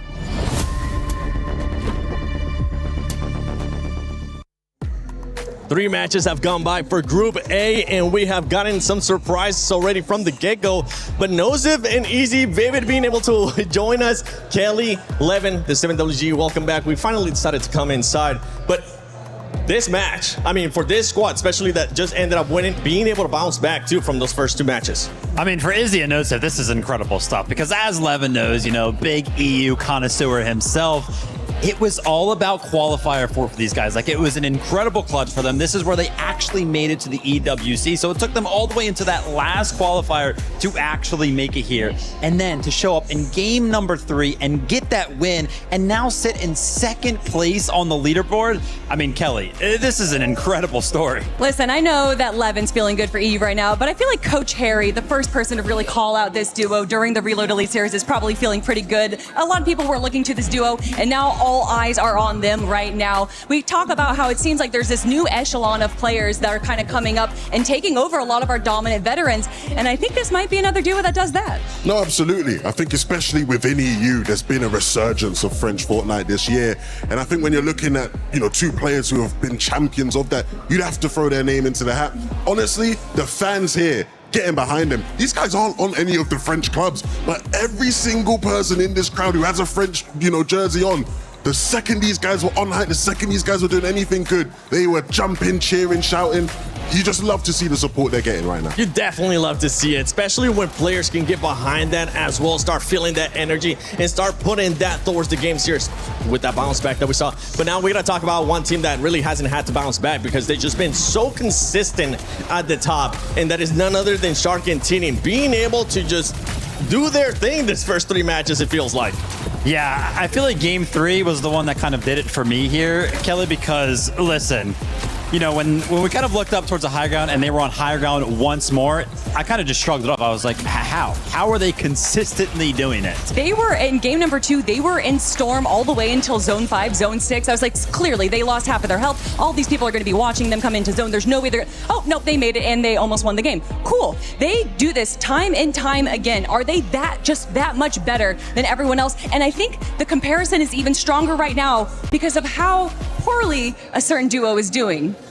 Yeah, I mean, you want to talk about it, you want to go there, because I'm ready to go there. If you want to talk about, you know, the teams who I think we expected to do a bit better that aren't, sure, we're going to probably have to take a look at the next page of the leaderboard to get to some of those teams. But Shark and Teeny, it's been, I think if you're an EU fan, it's been exactly what you expected. Exactly. Right? It's what they've done all year. Yeah, we'll get a chance to talk about that duo that you guys are currently alluding to. But some of the other surprises, I mean, we just got a chance to hear from Phoenix and Retro 2 being their first LAN 11. And Kelly, this is one of those things that sometimes it lets them get onto, the pressure just gets to these players. It's not looking like that so far. I think the reality is these guys didn't come in, I think, with that much pressure, right? I don't think they had all of NA sort of looking at them going, you guys need to represent for us and deliver at the top level. It's allowed them to come into today, play their game. They've gone under the radar, and again, a very strong start. There's a lot of games to be played, right? So you don't want to get too ahead of yourself, but this is encouraging signs. Thank you, Levin, for kind of bringing up the conversation of NA, because unfortunately for NAC specifically, I mean, Phoenix and Retro are actually carrying that conversation right now. The only team from NAC in that top 10 was actually Booga and Braid sitting there in 9th place. So let's go ahead and take a look at the second page here, right? Where are these teams actually standing? I mean, Shadow and Virgo, these guys got to pick it up. I mean, 12th place, Muzz and Sphinx, these guys got to pick it up. And then Kelly, the duo that I'm sure you are begging to talk about. I mean, Peterbot and Pollo down there in 17th place, 33 points. How could we not talk about this duo? This is the duo that's been on everyone's name, not just in the Reload Elite Series, but in the FNCS. They won 3 of the finals and they got 2nd place. And to see them not just doing poorly, but at the bottom of the barrel, I'm not trying to like talk trash. I think this is shocking and there's something going wrong. It is shocking, but I think, you know, I can sit here and dunk on Pete and Pollo all day long, right? I know people think I want to do that. The reality is, these guys are 2 of the best players in the world. When you look at a lot of their year so far, they've had a lot of performances like this where it's very slow to start. I think the days of Peterbot and Pollo just sort of running at everybody and completely rolling them over, it's probably past those days. However, they are still a team that you would pick to beat anyone when it comes to a fight. And so I think they need to just sort of take some time to reset. I don't think they're over. I don't think they're finished. I don't think they're washed. I just think this is a reality check that will be very good for them moving forward. All right, Levin, I see what you're cooking there. You don't want to trash them too much. It could be too early to wave that red flag for some of their squads too. It's only been 3 matches. We still got 7 more matches to go, but they are fairly close to the bottom 3. And what happens to the bottom 3 at the end of the day? Those keys get crushed. So I want you, Levin, to look back at the camera. I want you to get into your best mindset as a coach. If you are currently coaching those 2 players from Falcons, what are you going to be telling them after 3 matches? You guys have done it time after time. Whenever the pressure's been on, whenever people have doubted you, you've made it happen. Make it happen today. You guys aren't finished. You guys aren't done. You guys are the best in your region. Show that here today. The Falcons are supporting you. All the different games have come together. They put in so much work for you to deliver in the final lap of the race. You have to make it happen. Oh my God. Hey, man, I don't know about you, Kelly. I don't know about you. I mean, put me in there, coach, because I want to play. Yeah, I know. This is getting me motivated. Maybe I have to throw the old headset back on, Lev. Thank you very much for that. Listen, actually, I want to bring up a conversation that me and Levin had just not too long ago, talking about this comeback from Peterbot and Pollo. We kind of gave them a number of games that they could kind of clutch up, right? And Levin called it. He was like, listen, they could probably throw away like 6 games and they could still pull it off because we know what Peterbot and Pollo are capable of. So confident in Peterbot and Pollo's capability that me and Levin kind of both agree that they could get into the top 7 with just 4 good games.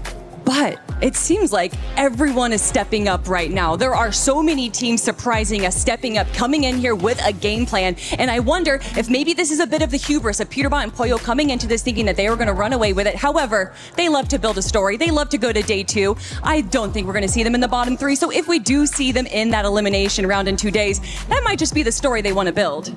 That will be crazy. Yeah, nobody's going to be expecting that from talking to you guys every single time I keep hearing that Falcons is going to be going straight to finals. Right now, it's not looking likely, but one team that is looking likely to make it to the finals is Leviathan with Lava and Romero. They've been performing good so far. I'm a big fan of the Brazilian region. These guys are 2 Argentines who they've been making waves, man. They've done so well in the qualifiers over there.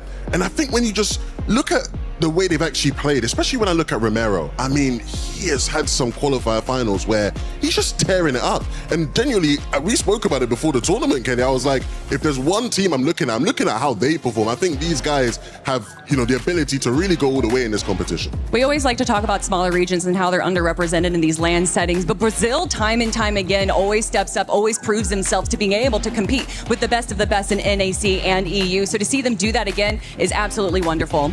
I feel like there's a little bit of a theme, though, in that top 5, right? We're obviously kind of highlighting some of these teams, and it's going to be the similar thing for Lua and Romero here, is that fortunately for them, we've only gone through 3 games so far. So a lot of these top 5 teams right now, all of their points are actually off of just one singular good game. Like if we take a look at their match history, it's a 14th, a 2nd, and 11th. So pretty much all of their points are kind of just coming from that 2nd place with 7 eliminations. And that's kind of the theme with a lot of these teams in that top 5. So even though these teams are towards the top of the leaderboard right now, outside of like Shark and Teeny, nobody has actually really found their footing to be consistent in multiple matches so far. So even though the leaderboard is kind of shaken up and we're not seeing a lot of things that we are used to seeing, I feel like it's going to start to switch up very, very soon. I'm glad you brought that up because it is going to be all about that consistency, especially once we get to the finals with match point. And right now with what we're seeing our Shark and Teeny is outstanding. Now, if we flip the switch, right? Any team that has actually surprised you, whether it's good or bad so far after 3 matches? All right, listen, at the start, game number 1, Muzz and Sphinx came out there. We saw the solo clutch coming out as well, and I thought that that was going to be the start of it. It has not been the best 2 games after that, but I want Muzz and Sphinx to come back up, man. Muzz is a fan favorite for so many people, and Sphinx has to be one of the funniest players in the world. I want to get an interview out of them at least just one time.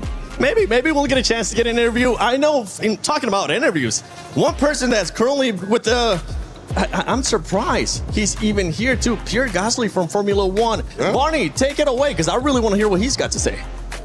Pierre Gasly, we saw you hanging out at the Gadir City Grid where all the Fortnite action is taking place. What did you think of it?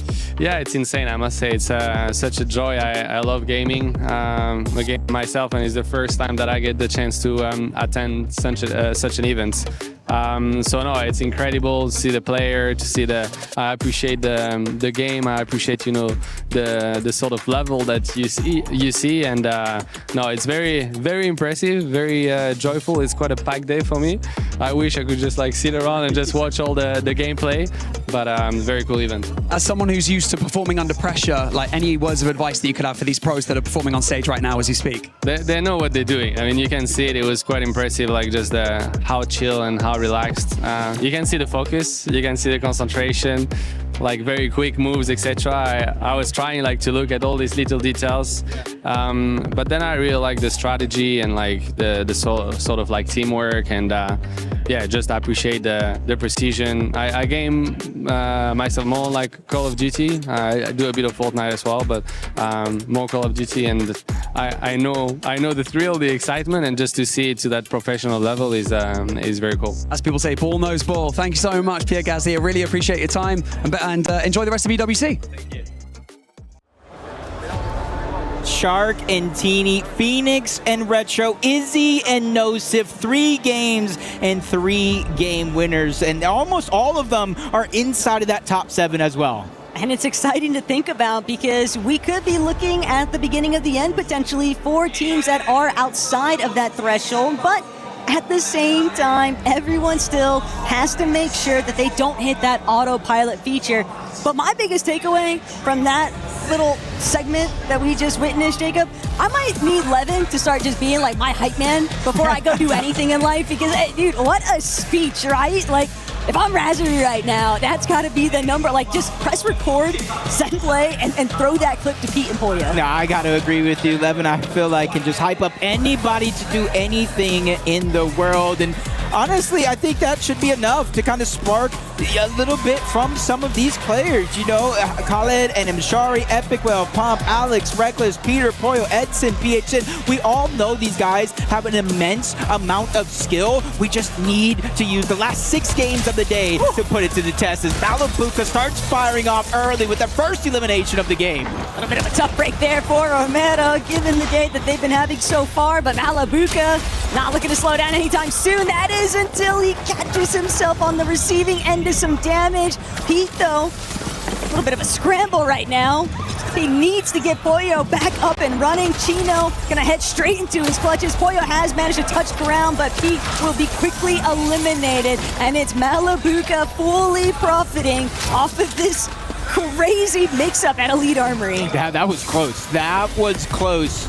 From Pete and Pollo being eliminated first out of Game 4. And honestly, this is like a refreshed Vico and Malabuka. I had a chance to talk to them for a few seconds. I was telling them, like, passing these games are absolutely crazy. And I said, no one's really going up for height. And you know what Malabuka said? You better expect to see ups at high ground if we make it towards the end game. And already they're showing a huge change up when it comes to the confidence early. Like, always easier said than done, right? Especially when you've got teams like Sharkantini that have just been so consistent at holding it down. But Muzz, this is a rare sight, losing the Bloom battle, and Malabuka just immediately closing in. Only needs one more well-placed shot to be the end of the line here for Muzz, and that's gonna do it. Malabuka with a clean finish, and poor Muzz just sent packing back over to where Sphinx is at. A straight, quick 9 points for them. They started in 7th place at 95 points. They are the line to beat as of now, but already at the course of the game, they move up into 6th place, passing Z-Dog and Goofy. Cringe, Voco, they're still having the same early game fights, just a whole different team. It's Nalu and Rainy this time around. They get that first elimination, essentially forcing one of them to disengage and try to hide. Will Malabuka be able to swing his way out of this one, though? PH Zen trying to make sure that he can actually shut down one of EU's best, but Malabuka knows shots from both ends of the spectrum, and he won't be able to escape it this time. A great sandwich there by Edson and PH Zen to shut him down. And Malabuka, though, he already had his fun at the end of it, Jacob. Getting those 3 eliminations was a very nice start to the lobby, but I like the fact that you kind of pointed out that they're feeling very confident in terms of trying to send it towards that high ground in the end game opportunities. Still, you have to wonder, anytime that it goes south even slightly, it's just like a dominoes effect. All it takes is that one little hiccup, and then your game plan is just sent straight out the window. Yeah, especially if the zone kind of pulls over in the direction in which you've been fighting on. And right now, it seems early on, more than half of the zone is outside of the map on the south side. So we know for the most part we could have things jumping right back up towards the center, but this goes that early game start. Romero got dropped first. Malabuka was able to get 2, and then this final one onto Muzz. The 9-point swing to move them up a whole place throughout the course of the game. Peterbot, we saw him go down early on with 0 eliminations, or let's just say 1. Now he's picked up 2 more, so they're just trying to go ahead and put themselves to the test. We talked about Levin said maybe they could throw away 6 games. Well, they might be able to throw away 6 games, but Peterbot and Pollo don't want to throw away 6 games. Hey, it's always Pete Pollo. You just can't be worried about these guys until you actually see them in this sort of position, and we're maybe in our last 3 games of the day. Then maybe, you know, fair. Start to get a little bit worried about how they're going to actually wind up in which part of the leaderboard they'll be at after all 10 matches played through today. Shadow and Virgo, though, roller coaster of emotions for these two. They've seen some highlights, and then there's just been the dips back down. It's just very difficult for them to get that consistency rolling. Yeah, it's kind of telling it. You know, look at their journey here. In the first qualifier, they got 6. They missed out on actually qualifying. The second qualifier, they missed out on the finals lobby completely. And then they qualified in qualifier 3 inside, I think, a top 4 finish. And then the fourth qualifier, again, they missed out, which just kind of shows that they can hide. They have lows. They're a team that builds off momentum, and they need to continue that here in today's games. And that's exactly it. Momentum being the key word, because you see Shadow or Virgo get even 1 elimination, all of a sudden they are racking up the count. But obviously, we'll have to see whether or not that actually ends up being their fate in this game. Right now, Vico looking to apply a little bit of pressure towards Nalu. And Vico Malabuka, this is definitely confidence.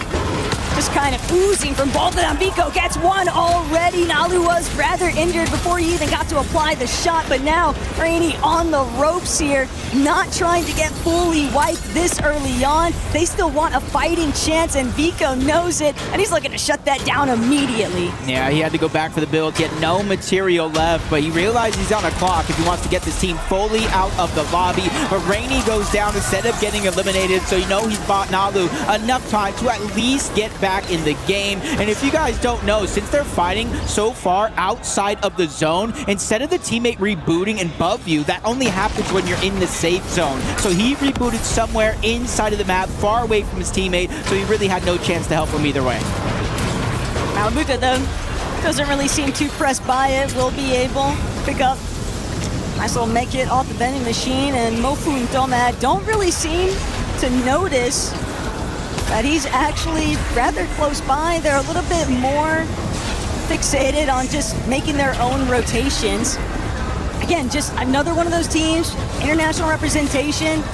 They've managed to secure a top 3 already in today's competition, just 1 or 2 more of those, and that could be what sets them up for that top 7 finish. Yeah, they're not too far away from where the bubble actually is, so they just need to continue to keep at it. And we had talked about to kind of start the day, nerves might be playing a little bit of a factor from some of these teams, but it's happening to everybody little by little, especially the ones that might be running out of time. You saw the loadout, the Mythic Wrecker Revolver, which packs a punch from far away. So when this team does eventually try to play for that high ground, it is going to hurt from a bit of a distance. Pablo Chino, though, just operating at their own pace. Launchpad nearby. They'll start to rotate. They've got the whites to work with, but Vico, another little run back. This very aggressive instance. And it's just impressive knowing that Malabuka also has full confidence in his Swagger that Vico is going to close that fight out 9 times out of 10. And that's a daunting fact when you are one of those teams like Rainy and Alu and realizing, dang, we just got shut down by one guy. Yeah. It's just one of those tough things that start to play on you mentally. But as we look at Cammy and Hari, I know they were talking about a lot of teams in today's games. I know it's only been 3, rather kind of inconsistent outside of maybe Shark and Teeny, but Cammy and Hari are another one of those teams you got to give a little credit to. 2nd place in the first game, 3rd place in the last one, 18th in the middle, and then a total of 8 eliminations. So they're making sure that they stay above and ahead of the curve, or at least as far as right now goes. Booga and Braids not too far away from the zone, just trying to grab that med kit before they use that launch pad to go in. Since they are so high up, they're going to have that bird's eye view. They can assess the situation and try to bring in all that information so they know exactly where they actually want to drop. And for Booga and Braids, it's not too far off when the launch pad actually is. Makes sense, though, for Booga to immediately cut it short. He recognized the fact that Pablo Chino were very quickly closing in on their position. Not only that, but that little scuffle taking place with Shark Teeny, Cammy Hari. They didn't want to risk finding themselves stuck in the air and just getting tagged up along the way, trying to be relatively healthy once they actually touch base onto the ground yet again. We're ready to see the Lion Roar. We're also ready to see whether or not Izzy and Nosif are able to replicate that last game success here, and it could start by finding these eliminations onto Khaled and Mshari, but the way that Mshari, it's a war of attrition here, and it's Mshari who's going to take him out. Nosif has fallen.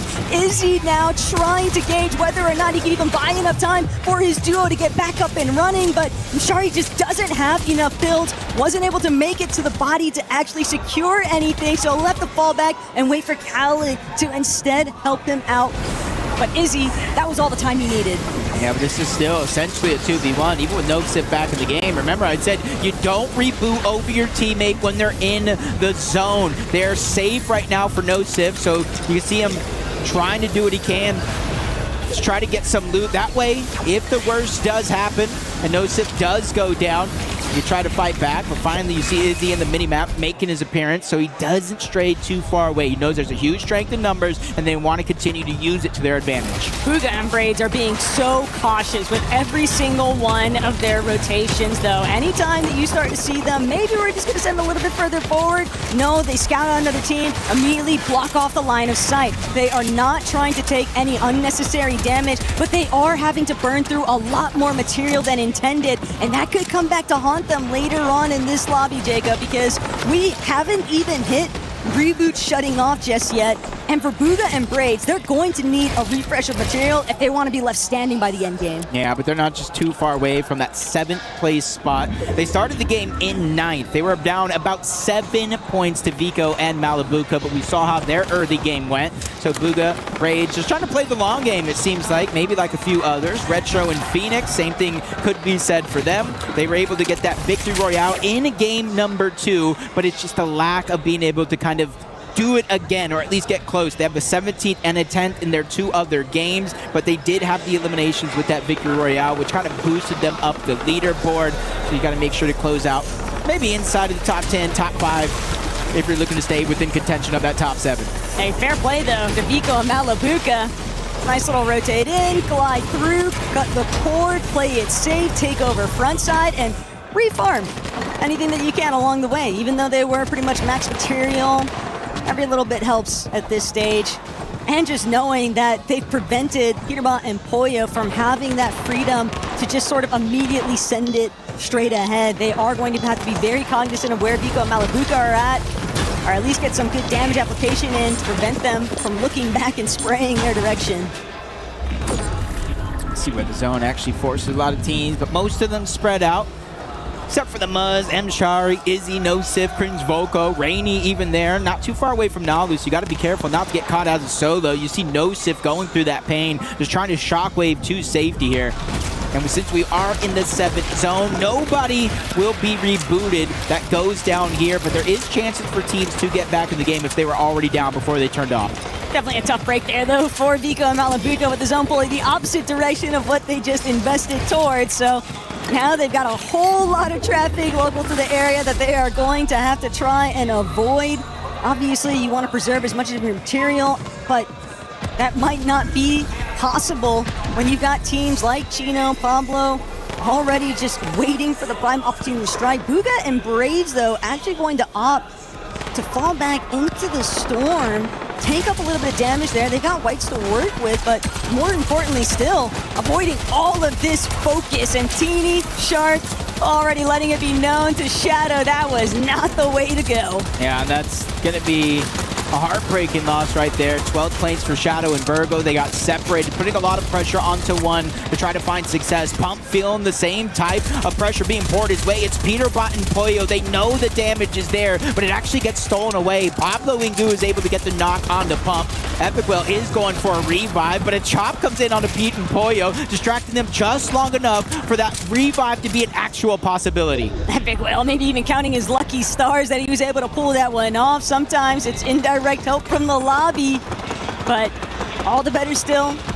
And it was still kicking here. Izzy, Nosif, great job concealing themselves. Didn't get the damage application they wanted against Z-Dog and Goofy, but the pressure point could definitely be applied. All depends on who actually moves first. Is Pablo, Chino just getting shredded on their builds right now, doing everything in their power to keep these walls closed off. Literally just melted through all of that brick.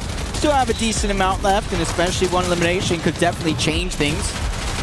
For Pablo and Chino, they started this game in 8th place with the 89 points, and then slowly but surely rising up the rankings. Still have to be careful, though, because it's not only Shark and Teeny that are now feeling a little loose. Peterbot and Pollo, I think that last game was enough. Going down relatively early in almost every single one of the games so far. 18th place, a 19th place. They did get a 9th with 3 eliminations, but if you know Peterbot and Pollo, that is nothing compared to how well they could play. Like, there's a method to the madness when it comes to these two, that's for sure. But for Vico and Malabuka, they just continue to find success after success. And for Pete and Pollo, sure, it's one thing to overthrow the team on height. It's another, though, to actually see it through, especially when Shark and Teeny are still in the lobby. Vico Malabuka also going to look to try and stake their claim towards this position. And with Pete, Pollo already having those 5 eliminations, though, it is evident, Jacob, that they are going to hunt out as many as they can find. Thought they were going to be able to take out Cammy there for a moment, but instead he just narrowly avoids front of that pressure. Is now Pablo Chino still choosing to kind of operate through these low front side positions, but eventually they are going to have to look back. Pablo even taking so much space here. He's got the buckets, though. He can afford to claim it. Yeah, worthwhile sacrifice of the HP, making sure they can get a little bit more space to work with. Peterbot and Pollo still have their eyes up above. They don't want to lose sight of anybody that could potentially try to go for the high ground, and I have my eyes on two, but they're busy with Epic Well Pup. Shark and Teeny being forced off the side yet again, kind of thwarting any plans that they had, and even more so now with Epic Well is able to get the knock on to Teeny. Cannot clean it up though. Shark is able to at least save him for now. And Shark is hoping that he could maybe get the little bit of wiggle room to try and go for a 3 to revive, but it's too late. That slight delay was all it took to prevent him from having a full run of it with Teeny, and that plan has now been thwarted. That's going to also overexpose. Peterbot's going to drop from height, but he'll have no issues whatsoever reconnecting to where Pollo is at. It's just knowing that Shark and Teeny didn't get the chance to actually fizz Crash Pad up, and that's going to be a big swing now. Vico, Malabuka are going to have to make this attempt all on their lonesome, and with very little material to work with, they just got to take care of what's right in front of them. Yeah, I know he had his eyes on that high ground, but as you said, low materials, that might not be a possibility any longer. Chino forced down below. It's Peterbot and Pollo, the ones that are going to take down Pablo. Vico as well, that's going to get all of that loot and kind of steal it away. The Chino staggering back, 0 builds. He needs the perfect elimination here. Shockwave to try to get him to the front, but it only puts him in the limelight. He's facing danger left and right. A full team of the bots. It's Buka and Braids that eventually end their run. They had no idea who was just scrambling inside of that box with them, but hey, whatever works. But Vico, big shots onto Pollo, and the high ground gonna be up for grabs. That's all it takes. Pollo eliminated, so Malabuka still managing to get the job done. Even if he doesn't have any materials to work with, he'll farm them out along the way. But more importantly still, Booga Braids, they won't get the chance. Malabuka, Vico refusing to budge. And to our top 3 we go. Vico and Malabuka. He kept his word. He said he's going for high ground, and so far he hasn't. No! The splat! I spoke too highly of him. He goes down, leaving Vico by himself, but there goes the first one, bringing it down to a 1v1 situation. He has no time to pop the heals. He's buying everything that he has. Down below on the other side, Edson from Brazil, qualifying from their region, bringing it down to this moment here. His teammate going down, putting all the pressure on him to succeed. Vico, on the other hand, has overthrown him, has taken the high ground. 3 builds left, shockwaving down, trying to displace Edson. It doesn't work, but the shot still lands. Vico somehow, someway wins that game. And Vico, Malabuka, you just know that he's got to be feeling so relieved right now, because that was nearly a sell that you do not want to witness on the big stage. Instead, they can laugh about it later, knowing that they were still able to secure the victory royale and certainly catapulting themselves very comfortably inside that top 7 threshold. I was scared for them in a moment.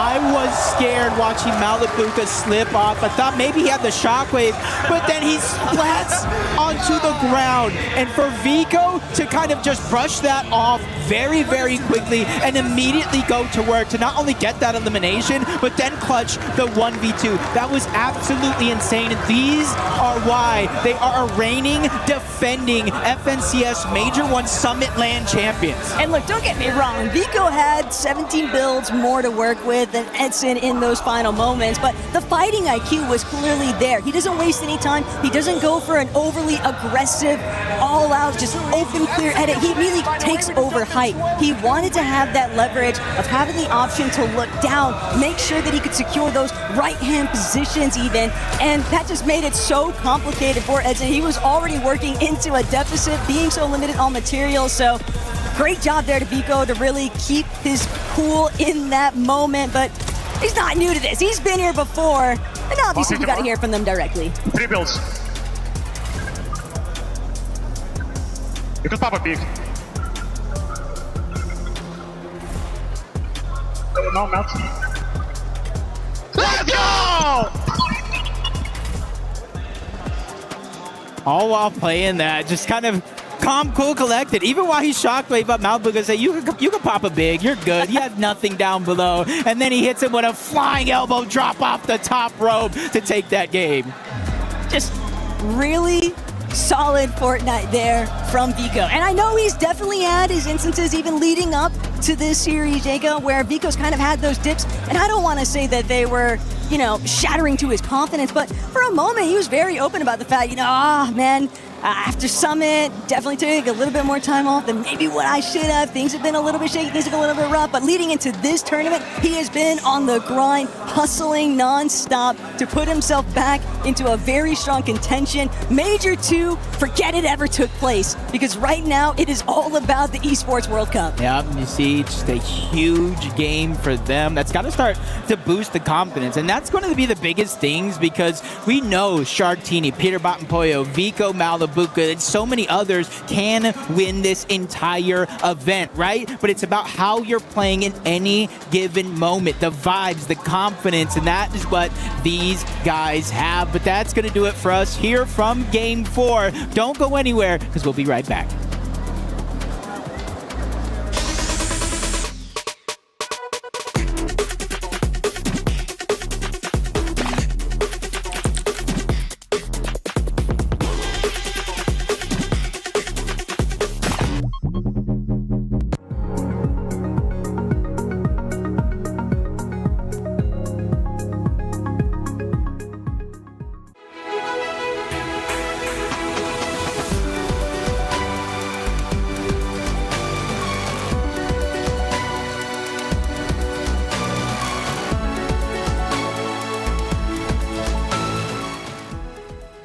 He can come in here and play my game. Let's go. He knows nothing. Let's go! Tyler 1, you're done. Raw energy. Blow the house down. The vibes here at the Esports World Cup are unreal. We have to get amongst it, Vivid. How are we feeling, guys?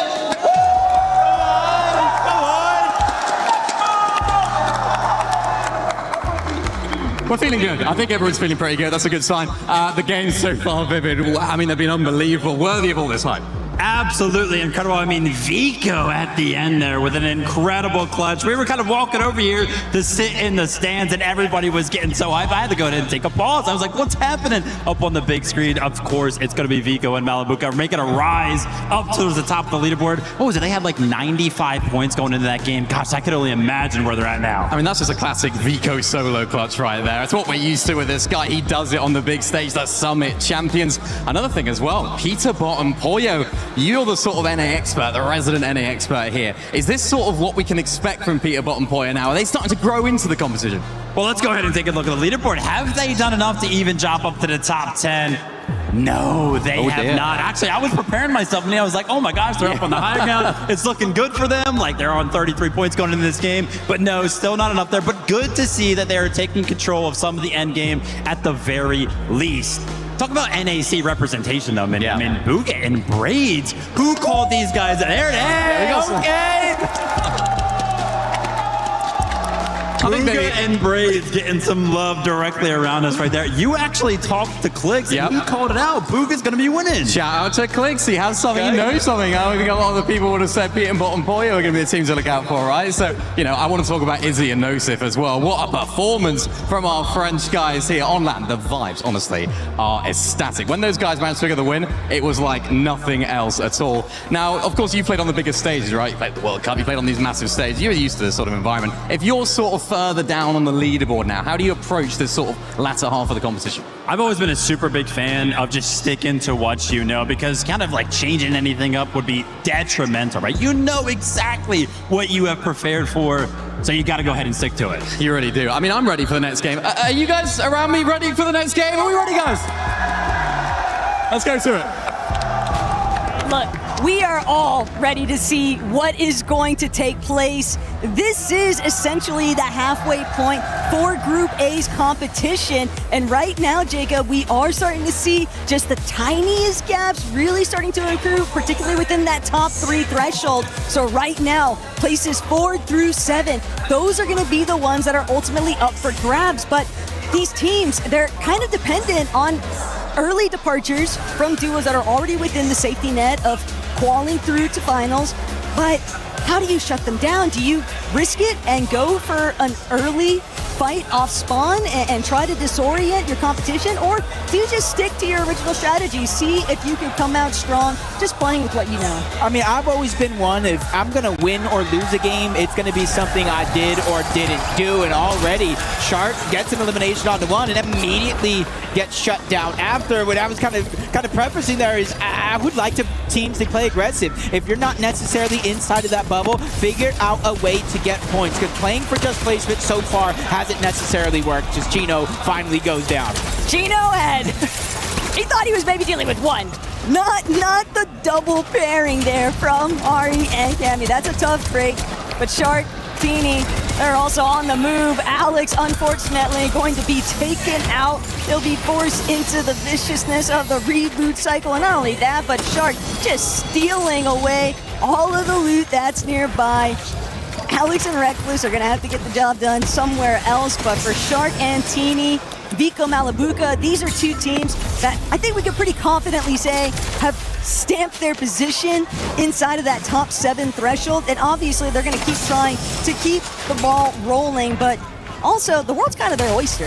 Yeah, and I feel like the only way for these two teams that you're talking about to fall out of that top 7 is literally for them to just not care anymore and maybe not even really kind of put it to the test like they have been. So Shark, Teeny, they've just been one of them teams that you look at and just gotta be so impressed as we continue to look around, seeing where some of these teams are at. Cringe Voca started this game in 14th place. They had 81 points, but you can see they have an elimination, so they themselves are starting to close the gap. But as of now, the halfway point or so, it's about 124 points. So even Pablo and Chino are barely safe, and I don't know how long it's gonna remain so, especially since Shark gets his revenge. And the worst part about Shark and Teeny and these types of competition, Jacob, that all of EU is all too familiar with.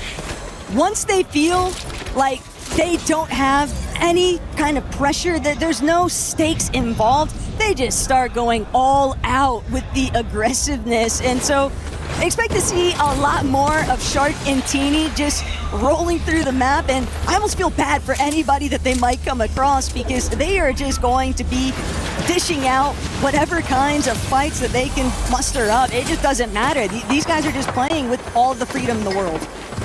That was kind of one thing I was really scared at. And they're one of the teams that could potentially take it off. You look over toward the side, Shark does it yet again, taking down Goofy. And this is where Fortnite in general is such an important game for the overall ecosystem for EWC, more particularly the Club Championship. If you look on your side, you got Team Falcons in first place, your defending Club Champions, and then AGAL in second. You also have teams from Team Vitality in this that picked up some points, so it's still anybody's tournament in terms of the Club Championship. Look, Shark is actually disgusting right now. Granted, that was some awesome cutoffs by Teeny, just really preventing C-Dog and Goofy any sort of room to breathe. But Jacob, Shark is very obviously feeling the confidence right now, and just the way that he is carrying himself. He wants every single elimination point he can find. He is not happy right now with seeing Vico and Malabuka overthrow. Through 4 games, Shark and Teeny have 14 eliminations total. In this game, Shark has 6 eliminations by himself. Taco, I think you said it best. This is just a whole nother team when they have nothing to lose, and it's going to be even more so that scenario because of this game alone. 24 points off straight eliminations, 18 points off straight eliminations here from Shark by himself. Again, that gap that we're talking about is only increasing. This guy's not even farming. He's getting all of his material just off of body loot. I feel bad because players are basically just gathering up all of the resources Shark and Teeny would need and depositing them at their feet. But the way that Shark and Teeny are just so casually strolling through this lobby right now, definitely looking forward to checking back in and seeing whether or not that elimination count just continues to rack up. But for Z-Dog and Goofy, they probably just wish that they could find any sort of a silver lining here. Shark and Teeny, though, just refuse to let go. They are talking these guys down, chasing them to the corners of the map every single time. And also for Vico and Malabuka, they're probably watching this elimination feed lighting up right now and understanding the fact that Sharkatini, they're trying to put the ball back into their court. They want that first place position. Yeah, and I will say the lucky thing though for Vico, Malabuka, and everybody else, Sharkatini are lighting up the leaderboard, building that gap.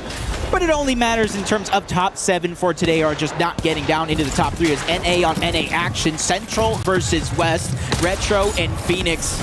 They won one of the EWC qualifiers on NA West. Shadow and Virgo, they qualified with a top 4 finish, and it's going to be Shadow and Virgo, interesting enough, that do disengage away. And rightfully so, because like I talk about moments, and right now in this moment, Phoenix and Retro are the best NA team in terms of the leaderboard. That was also a really crucial instance there for Phoenix and Retro, because they didn't just get steamrolled by Shadow and Virgo, despite the fact that Shadow and Virgo were trying to apply some steady pressure there. Phoenix and Retro holding their own. They are proving exactly why they are currently in contention for that top 7 positioning, and they're looking to keep going all the way here, Jacob. Sure, they might have a lot of steps to take before they can really break into that top 2 position, but top 3, that's just around the corner. For Peterbot and Poyo, 40 points, give or take, their way from the top 7 bubble. So even though we have this game here and 5 more to close out the day, plenty of time for them to close the gap. The Sphinx just gets tagged up on his way towards the outside of Elite Armory. Luckily for him, Muzz is there, not only to fire back shots, but alleviate some of the pressure, scoping through, gathering information, and even with the zone kind of pulling forward, they do have access to the launch pad, so it's interesting the way they're playing it towards the left side of Shark and Teeny. Teeny's finally going to go down, but Shark is still up, and honestly, he has been the difference maker in terms of aggression, in terms of picking up the eliminations. Even with Teeny going down, he's still moving forward. A little bit painful, though, for Shark, just knowing that he has to wait for Teeny to fully reboot. Not trying to completely toss this 5th lobby out the window just yet. Smart to disengage here. It's a rare sight, but even these two understand that it's just not worth trying to force certain engagements when things have just already worked against you. Heads up moment though from Rue and Moda, because Shark Teeny, the bigger issue is that since they didn't give chase to Shark, and for good reason, they're trying to just play out their own game. They don't want to take any unnecessary risks, because even if they get the elimination, they still might have to spend some time recovering, and that just brings up a whole new slew of problems here, as now Vico Malabuka spotted out Pablo and Chino, but Pablo and Chino don't really seem that interested in the fight. Yeah, this is seemingly like the stage in the game where you don't want to go down. Yes, you will get rebooted, but we're in the 5th zone.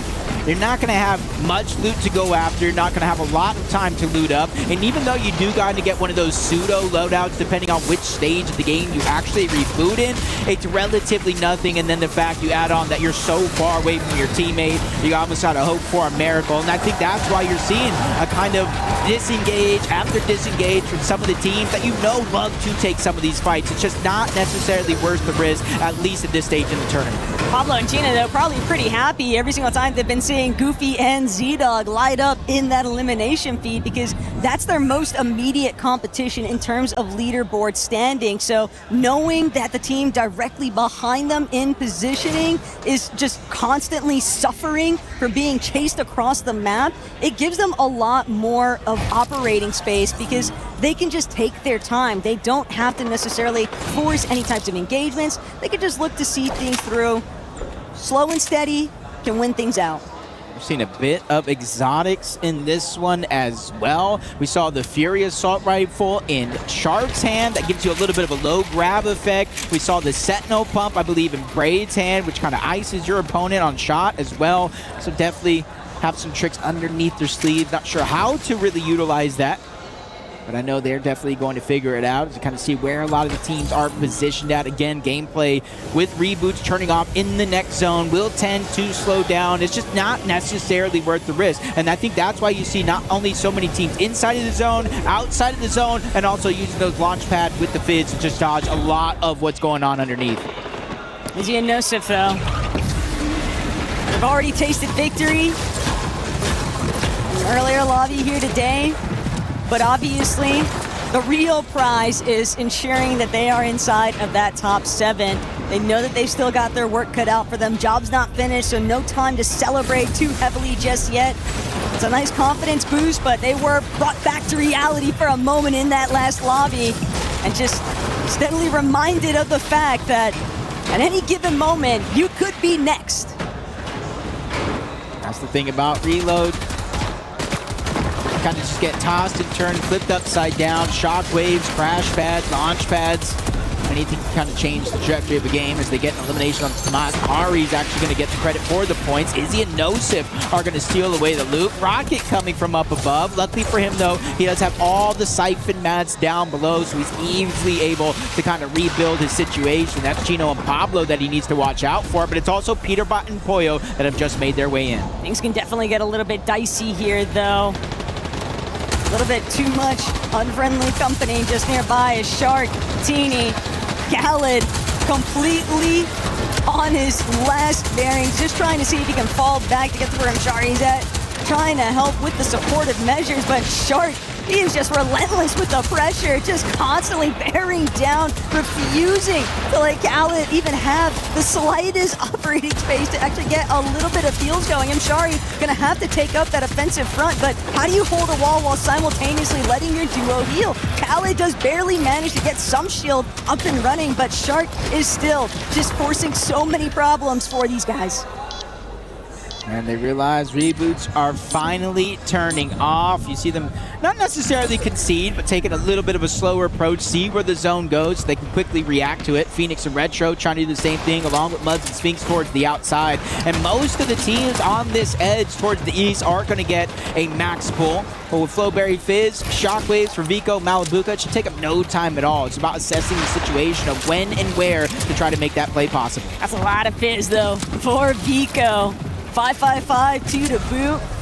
You can see part of what got them in this spot in the first place, and it was just clearing out Mofu and Tomad, leaving their area to be rather uncontested, and, well, doesn't look like anybody nearby is going to be able to prevent them, but they're going to look to start cutting through where the rest of the lobby is at. And sure enough, Vico, Malabuka, just setting up the Fizz play. They'll take their sweet time, though. The rest of the lobby not really going to have a chance just yet to even look their way. They've got clear airspace.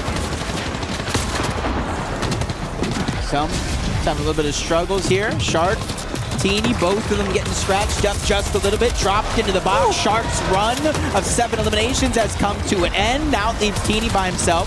Does have a med kit, does have a slap splash, but that's going to keep him relatively low. Still 1 shot away from going down, but at least he's keeping him and Shark in it to collect a couple more placement points or elimination points for that matter. Like, we've seen Teeny make it happen before, but this might be too tall of an ask given how many healthy teams there really are. We are just directly over water right now. Material is running so thin for a lot of these players, and anytime you're forced to drop the low ground, it can just make for such awkward fights if you are stuck inside of the water. Now for Teeny, he's just wishing that he could find any sort of body loot left over. Zone is going to pull a bit more in his favor, but with only 28 builds remaining, he's going to have a tough time actually breaking his way through in this sea of duos. Pablo and Chino have actually done a great job so far at claiming height. Yeah, they just got to be able to step off that shoreline and go up the side of that mountain. The beach day is over, but lurking up on the side is Peterbot and Pollo. The competition that they usually fighting up towards the top no longer going to be there, but great damage coming out for the likes of both of them. Spillberry Fizz, Shockwaves as well. I thought I even saw Muzz and Sphinx enter into the atmosphere, so no more free opportunities on high ground. I think people got the memo after games 1 and games 2 with nobody looking up, and now starting to put a little bit more focus in that direction. But if everyone's got the same intentions, who's actually going to be the one left to remain and take it over? Muzz, Sphinx are just so far up in the skies. Peterbot, Pollo now going to join the fray. Ari also alongside Cammy and Reckless 2 to boot. We have so many teams just gliding overhead, but the biggest advantage is given to Peterbot and Pollo right now. They're at that max render distance. Multiple teams up towards the sky. Got to be sure you don't forget about a Teeny. Kind of floating out underneath. That's Khaled. That was a good shot, but not good enough. He's able to take down Teeny, and they have stopped the momentum, or at least slowed it down as of now, right before the half. This is the last time for today. We're going to see Elite Strongholds before we go on over to Slurp Rush. So you got to really make these moments count. It's a whole different map, a whole different contestation as Retro gets dropped off here outside of the top 15, outside of placement points. And Vico Malabuka just doing a great job at tarping overhead of Ultimate Low. Going to make things rather difficult for teams to actually get any sort of leeway over that frontside position, but Peterbot Poyo, very similar intentions. They'll even take a moment to pause and heal. Nosif has been eliminated though, and now Vico Malabuka just continuing to claim space, but it's Muzz and Spinks who are actually leading the charge here in the ultimate low ground. Izzy doing what he can to try and hold his own walls, but Muzz and Spinks, they are just refusing to give it up, and now Chino Pablo, they might actually be the ones to make a resurgence back onto the high ground. They know that Pete and Poyo have started to get a little bit comfortable up top, but nothing is ever safe. Yeah, but you can see for Pete and Poyo, they're just watching all around, making sure nobody can lurk up for free.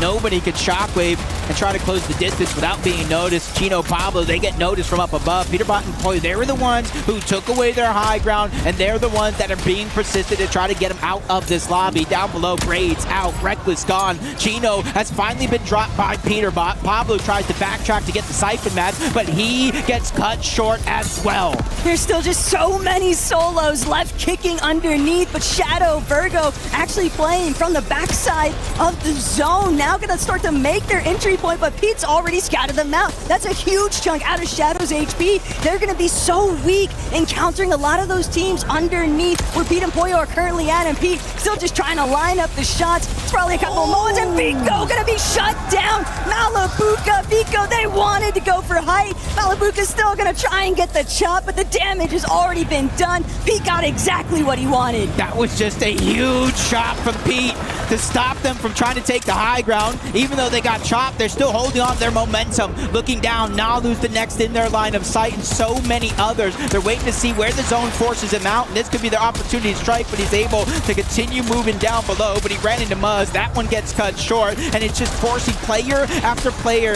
into interaction down below, and Romero's gonna be the one that reaps a little bit of reward, taking down Boko and getting the loot. Two solos, one other duo, and Romero hoping that it's gonna be Pete Poyo who do something about his team overhead, but Peterbot jumping, an agent of chaos, just causing so much disruption underneath. Poyo right next to him, Muzz still managing to hold strong somehow, but it's all about Peterbot and Poyo and what kind of damage can be done. Romero barely gonna make it into the zone, and he takes out Virgo with him, but now Muzz on the other end of things, trying to see if he can break through. Romero's had the chance to get some Siphon, but Pete Poyo immediately collapsed, and that'll be the end of it. Another second place position potentially on the line here, but it's all about whether or not Pete and Poyo can just find him at the end of it. Yeah, I think with it going over the top of the mountain, you just don't have enough heals. It's the exotic Slapberry Fizz, and it's already empty. A slow start to the day. They build the momentum, and they win before the half. It's Pete and Poyo. Well, let's be so honest right now, though, Jacob. They were always guaranteed at least the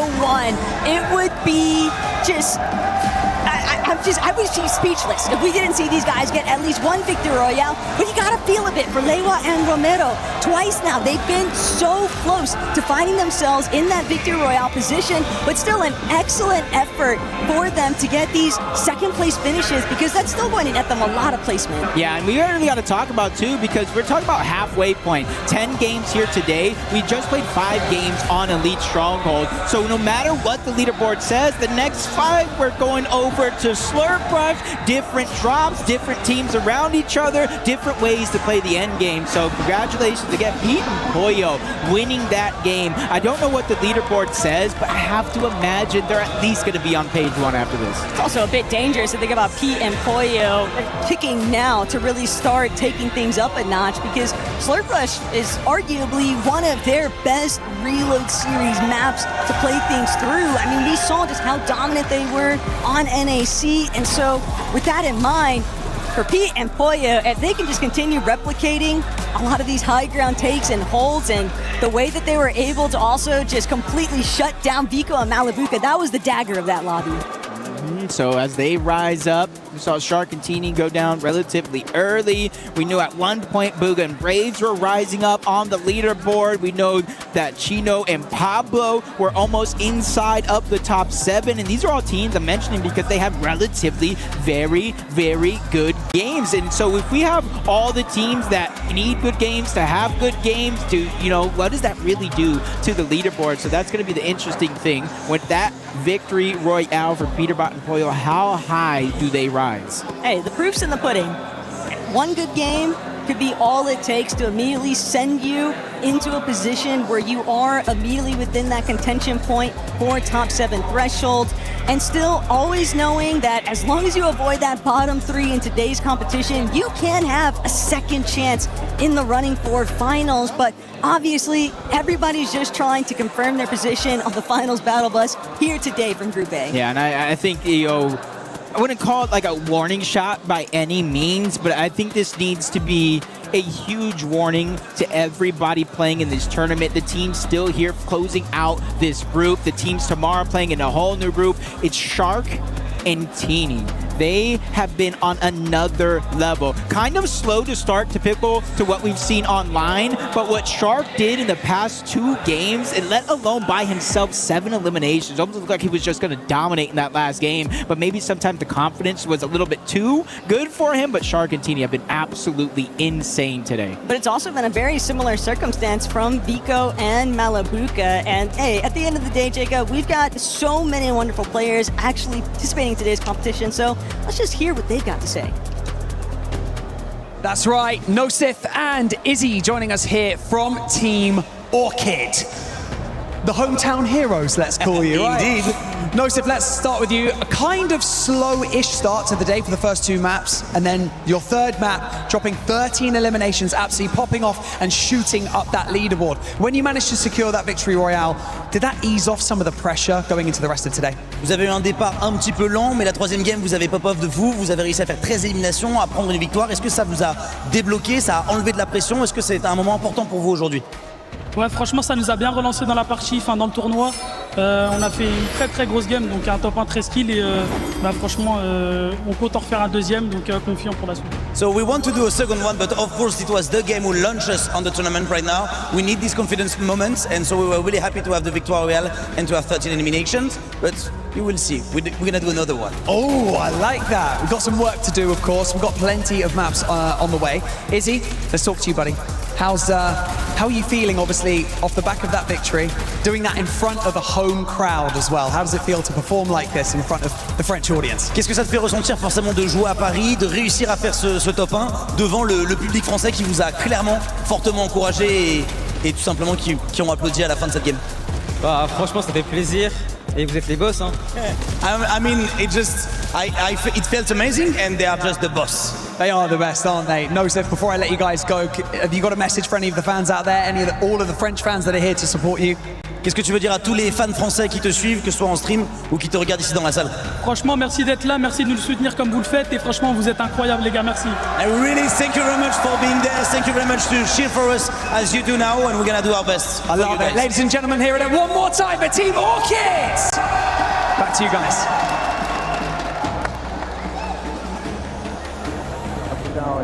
Back to Austin. We had a moment here. We had to welcome, of course, none other than Vico, Malibu, the stage, couch, whatever you want to call this here. Guys, it's a couch, right? Yes. How are you guys feeling? Obviously, we had a big victory royale from you. We got the classic Vico pop-off. Vico, how does it feel, man? Hey, it feels great. You know, after getting 20th in Grants, it feels great to actually be able to do something again for my IGL here. You know, not disappoint him. I don't know if y'all saw that clean 200. I don't know who that was in the last 2v2, but I was kind of moving there, I'd say, you know? Well, what was it like for you, Mally, where you're just like, all right, yeah, Vico just do kind of crazy stuff? I mean, if you're the IGL, you're kind of the big brain, we know that, but how did it feel for you? I mean, that's kind of expected, like, you know, when we're in top 3 and then Vico is alive and he has at least like 150 HP, I just know he's gonna win. So, like, I didn't even try to help him, I just died to let him want me to. Now, talk to me about this. So, obviously, you called out, didn't do too well recently, but I don't know what it is, but when you guys hit LAN, you're just different animals. And even in, like, the first 2 games we saw, it was like, maybe they're not doing like the way we expected, but then immediately like, oh, sorry, you're questioning me, Victor Royale. What leads into that? What makes you guys so good on LAN? I mean, I think it's just because like on LAN, everyone's a tier 1 pro, right? Everyone's the best on their region for a reason. And nothing stupid can really happen. You know what everyone's gonna do. Like, nothing stupid can really happen. Like, for example, in the grand finals, right? There can be like, I don't know, like a handful of teams, maybe 2 handful of teams, right?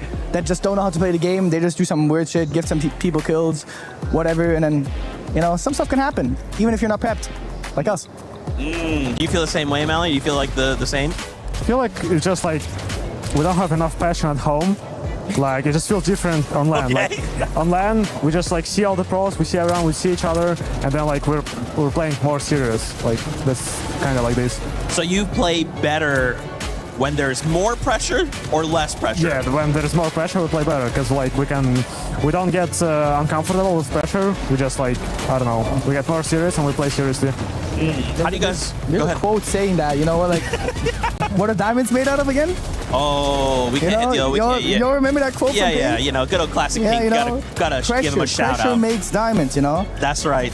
So, what do you guys feel like you've improved on since that 20th place coming in now? Of course, being here on the EWC stage. What did you guys improve? What were the little things you're like, hey? And it doesn't have to be like a ton of things. Obviously, you guys are the best. But what are like 1 or 2 things you were saying like we should work on this for that? I think it's more like after 20th grands, right? We kind of got a wake-up call that we still need to like VOD review. We still need to play scrims. We actually need to take the game serious and actually look at our mistakes and not just say like, oh yeah, bad zones, or yeah, just like we didn't know what to do, or whatever. It's like we actually took matters into our own hands again, just like we did at Summit. And yeah, I mean, it's working out good, pretty much. Been grinding a lot. What do you think, Melly? To be honest, nothing really changed. It's just reload. It's just reload. We need to think less. Bro, come on. He just ruined my whole thing, bro. I don't know. There goes my calling you guys humble comment just right out the window. Love to see that. Obviously, with the level of competition you guys are feeling, is there another duo you have eyes on that you're like, man, I'd love to take it to like one final 2v2 and get a VR over you guys? Ooh, actually, like Peter and Poyo, or like Shark and Tini, like the good teams, like just the tier 1 teams, would be nice to get especially Peter, What? They're decent. Which one, Peter Poyo or Shark and Tini? Both of them. Okay. Coming from him, didn't say anything. No. Don't come for me again, Peter Ball fans, all right? I'm saying this like for him as well. No. Just to clarify, I didn't say any of this. Malibuka said that. Don't come for me, come for him. He whispered it to me in the ear right before the interview. Yeah. I think that was when I walked him and said hello. I think that's exactly. He said exactly that. No, guys, you're setting me up for failure again on Twitter. I don't know what you're talking about, Viko. Oh my God, my obviously, being in front of this amazing crowd and kind of hearing them roar, can you guys maybe give us like a taste of what that feels like? Obviously, we're on one side. You guys are professional players playing in front of the crowd. When they're roaring, and if you go back and watch, your hand's like actually shaking when they like cut to you. What are you feeling in that moment, man? My hand was shaking? Your hand was shaking. Damn, I didn't even realize that. I guess I'm just too good. No, I mean, it's fun. It's just like, I enjoy it, It's just a feeling of like being on a LAN, You get to see all the fans, like, like online, like you can say like, oh yeah, I have 500,000 followers on like this platform, But like seeing it IRL, how many people actually show up to support you is so much more different. It gives you like, it pushes you forward, I don't know if you saw Spider-Man, like that one like animation of him like being pushed up like by all the ghosts, that's like, or like, like that. It just gives you more faith, in yourself. So I don't know, it's just a great feeling, honestly. It makes me want to do way better than I always do, God, I'm stuttering. Dude, it's good. We're in the moment. You're feeling it good. What do you feel about it? It's like, is it the same for you? Do you feel something different? I mean, we could describe it perfectly. It just helps you. It's always nice to see all the pros, all the stuff, everyone like on every LAN, on Fortnite LAN. So it's really good to be here. Yeah. Now, obviously, this is Group A. Tomorrow we bring in Group B. Is there any duo maybe tomorrow you're hoping maybe doesn't make it through, or maybe you hope they make it through so you can fight them in the finals? Honestly, I just want Sky and Scroll to make it through, They're really good friends of mine, especially Scroll. I talk to him a lot, especially after that 20th grands, we talked a lot. We got the same mental coach, always Poppy as well, But yeah, I think I want them to go through, Like, I don't know, they're just fun to play against. I just feel like I want to do bad, they're not gonna do bad because it's reload and it's 10 games, so it's really hard to not qualify. So I'm not gonna name any names. He's got a point there. He's got a point. Okay. One final question. I'd love to hear from you guys for the fans. Obviously, the crowds out there, they're loving seeing you guys. They went crazy when you guys got the VR. What would you say to the fans that are watching you guys compete? Well, thank you all for supporting us. You know, it's always great getting supported by you guys. I hope I can, you know, we just keep doing better and better. You know, I'm hyped for Belgium as well. But first of all, like, we gotta focus on this year. You know, gotta show that we're still the best. You know, for a reason, obviously. People say Mickey Summit win. There's no Mickey in that, you know. But yeah, thank you all for supporting us. You know, it keeps us, even at home, you know, keeps us motivated, keeps us faithful. You got something to say, Mavi? Thank you for the support, guys. We're gonna try to do better in finals, bro. See, this is why I love this guy, bro. Yeah. He's just a go. The benefit for you, Mally, is you just have Vico to just do all the talking, Yeah, or you're just like, hey, that. what he said, same here. Well, guys, thank you so much. We appreciate y'all taking the time to talk with us. Thank you for having us, bro. Of course, it's great. Let's go play some more games, watch more stuff. You know, we'll do all that. For that being said, that was Vico. That's Malabuka. We'll send it back into the studio. Thank you, Seek, for that amazing interview with the players from Big as well. I mean, we saw Vico being able to clutch up earlier as well in game number 4, I believe it was. But right now, Levin, I gotta give you the gas, brother, because after that coach talk that you had for Falcons, actually, let's rewind it a little bit. Let me slow it down a tiny bit. Before you gave him the talk, Falcons' performances, it was none other than 18th, 19th, and 9th place. After your talk, it was 6th in 1st place. Falcons, if you want to sign a coach, I mean, you got him right there on the screen. Yeah, man, send the contract, man. You know where to find me, man. They know where I'm at. Look, I'm not going to take all the credit. It's Peter Bottom Boy we're talking about here, man. I mean, they were always going to have that game. They were always going to have that big performance. It's the reason why we said it'd be foolish to write them off. As we always say, as we always end up doing every single major, we always like, maybe this is it for Peter Bottom Point, and then they always make a comeback. And to do it at the halfway point, where they still have 5 more games with it to even climb up the leaderboard more, they've just gotten started. So a conversation that I kind of had when we saw Shark and Teeny dominating after like the first 2-3 games was that everybody else had to be worried about the momentum that they were picking up. You want to talk about a team that you have to be worried about when they start to pick up momentum? I feel like Peterbot and Pollo are at the top of that list. I mean, we know exactly what they can do. And yeah, they were on like 33 points going into, I believe it was game number 4. They are up to 159 now and in top 7. I mean, listen, they of course want to be first place at the end of the day, right? Because that's just a confidence boost. That portrays a statement. But really, you only need top 7 today to make it out of the groups. Yeah, they went from being 17th place all the way up to 7. Nice. I like that number a lot more than 17th. But then you have some of the other teams there towards the top. Earlier, you were actually talking about consistency, Vivid. Yeah. And one team that has been consistent so far throughout the day is ROC, which is currently sitting in 3rd place with 161 points. I'm happy that you kind of brought them up because there are certain teams, whenever we do watch Fortnite competitions and we take a look at the leaderboard, we're like, wait a minute, how are they so far up? We really haven't seen anything crazy from them today. We haven't really been talking about them today. I feel like that's Hari and Cammy here. I mean, I feel like we really haven't just seen anything too crazy, just leading right into that play style that Cammy loves to play. I mean, take a look at top 3 specifically. Take a look at the eliminations. How much more 1st and 2nd place have than Hari and Cammy, but they are still up there with them. Yeah, Hari and Cammy were a team that are predicting to get out of the heat comfortably. And just because when you look at the way they've been playing in recent months, they've really been ramping in, going under the radar. You have to give big props to Cammy and Hari. It feels like for quite some time in EU, people were almost trying to write him off a bit, sort of talk about Cammy in a way that was like, yeah, Dimash and Dharma, the new best Polish duo in the region, right? They're going to be the new face of Polish Fortnite. Cammy and Hari have said, no, we're still here, and they're showcasing that through excellent consistency today. And we can't ignore the history of Cammy either. He does have that LAN experience. He is the 2022 Invitational, although that was many, many years ago. Being able to have that LAN understanding, know what the meta is with inside the tournament is what can turn things around for you, and that's why they're doing so well. I think it just comes down to them having a great coach, great consistency, that always have a excellent mid-game plan that they know exactly what they're going to do, and it's paying off so far. It is paying off for them. It's not paying off for some of those teams currently in that second page that we need to see a lot more out of, because we have now hit the halfway mark here for Group A. It's now or never for some of these squads, because if you are, especially for these duels, if you're in the bottom 3, those keys are going to be getting crushed. You're not going to get a chance to go to survival.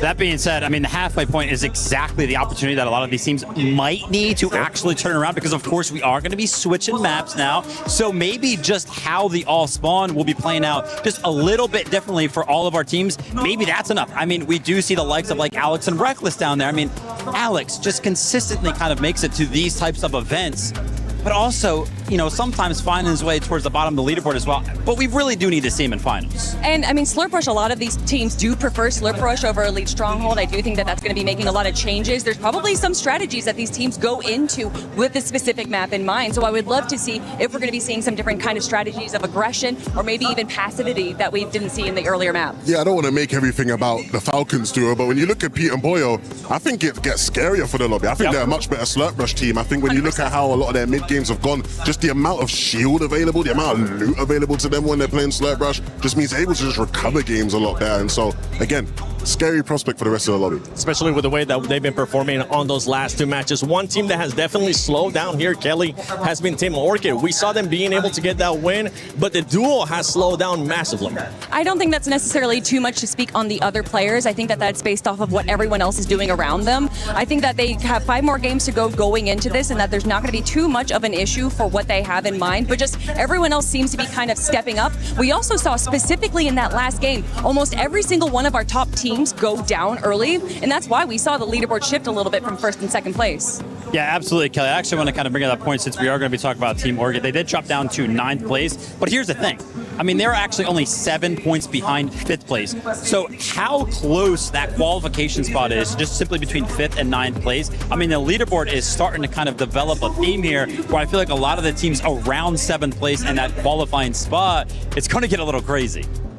I agree. I think it's exactly what we expected out of the competition. This group had so much talent, and I think we've seen from some of the smaller region teams, they're not just here to participate. Like, they are here to try and take over, and there's quite a few. I'm looking at Leviathan again. Yes! At the end there, I don't think we have the replay of it, but the shot Romero hits at the end where he's bobbling in the water, I forgot what player it was, but they open up their edit thinking, yeah, this is easy pickings. And he just hits like a left-hand peak bobbling in the water shot. I'm like, oh my goodness, I've not seen people like play at this level from, you know, Brazil in quite some time. These guys, again, the talent is just so clearly there. Romero just being a shark. That's what it came down to. Waiting for the right moment. The only one in the lobby. Waiting for the right moment to strike, and boy, was he able to, especially for that squad. You were hyping them up earlier. They're still being able to perform really well here. But as we're going to be heading into the second half of Group A, right? Now it's your turn, Vivid. Now it's your turn to be a coach. It can either be really good, as we see it from Levin, or it can end up backfiring.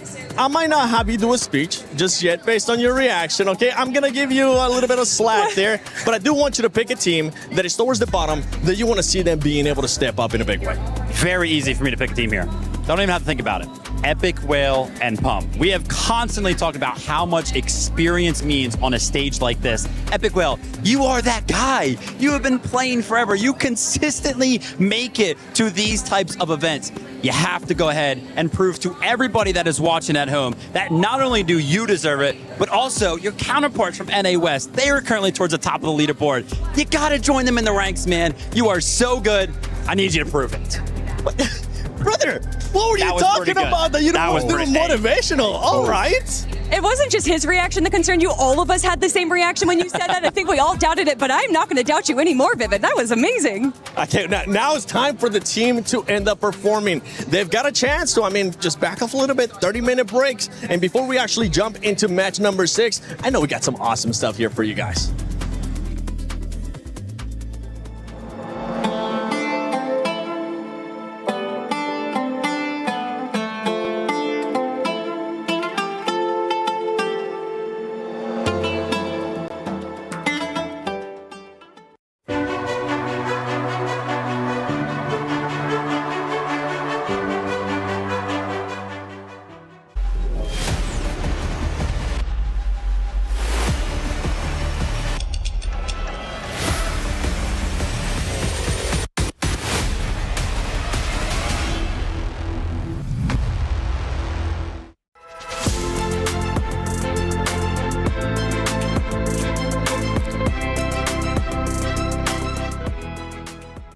is playing, you're not yet. EWC Play is your all-in-one platform to compete in fantasy, pick'em, and quests for a grand total of $300,000 in prize pool. Build your dream fantasy team in 5 different games and track your score with live results tables. Predict the winner of every game, every group stage, and every tournament. Complete daily and weekly challenges to earn boosters that help you climb the global leaderboard. Got what it takes? Join EWC Play now.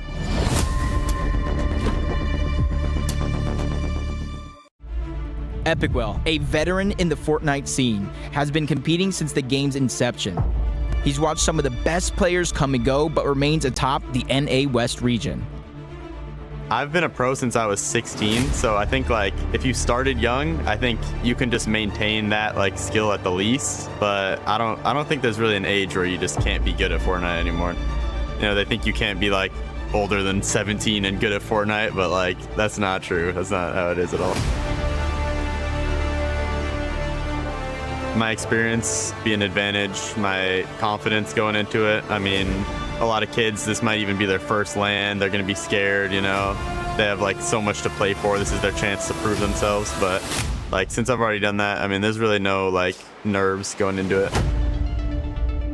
The key to my longevity is like you can't let one season go to waste, because once you start declining in this game and your rep goes downhill, it's really hard to push back up that hill. So every season you just got to take it super serious and lock in. I enjoy it still. It's super fun. Like I enjoy competing, and for me, like doing bad in a tournament is enough to motivate me to like lock in again if I am slacking, you know. Fresh off his record 7th FNCS Major 2 victory, Epicwell heads into the 2026 Esports World Cup with the very duo partner he just won alongside, Pump. No stranger to glory, Epic knows the sacrifice required to succeed in competitive Fortnite. With the skill ceiling now higher than ever, there's no easy road to victory. Yeah, I think during the first 2 qualifiers, it definitely would have been really nice to qual in those, but we weren't really as well prepared for reload. But during the last 2, I think we actually played a lot better. I mean, we should have qualled in the 3rd one, but we kind of got griefed. But we still got our qual in through the last one, so. I mean, I knew we were the best team, and I knew that we deserved the last spot, but at the end of the day, you never know who's gonna like come out on top in a tournament, especially with 1 LAN spot left. It's always tough, but I knew we were the best team and that we deserved it.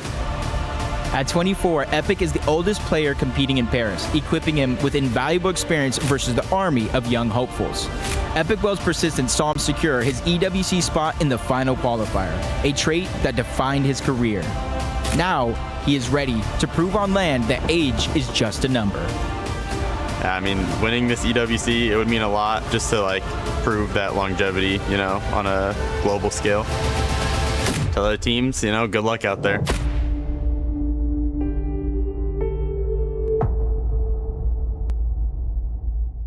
Guys, Monster D-Face here, and we get the pleasure to actually check things out behind the scenes because it's media day going on right now. And actually, I might want to keep it down just a little bit because over here you have live commentary, footage, photography, everything happening right here. And also, as the players are starting to warm up, normally they just come in here early and, you know, we get to chat with someone. And it looks like we have my boy Leo here as well. Leo, what's up, bro? I'm fine. What about you? Dude, I'm doing good. How was your flight? How's the travel? Everything perfect. This is my country, Paris. I'm hyped for this. I'm not gonna lie. Man, the last time we saw each other was at the last event. Now you're at this event here. I mean, what are your expectations coming in? I think I'm happy with what French doing right now. I'm trying to think about the top 5 maybe. I think they can do it. Well, guys, listen, this is behind the scenes. Obviously, again, we are lucky enough. And Leo, thank you so much, man, for your time, bro. Well, have a good luck and enjoy the show. Yeah, we are in the time of the century here for the Fortnite fans. Obviously, again, you can even see here on the players wall. Take a look at this. People are getting to sign their names. Folks are having fun, drawing little fun pictures, and that's really all there is to it. And in case you also want to see the behind the scenes of a set, I got something covered for y'all. Take a look at this. Now, I don't know what goes into building this stuff, but trust me, it looks pretty incredible. You're gonna see tons of awesome shots of your favorite pros, players kind of hanging out, taking different types of videos here, and trust me, it's so freaking cool. All right, now we're getting to my least favorite place, the quiet zone, but I'm still gonna give you guys a quick look. Let's go ahead. All right, so here in the quiet zone, well, this is where that high-level B-roll and interview stuff starts to happen. Now, I'm not going to venture too far in, but do know we're going to take a peek at one of the Fortnite sets. So let's go and check it out. All right, and here's the Fortnite set. This one looks pretty cool. Might even be familiar for some of y'all. Now check this out. Bunch of cameras set up here. Players usually sit down, get mic'd up, and then you kind of go through the fun interview process.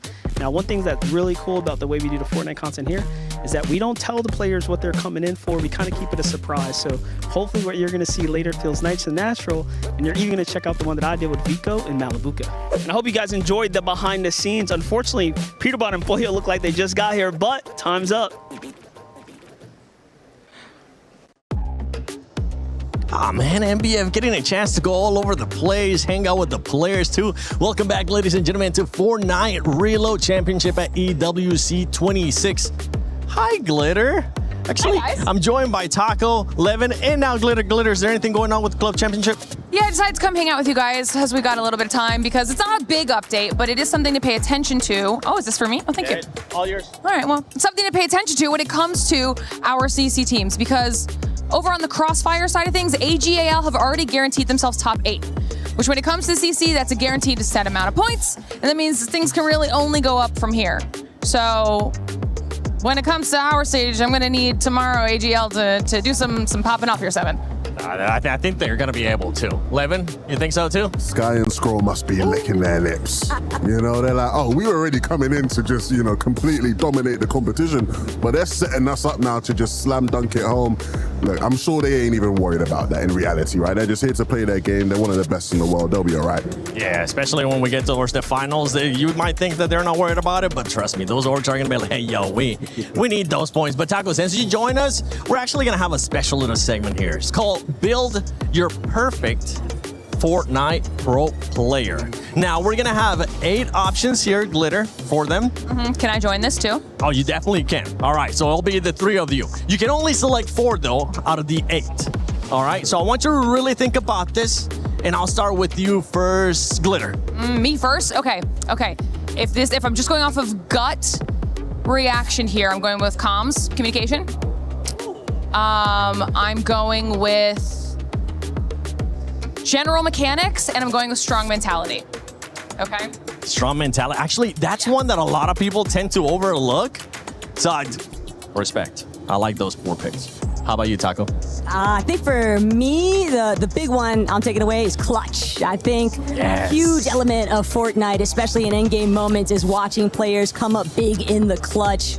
Also got to be looking towards aim. Think that mechs are flashy, mechs are nice, but sometimes it's the aim that can really carry things through for a solid turn of events. After that, awareness is going to be my 3rd in line, and I think comms is always a really good shout. Yeah.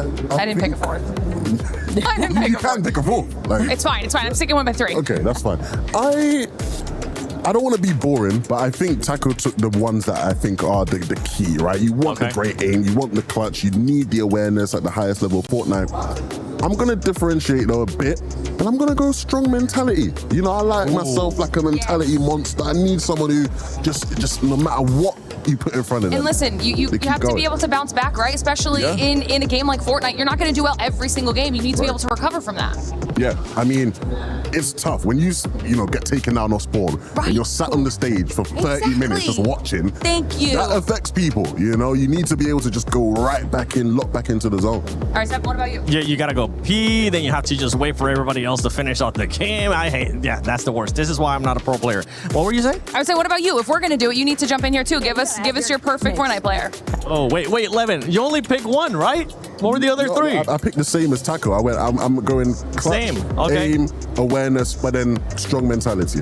Oh, hold on. Tomas, bring it back real quick if we can. I want to see those again.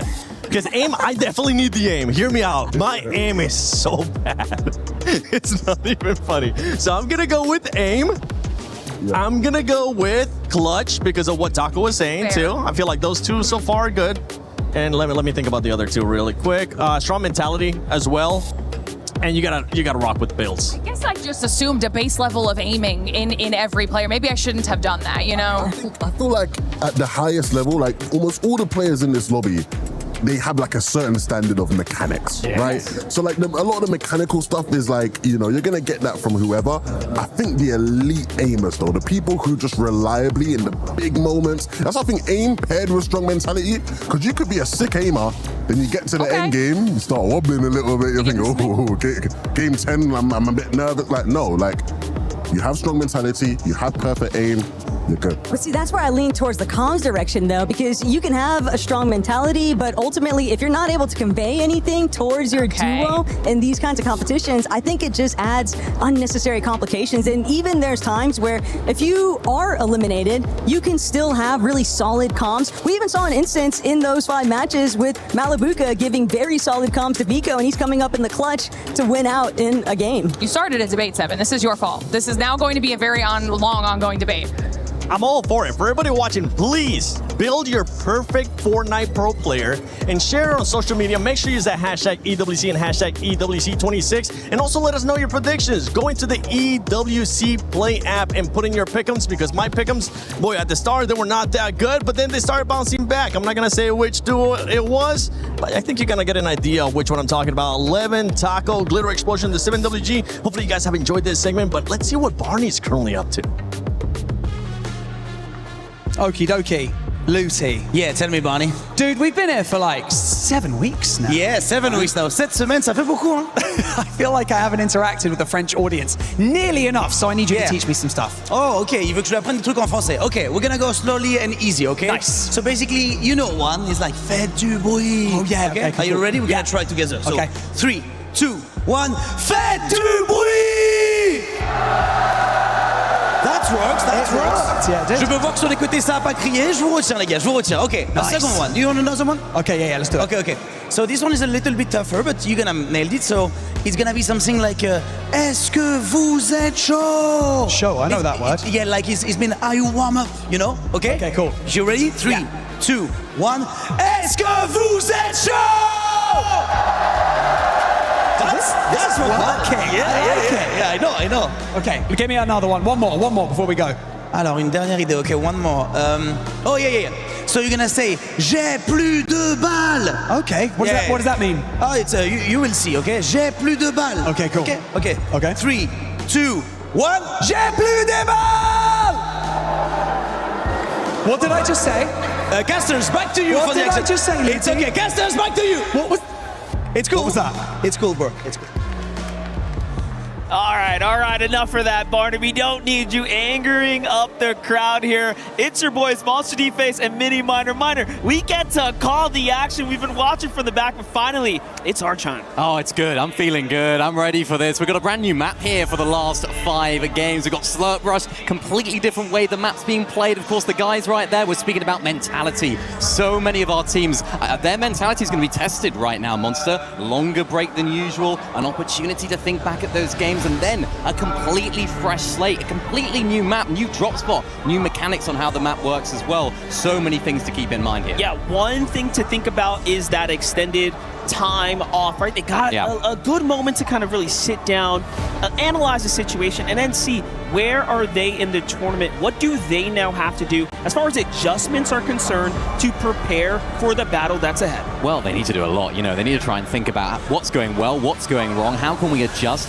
And then, of course, everything that you just learned from those first 5 games. We now can almost throw all that out the window, bar a lot of those sort of mentality things, because things are going to be so different, particularly when you're thinking about a different map. You're also thinking about different drop spots, different contestations, different third parties around as well. So there's going to be lots of different situations that we find our duos in here, because maybe they're fighting a different team than they were used to in these first 5 games. So many different questions to be answered here. And what's really incredible to sort of witness here is that we've already had first 5 games. We've already had this sort of LAN environment. Now things are going to be completely different. Yeah, if there was nerves to begin with, those are surely out the window at this point. Yeah. They've had enough time to kind of get the jitters out the way. Now we get to get into the action here, switching up the map, getting right into what comes next here, Mini Miner. It's game number 6. There's some big off-spawn fights as well. The big one at Dirty Dock, Shark and Teeny, Sphinx, Muzz. You see Izzy there as well in the distance. Plenty of teams that are surrounding this sort of area, and already Muzz is finding his first knock. Gino's here as well, and he takes down Muzz. That's a first elimination for them, certified here as well. So many teams in and around this area here, Monster. It's so interesting. It's like you can't even shake a Muzz not catching a break here. You're coming into this game in 6th place, and then you don't get that first elimination. That's a slow way to kind of start things off, but Chino and Pablo are fighting like they have something to win here, and I like what I'm watching. Let's see him do it. Chino gets a shot. Sphinx puts up a good defense, but not quite enough. Slide kick there, really nice actually from Gino, one of the most aggressive players that we can see on EU, but getting pushed by another one. Shark got the high ground, looking for that shot, finds the knock, of course, as well as the full elimination. Big moments here for Shark and Teeny. We've seen them have a little bit of a wobble here. They've lost that top spot. Vico Malapuka slowly starting to come back into the competition. So Shark and Teeny really have a lot to answer for here. If you really think about it, and this is a worst case scenario for them, dropping a game out of the first Elite Stronghold map, coming into this one, Dirty Docks triple contested, it kind of does put a question on whether or not Shark and Teeny can maintain the momentum. They sort of had an easy first half if you think about it. This next half might be pretty tough. It's going to be interesting. You get to see the map, how everything goes down. I think Shark and Teeny really there can be really happy with how they sort of played that Dirty Docks. They were the team that were healthy. They're the team that are alive. A lot of the other duos in that sort of area were wounded. They were down to one individual. So definitely something to keep an eye out for, as well as we take a look at Peterbot. All the way over at Slurpy Swamp. These guys looking like they were going to take this for themselves, but plenty of people nearby. And what a shot from Peterbot. What a shot indeed from downrange there. You love to see it. Now we got a little bit of lurk action here from Ari and Forge Khaled. Let's see what they're going to do. Playing a little aggressive now. Looking for the little side angle here. Steamy Stacks does seem to have some pretty high contestation right now. All in all, though, pacing seems to be going pretty well. Here's a team, though, they have to really step it up now. Yeah, they do, yeah. It's lots of answers needed for this duo. Currently sitting right at the bottom end of the leaderboard, so this fresh map change might play into their favor. A fresh slate, clean, new start for these final 5 games, because for some of the teams that are further down, the teams that are popping off right now, why can't they do that in this latter half of competition? That's what they'll be asking themselves. If they can do it, why can't we? And it's a lot of those sort of smaller region teams that do need to have a little bit of a comeback here. Pablo Wingu, we saw Chino fighting off spawn a lot over at Dirty Docks, and Pablo's trying to get an angle here onto Izzy and Nosif, the fan favorites here in Paris. Pablo looking for an angle, trying to find one on the backside, not able to actually find one as Gino's providing pressure from other areas. Nice piece control from Pablo, good shot, another one. Will find the first knock onto Nosif, and Pablo's there as well. They are playing very, very well right now. The consistency really picking up here for Pablo and Chino. 3 eliminations now and on the hunt. We might, well, I was going to say, we might be seeing our first team fully eliminated, but no, things settle down now. Chino and Pablo just really turning things around right now. Take a look at Romero, though. Just look at them go right here, really taking flight. Meanwhile, Cringe and Voco in a tough position. You have Izzy kind of insight here in the distance. He's debating whether or not he wants to fight. Meanwhile, Pump Epic Whale, again, they have a really difficult time ahead of them. If you get eliminated here now, you're going to be so far behind, and you can get sent fully out of this entire tournament bracket. You cannot be at the bottom 3. Yeah, it'd be a disastrous start to the second half of competition for them. They really need to have a good one here in order just to, even just with the mentality side of things as well, you know, ensuring that you can bounce back after a tricky start. So much expectation, of course, particularly for Epic Whale. Had so much experience, so sort of speaking about that previously on the desk. You know, lots of expectation, but also that calmness about his demeanor, I guess you could say, when he plays on these sort of lands. He's been there, he's done that. He should be confident, he should be calm. So excited to see what those guys do as well. Oh, Zone's on top of Z-Dog. And of course, Goofy here, they're just kind of vibing out right now. Shark and Teeny back on the hunt here. They're listening and watching the action right now, but Braids the first to get caught off. Another team puts their opinion on the matter here. And now this is going to be a really filthy fight right now. You have Booga and Braids. You have Goofy kind of off in the distance, possibly thinking they want a third party this one. But Booga and Braids have their work cut out for them. Classic Teeny lurk right there, something that he's definitely used to doing over on EU and now doing it here on the global stage. Booga and Braids were bruised, but not fully knocked. So I think it looks as though Shark and Teeny will sort of try and dip on out there. You can see there's another team sort of rotating on through as well, going to give Booga and his teammate Braids the opportunity to disengage. Oh no, though, Teeny down to Muzz here. This is very personal for Muzz and Sphinx. You know, they took the battle from Dirty Dots. They weren't happy how that went down, and now turning on the gas pedal here. One thing I've noticed from Shark so far today, he is not afraid to fight with Teeny down. He will put up a strong defense, but now they just kind of have to hold this one down. You know, this is one of the worst times to fall. Zone 4, right? We're about to go into that point in the time where things are going to cut down, and look at this. Half of it's in the water here, so it really is going to get pretty bad for them. So little space to work with. If there's anyone that you want as a solo clutch situation, it's Shark. He's almost like the extra overshield in the game. You have overshield here in Reload. Shark is like overshield plus. He's just that fighting demon that not only can eliminate players, but also hold them off inside of these fights as well. And that's what makes this team just so good, because it's so hard to take them down. Even when one of them is down, like we just saw there, they're so good at getting back together and keeping their momentum going. In terms of momentum, Vico Malabuca, they're a team that's on fire right now. They're surging up the leaderboard, expecting big things from them. And Peterbot and Pollo, they're starting to come alive here. Yeah, here they are doing very well right now. 4 eliminations. This is the fastest start that we've seen on the entire tournament so far for Peterbot and Pollo. So already off to a really strong start. Pablo and Chino, though, back to them. So we just got to keep tabs on what's happening here. Meanwhile, Peterbot just continuing to put in work with that pistol. Over peak, though. Took a lot of damage right there, so had to go back inside. And that's the benefit of this Slurp Rush map. You can actually heal a lot in the storm. There's a lot of those sort of Slurp barrels. There's so much of it. So that's why I'm seeing so many of our teams right now inside of that storm. Some teams really far back, almost up towards Steamy Stacks, some of our teams. So really happy to stay inside of that storm. And just saw Shark there go down. Yeah, Shark now out, so Teeny on his own. Another test here for this duo early on. We spoke about how this team had a little bit of a wobble going into this second half. They need to bounce back here as well. Yeah, I mean, what can you do when you're triple contested and out? Booga and Braids also saw them dip back into the storm. They seem to be very much interested in getting into a piece of this action. Little do they know, there is a team rotating on the outskirts here. Can they actually find them?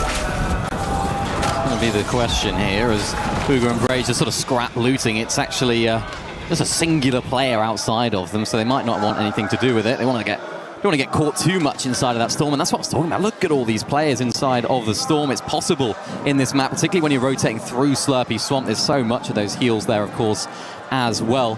What is it, like 2 or 3 teams inside of the zone right here, Monster? Everyone's playing outside, and it's honestly the meta in this particular map. And for Peterbot and Pollo, they've started strongly here. Peterbot's been hitting shots. They seem like they're the sort of team that just gain that momentum. We've seen it before. We've seen them have slow starts, but when they get going, it's like a runaway train. From in the zone to in the bubble, Peterbot came into this game in 7th place. He's now sitting in 5th on overall placement points, so he is slowly working his way up. Meanwhile, Shark and Teeny fighting their way out the pit that they were being thrown into here. Teeny and Shark get a little bit of material from that fight. Braids and Booga might have stood around for a little too long. Can Teeny get the full finish? That would have been devastating for Braids there. Yeah, another situation where Teeny's trying to lurk. They're trying to find that knock, and they don't find it initially right there. So really difficult situation. That's how Shark went down. You can see right there. Braids was the one doing the lurk right there. Teeny, of course, doing a fantastic job as well. That's his role when Shark does go down, and they're just capable individually, which is what makes these guys so good. It's a good story for them right now. They're just kind of fighting their way back. What looked like was going to be a very rough situation. Now they're possibly looking to set up the farm onto Rue here inside the zone. Already though, crash pads ready to get to work here. Burst rifle, of course, allowing him to have that pressure and accuracy, but either way, this is a pretty tough place to fight. Very close quarters engagement happening here. The zone will start to add up, but first they need to secure these elims and that get moving. Let's see it. Teeny finally starting to break loose here, gets a couple extra bandages, and you can just see the wear and tear on the loadout here. It's not looking too great for them, but hey, they're still in the running. That's the thing. These guys can turn their game around on a dime. Any situation they find themselves in, you have to back them. And you can see, looks as though they have overtaken first place spot with all those eliminations. Look at that, though. Second place right now, fighting another top dog in the lobby. Peterbot and Pollo against Vico and Malabuka. LAN winners against LAN winners right now. Two teams that are no stranger to the top end of the leaderboard going head-to-head. This is what LAN competition's about. For now, it's peaceful, it's calm, but things could boil over in an instant. That's a fight that I think we all know is worth paying for.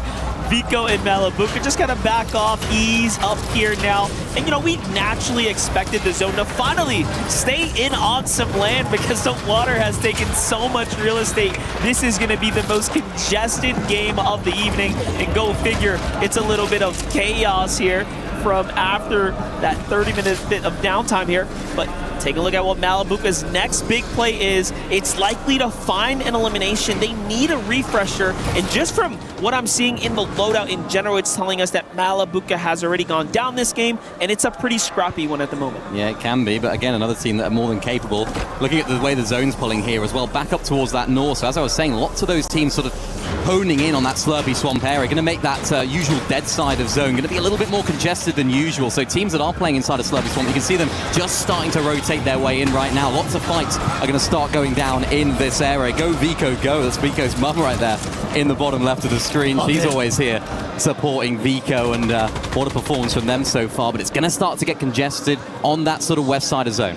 Yeah, this is going to be a really tough spot to kind of put yourself in. You see a lot of teams trying to put themselves sort of towards that river in case they end up in a difficult spot where you need to kind of get some cheeky extra HP. For now, though, the clock is ticking. The new zone will reveal itself, and then it is game time because the Storm will officially not allow players to refresh their way back into this lobby here. Taking a look at the overall bigger picture, Root and Moda fall, so that Storm fight really started to weigh on them. Meanwhile, Peterbot and Pollo really looking to put up the positioning here. The first early high ground, Epic Whale gets knocked. That is the worst spot to be in. Nosif loses duo as well. This is so rough. This is really rough. The French fans right now, they're on the edge of their seats. Nosif has got the entire country on his back in this particular game, having to solo clutch right now. And this is what I was talking about. Lots of these teams that are rotating from Slurpy Swamp are going to get in all sorts of trouble. And look who's there playing spoiler for them, playing guards in the front of the castle. It's Peterbot, it's Pollo, it's Peterbot with a mammoth. He doesn't miss. Can he hit another? Not quite in that situation, but they're dangerous. They're on fire. They're on form. And they have the momentum right now. They're looking to win this game here, Monster. Done a really good job keeping that Mammoth pistol pressure down. Eliminated right there in the feed. You see Virgo and Shadow unfortunately falling to the hands of actually Peterbot finally gets in. Then Reckless and Alex under some severe pressure here as they tried to make that rotate, but it just goes completely sour for them.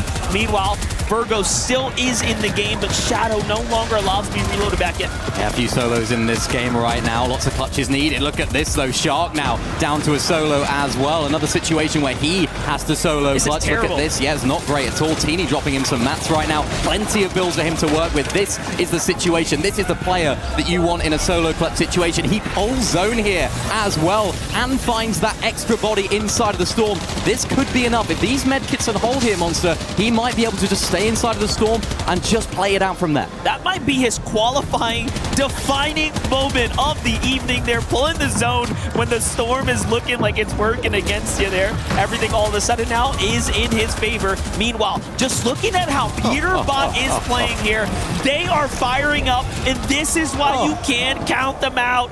My gosh. It's just a highlight reel. He's making his own highlight reel. Every single time we go back to a replay, you know it's going to be an absolute banger. And that's what Peterbot does. Another huge couple of connections there with the Mammoth pistol. Unfortunately for them, they're not going to be able to find those refreshes. So all that early investment, they will have to look for another one as another team looks to try and play up in the sky as well. Peterbot and Pollo do have to keep their eyes on that as everyone down below has to try and traverse their way through all of this water. The team that's in the sky, it's Muzz and Sphinx. They're looking on down at the rest of the lobby, trying to skip a lot of these moving zones to hold on to a lot of their materials. But meanwhile on the low ground, Booga, not a bad performance so far. Still need more, looking for an opportunity to make their way into the zone. Lots of pressure though from another angle. They can't get cracked here or else they'll be focused. But they're holding on for now, and Peterbot's in the air as well.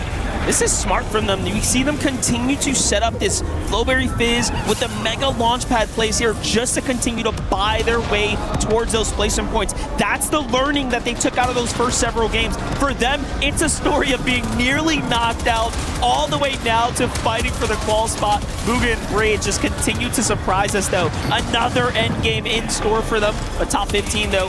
No big placement points being earned yet. And Shark somehow is still fighting his way into this run here, into this end game. This is what he does, but he's being cracked in the process right now. Health going down, looking towards that front side of zone and needing to take a moment to breathe, a moment to heal. Only down to the wood now as well for Shark. Meanwhile, Bugha on the other side of things needs a bit of a refresh of his own with Braid looking for that right now. Goofy and Z-Dog looking to try and hold them as well, but they're safe and sound in another tarp right now, trying to find their way towards that front side. All they need is one big refresh here, Monster, just to get their game reignited, to reignite the lion within. Yeah, you know, getting reignited is one thing, but earning points a whole other one.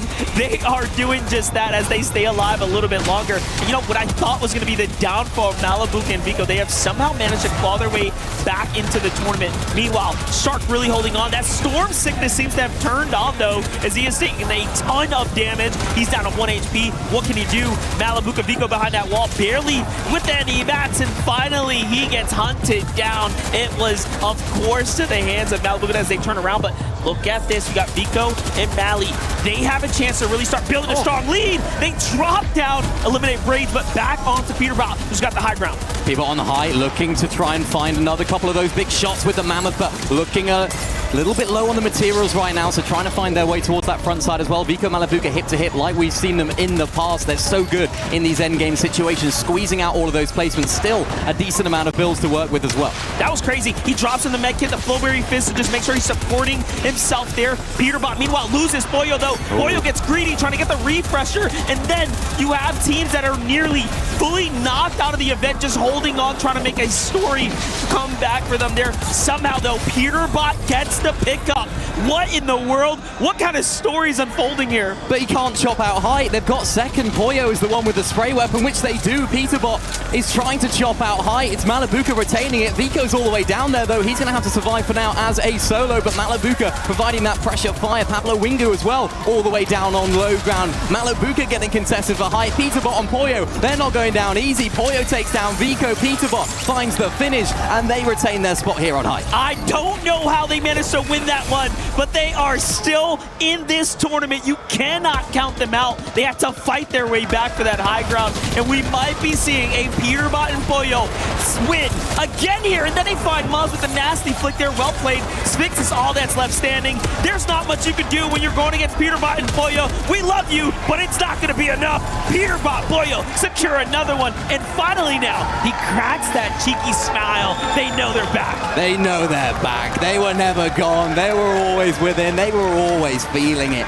And it just takes a little bit, a couple of games maybe to get themselves settled. So much pressure, Monster, on their shoulders. I mean, it's one of those situations where we can just see them coming alive in real time. And the duality right now, Sphinx, ooh, you can just see and sense the emotion there on the other side. Boyo eases up, loosens up his shoulder. He's happy. The fans are feeling good. The emotions are starting to turn around here. I mean, even though they've done it all right, when you have a start like that they did, really low down, what were they, like 19th after a couple of games? Yeah. It's got to put that pressure on you, no matter who you are, no matter what you've done, no matter where you've been.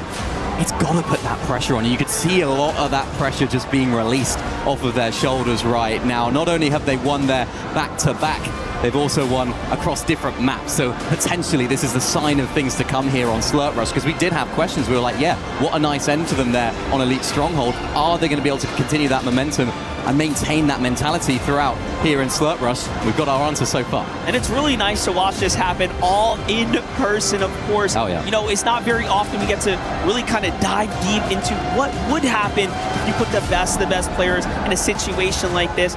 But that map change, I think, really was the boon that they were looking for. Even now, look, Peterbot posing for the cameras there. Yeah, it must feel nice. Yeah, you can see it from there. Boyo, as you take a look at some of the highlights there from that end game. And you can never really count them out here. Yeah, you gotta just listen in on this, you know. When you start thinking about how this all plays out here, I mean, from their perspective, there's always chaos involved. You have to expect it, but it's a team that stays Go on left side low. It's one duo. Can you find him?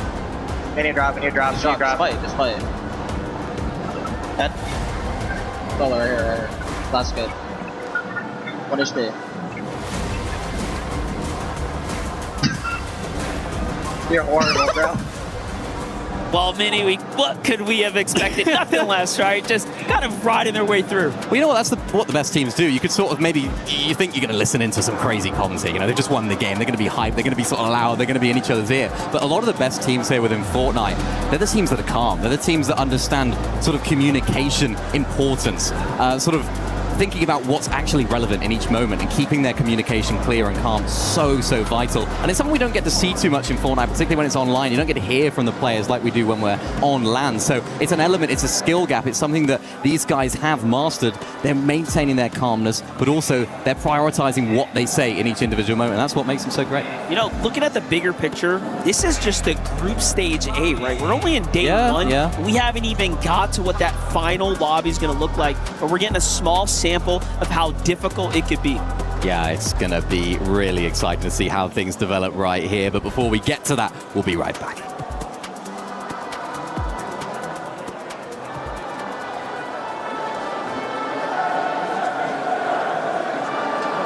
The human body was built to move. Not trapped at a desk in one singular posture for 12 hours a day. It's time your chair evolved. This is Secret Lab Titan Evo. Ergonomically engineered for you, gamers, hybrid workers, artists, backing your every move. A lot of people are haunted by their past. I'm inspired by it. They're not just playing for themselves, they're really playing for their entire family. They have defeated their demons! They have crushed the curse! Hearts have been broken here at EWC, and also a lot of money has been made. And that's exactly what Falcons is currently looking to do. Just make it to the finals and lift that trophy and also get all that money. This is something you were actually scared of, Vivid. You were talking about the momentum that this players can have, and right now with that back-to-back win. And that's why you can't count out Peter and Porte. You never can. It doesn't matter how far down the leaderboard they are at any point in the competition, because they can have what we like to phrase Peterbot and Pollo-esque games. That being said, though, I do want to go ahead and mention it, right? Levin, we kind of talked about it. They only needed a couple of games to actually make something like this happen. They have absolutely flown up the leaderboard, and I don't think we're surprised. It's Peterbot and Pollo. What are you going to say? I mean, they have dominated in Reload all year long. We said, I think at least, they're a better Slurp Rush team. Yep. I think we saw in that game exactly why Slurp Rush plays into their hands. A lot of the meta in Reload has been about sort of playing the storm and trying to skip zones.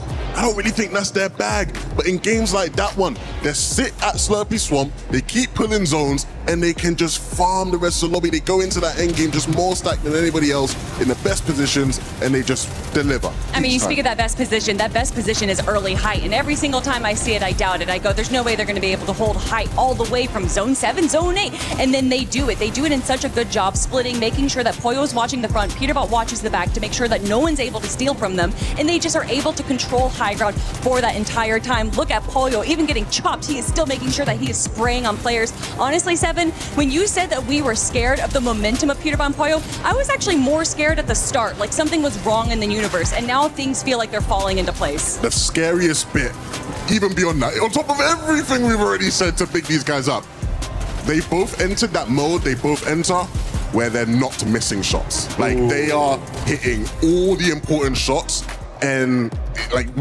how do you take height off these guys when they just hit every mammoth shot? They were catfishing. That's exactly what they were doing in those first games. Yeah. They were playing a bait and switch for us. They were like, let's see what they got to say. Let's see what they're going to be coming back with. But one team that you've actually been keeping an eye on that has been bouncing back is Must and Finks, because my goodness, this squad has bounced back, especially in the last 2 games. And it's really interesting to see because they're not playing together in the FNCS, so there was a little bit of question marks on how would their synergy be in the competition. But man, they're finally showing up, had a good start, and then a few little rough middle games, but finally picking things up. I mean, I'm a Moas fangirl. I'm just going to be biased no matter what. And I mean, for all of NA and OCE and NA East, all the regions that he's represented, he's like the champion for all of us. Listen, for anybody that frequents the FNCS over on NAC, you guys know anytime that Muzz is on the screen, Zeke himself has an absolute freak out. Let's call it the Zeke freak. Kelly has, kind of brought that here to the stage for us here today, talking about anytime she sees Muzz up there on the big screen, she's getting very, very excited. But yeah, Kelly, I love the fact you kind of bring up where they're currently at on the leaderboard. Currently sitting in 4th place. I mean, again, we like to have that conversation, Levin, about sometimes some of these teams, they just sneak up into the top of the leaderboard, and it's super impressive. Yeah, I mean, earlier in the day, we're here talking about we're the NA team. We got to switch to the second page of the leaderboard to spot out any NA. Yeah. And they have quickly risen up. All it takes is 6-7 games, and you start to see all these guys up there. All right. Listen, for me, though, I got to look to Booga and Braids right now. This is a duo that everyone was so excited for. They got the last spot out of NAC. It was so hype when he won. You could hear the hype coming out of Booga. And to see them, they actually were doing better in the previous game. Yes. So they dropped down just a little bit. But even then, to see them in the top 10, just so close, Vivid, to make it into that 7th spot, that's what I love to see for Booga and Braids. This is where the competition starts to get a little bit scary, though, because I remember talking to Seven about how we just had a 7-point difference between positions 5 and 9 on the leaderboard.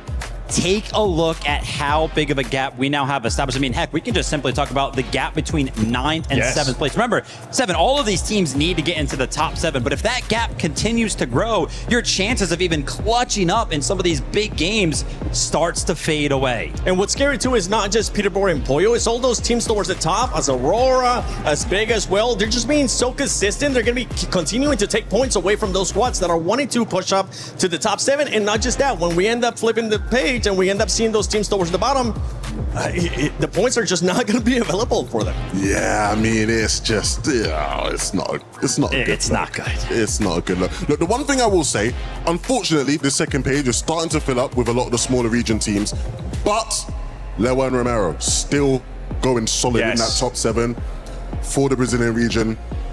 Look, I was looking at a lot of data before the competition, sort of like grouping teams together based off of some of the numbers from, the different reload finals.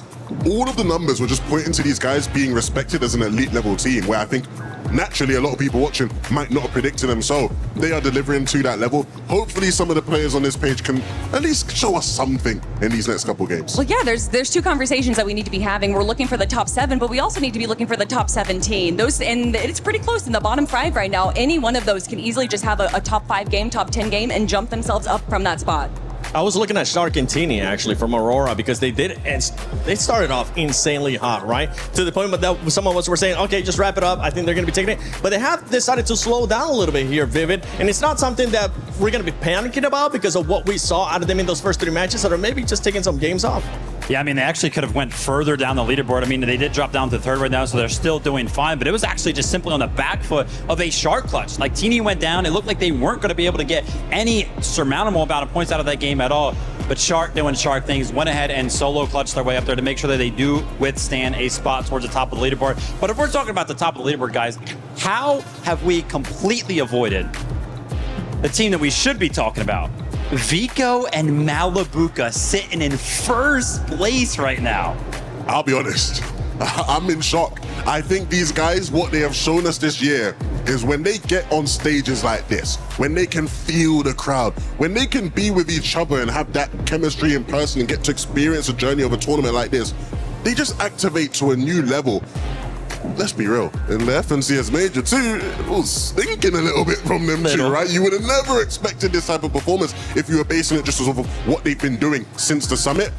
Different story today. When you speak on that energy, I think back to when we were running rehearsals for the player walkouts, and we could see that there was a lot of players that just weren't really that interested in having these kind of conversations. But then as soon as it's Vico and Malabuca, they don't care. They're so excited. They're energetic. A lot of people, you can tell that they're stressed when they're here. They're only thinking about the game. But Vico and Malabuca, to me, this just kind of seems like a Wednesday for them. Talking about that stress, actually, from some players, and we got a chance to see them shine early on, and I'm going to be talking about Phoenix in Retro. It is their first land, right? After that win, they just keep dropping off on that leaderboard. Is that pressure starting to get to them, Vivid? I mean, it must be, right? Because we do like to go ahead and talk about experience. I mean, yeah, the experience needs to be here for these types of environments, usually just to strictly perform in any regard. So getting the win was good for them, but the consistency, right? Maybe the pressure is starting to build a little bit after getting the win. It was like, wait a minute, we can actually do this. Then they start to feel the nerves, they start to feel the pressure from that. Then maybe they look at the leaderboard and like, whoa, how did we get down to 11th? Listen, when phoenixes burn the brightest, that is when they pass away. And from their ashes, they rise up to the top. I think if there is any moment we can see a player make a comeback, how could it not be a player named Phoenix? You might as well just keep spitting, man. That was some bars right there. Oh my goodness. No, I'm gassed for them, but you have to, again, rise from the ashes. That rise has to start to begin. And it's not going to be easy because I think you look around the rest of the competition and it is truly fierce. We're seeing big pop-off games from a bunch of different people, but finding that consistency, it's not a straightforward formula. And for some of their squads, I mean, we're going to be heading into Game 7 here of Group A, Fortnite Reload Championship at EWC 26. They need to step up. They need to make sure they rise up from the ashes. Let's see who's going to be rising up in this next game. Here we go, match number 7. Number 6, first match on Slurp Rush did not disappoint whatsoever here, Monster. Two main storylines here. Storyline about qualification, about glory, getting inside of that top 7, but also about survival now as we get towards the latter stage of competition. Yeah, one thing you don't want to do is, one, get yourself sent to Friday, but worse yet, end up in the bottom 3 and get completely crushed out of the tournament. One thing I'm noticing when I'm looking at the standings here is that it's really a lot closer than you may think. Yeah. 60 points is the win, 210 is the cutoff. You drop the ball one time, someone will literally take second place from you. Yeah, absolutely. And all it can take is one game just to reignite that momentum for some of these teams down further below. Epic Whale pumps at 20th place right now. It's really now is the time because you don't want to leave it too much later. You don't want to let it drag out. You need to do it now.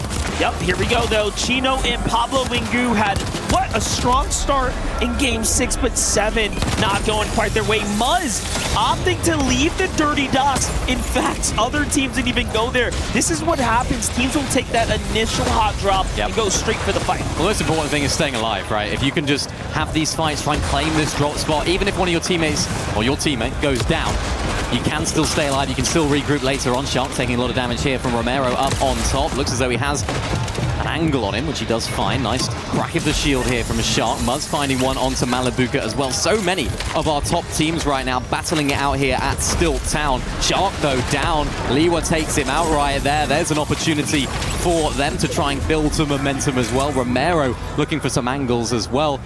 It's all up to Teeny and Romero now as Solus. Yeah, Moreau's going to be really careful. Muzz is on the hunt, and his teammate was down for quite some time, but Muzz now has a little bit of that counter pressure coming in from Retro. So it's just going back and forth here. Everyone's exchanging. Muzz is going to be the one that definitely comes out ahead. He secures 3 quick Iliums, starts dancing. He's like, hey, Retro, send me to my teammate. I'm going home, brother. He's fine. He's fine with that. Yeah, it's absolutely fine. Getting those points, getting an early start, hit the emo. It's what we like to see here, isn't it? We've got the RPG in hand as well for Retro. Looking to rise from the ashes, to quote Kelly right here. This is an important game for them. Sitting just outside, I think, of that sort of top 7, 11th place overall right now. So, yes, they probably could do it in the 2 games. Maybe they could do it in 1 game, but you have to make it count now as we get to see how those fights were going down here off spawn. Muzz, one of the finest fighters in the lobby, doing just that against Malabuka. Z-Dog, though, one of our Australian teams, whipping the shot, and Moda can find the first or his second elimination of the game so far. This is a big moment for these guys as well. Yeah, it surely is. You know, they finally get a little chance to start earning some points here, give them that confidence to get back in the game. But Pump versus Goofy, finally Pump putting some points on the board there. You know, we really have seen a very underwhelming performance from Pump and Epic Whale. This is a tough spot to be in, and it just makes you think, is the pressure sitting on Pump's shoulders? You saw the interview and the content with Epic Whale there. We know surely he's got nothing to prove, but is it Pump maybe that needs to just step up a little bit? Well, it can be hard, can't it? If you're playing with someone that has so much experience, is so calm and speaks about your team as, yeah, we're a calm team, we're going to be fine, we're going to perform. And then you might be thinking, actually, I'm a little bit nervous. I am a little bit feeling the pressure a little bit. So maybe that could be the case for them right now. Sneaky beaky, though, for Chino and Pablo, looking to find an opportunity, as we get to see that in the bottom left of your screens. We get to see, of course, how Pump took down Goofy. Pretty standard stuff for him. And Chino, bottom left, looking to find that moment. Phoenix, completely unawares, you have to imagine. And now he is. Pablo looking for a big shot, not quite able to crack his shield, gets inside of the box, hits a big shot, but Phoenix there does go down, of course. It's only Phoenix in this area, and Pablo and Chino, very, very solid load out there. Exotics in hand, Vico Malabuca just next door, and Pablo and Chino are a team that we expect big things from them. They do deliver on the big stage, but I feel like we can expect more. They're that good. I think the competition is just that close, to be honest. You know, they're really in that mix. They're in the competition race here at the moment, but Vico's going to take some punishing damage. Malabuca just on the run here. These are your point leaders at the moment. That's the worst case scenario for both of your individual players to be in different important fights right now. This is how you get sent back to the lobby here and earn no points. Meanwhile, Virgo popping off though. They take down Malabuca and Vico simultaneously, and they're now out. Top team down and out. The door is open for teams like Poyo Peterbot, for teams like Shark Teeny to start rising up to the occasion right now. The team that have been looking so consistent, quite reminiscent actually of their Summit win. The way they've been playing so far today, they're now out. That's how quickly the story can change. Now any team inside the top 7 realistically has a chance to snipe the first base seat and really give us a show here for the first group. Door is wide open. Going over to the rest of the map. So many teams still inside of that storm, of course, as well. One team that isn't, Pablo and Chino. We've seen these guys trying to sneak around, getting a little bit of that damage. As I mentioned, they've got that exotic as well. Really good for close range shots.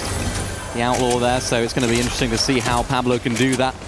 Both of these guys, really good solo clutches, and I think we saw that in the last game. Shark doing a really good job at that, just to keep them afloat at the top end of the leaderboard, even though Teeny did go down early. When you have players like Shark, when you have players like Teeny, Pablo, Chino, these individual talents on your team, it can really help carry you through the tournament, because even if one of you goes down, the hope is not gone. Yeah, it definitely makes a difference, you know, especially when you're really not safe at all just yet. Peterbot's really the story of you see a team that can be at the bottom in just a couple of games. Everything turns around. Meanwhile, speaking of the witch, Mofu's going to be taken out pretty quickly there by Peterbot and Poyo now. Just cleaning up house here at the Slurpee Swamp. Jumping to the other side, we have OCE's Reckless and Alex here. A little bit of pressure on Braids and Booga. Fights breaking out now for Shadow and Virgo. Chino and Pablo Wingu end up fully eliminating that team, it looks like. Yeah, this is a nice position here as well for Pablo and Chino. They can sort of scrap loot a lot of this area. See PhD and Edson inside of the area too, so they've got to be careful that they don't clash heads before they make their way into the zone right now. And big expectations here as well, of course. Brazilian team. We've seen good performances, Brazilian teams. We've seen good performances from PhD, particularly when it comes to land. So I was really intrigued to see what they could do. They are just outside that top 7, a decent ways down. But what they can do is they can have these big games. They can have these big moments, these big individual fights that can completely turn the game around. And we've seen that throughout lots of LAN events. Brazilian teams aggressive, looking for fights at different areas, but also smart at the same time. Yeah, they've had good vibes all day, you know. During the down moments, he sits back, reclines that chair, puts his feet up, and really is just soaking in the moment. It's a wonderful thing to watch. Back on over, though, to our very serious Shark and Teeny. 252 points right now, playing the outer zone. They're looking to kind of patch up their mistakes from the previous round, but they do have to be careful. You have Alex there, like I said. This is the scariest part of the game to be in. You're far in the zone, and if your teammate goes down, you guys would be pretty much split up, and things can start going awry at that point. That's the thing about this map as well, though. If you do go down, you can go back into the storm. You can heal your way up. You can scrap loot a lot of that as well. As Tomat goes down inside of that storm. So it's going to be an interesting opportunity right now for Mofu to try and find a clutch. Of course, Retro and Phoenix, they're quite happy to find that elimination. Couple points right there as we get to see the overall rankings, how things are shaping up. Remember, Vico Malabuka are top dogs right now, down and out, completely eliminated from this game. So all those teams down below, like you mentioned, Monster, they're definitely within reach. Listen, my question for you is, what are these zones? Yeah. These are tough zones right now, as they are going to continue to steal away that real estate. So we're going to have another congested tournament here at the end at the Steamy Stacks with those silos that can be in play. Oh, they always make things interesting. It's almost a throwback to Chapter 1 Fortnite. Everyone's flying up in the sky. Nobody quite knows what's happening.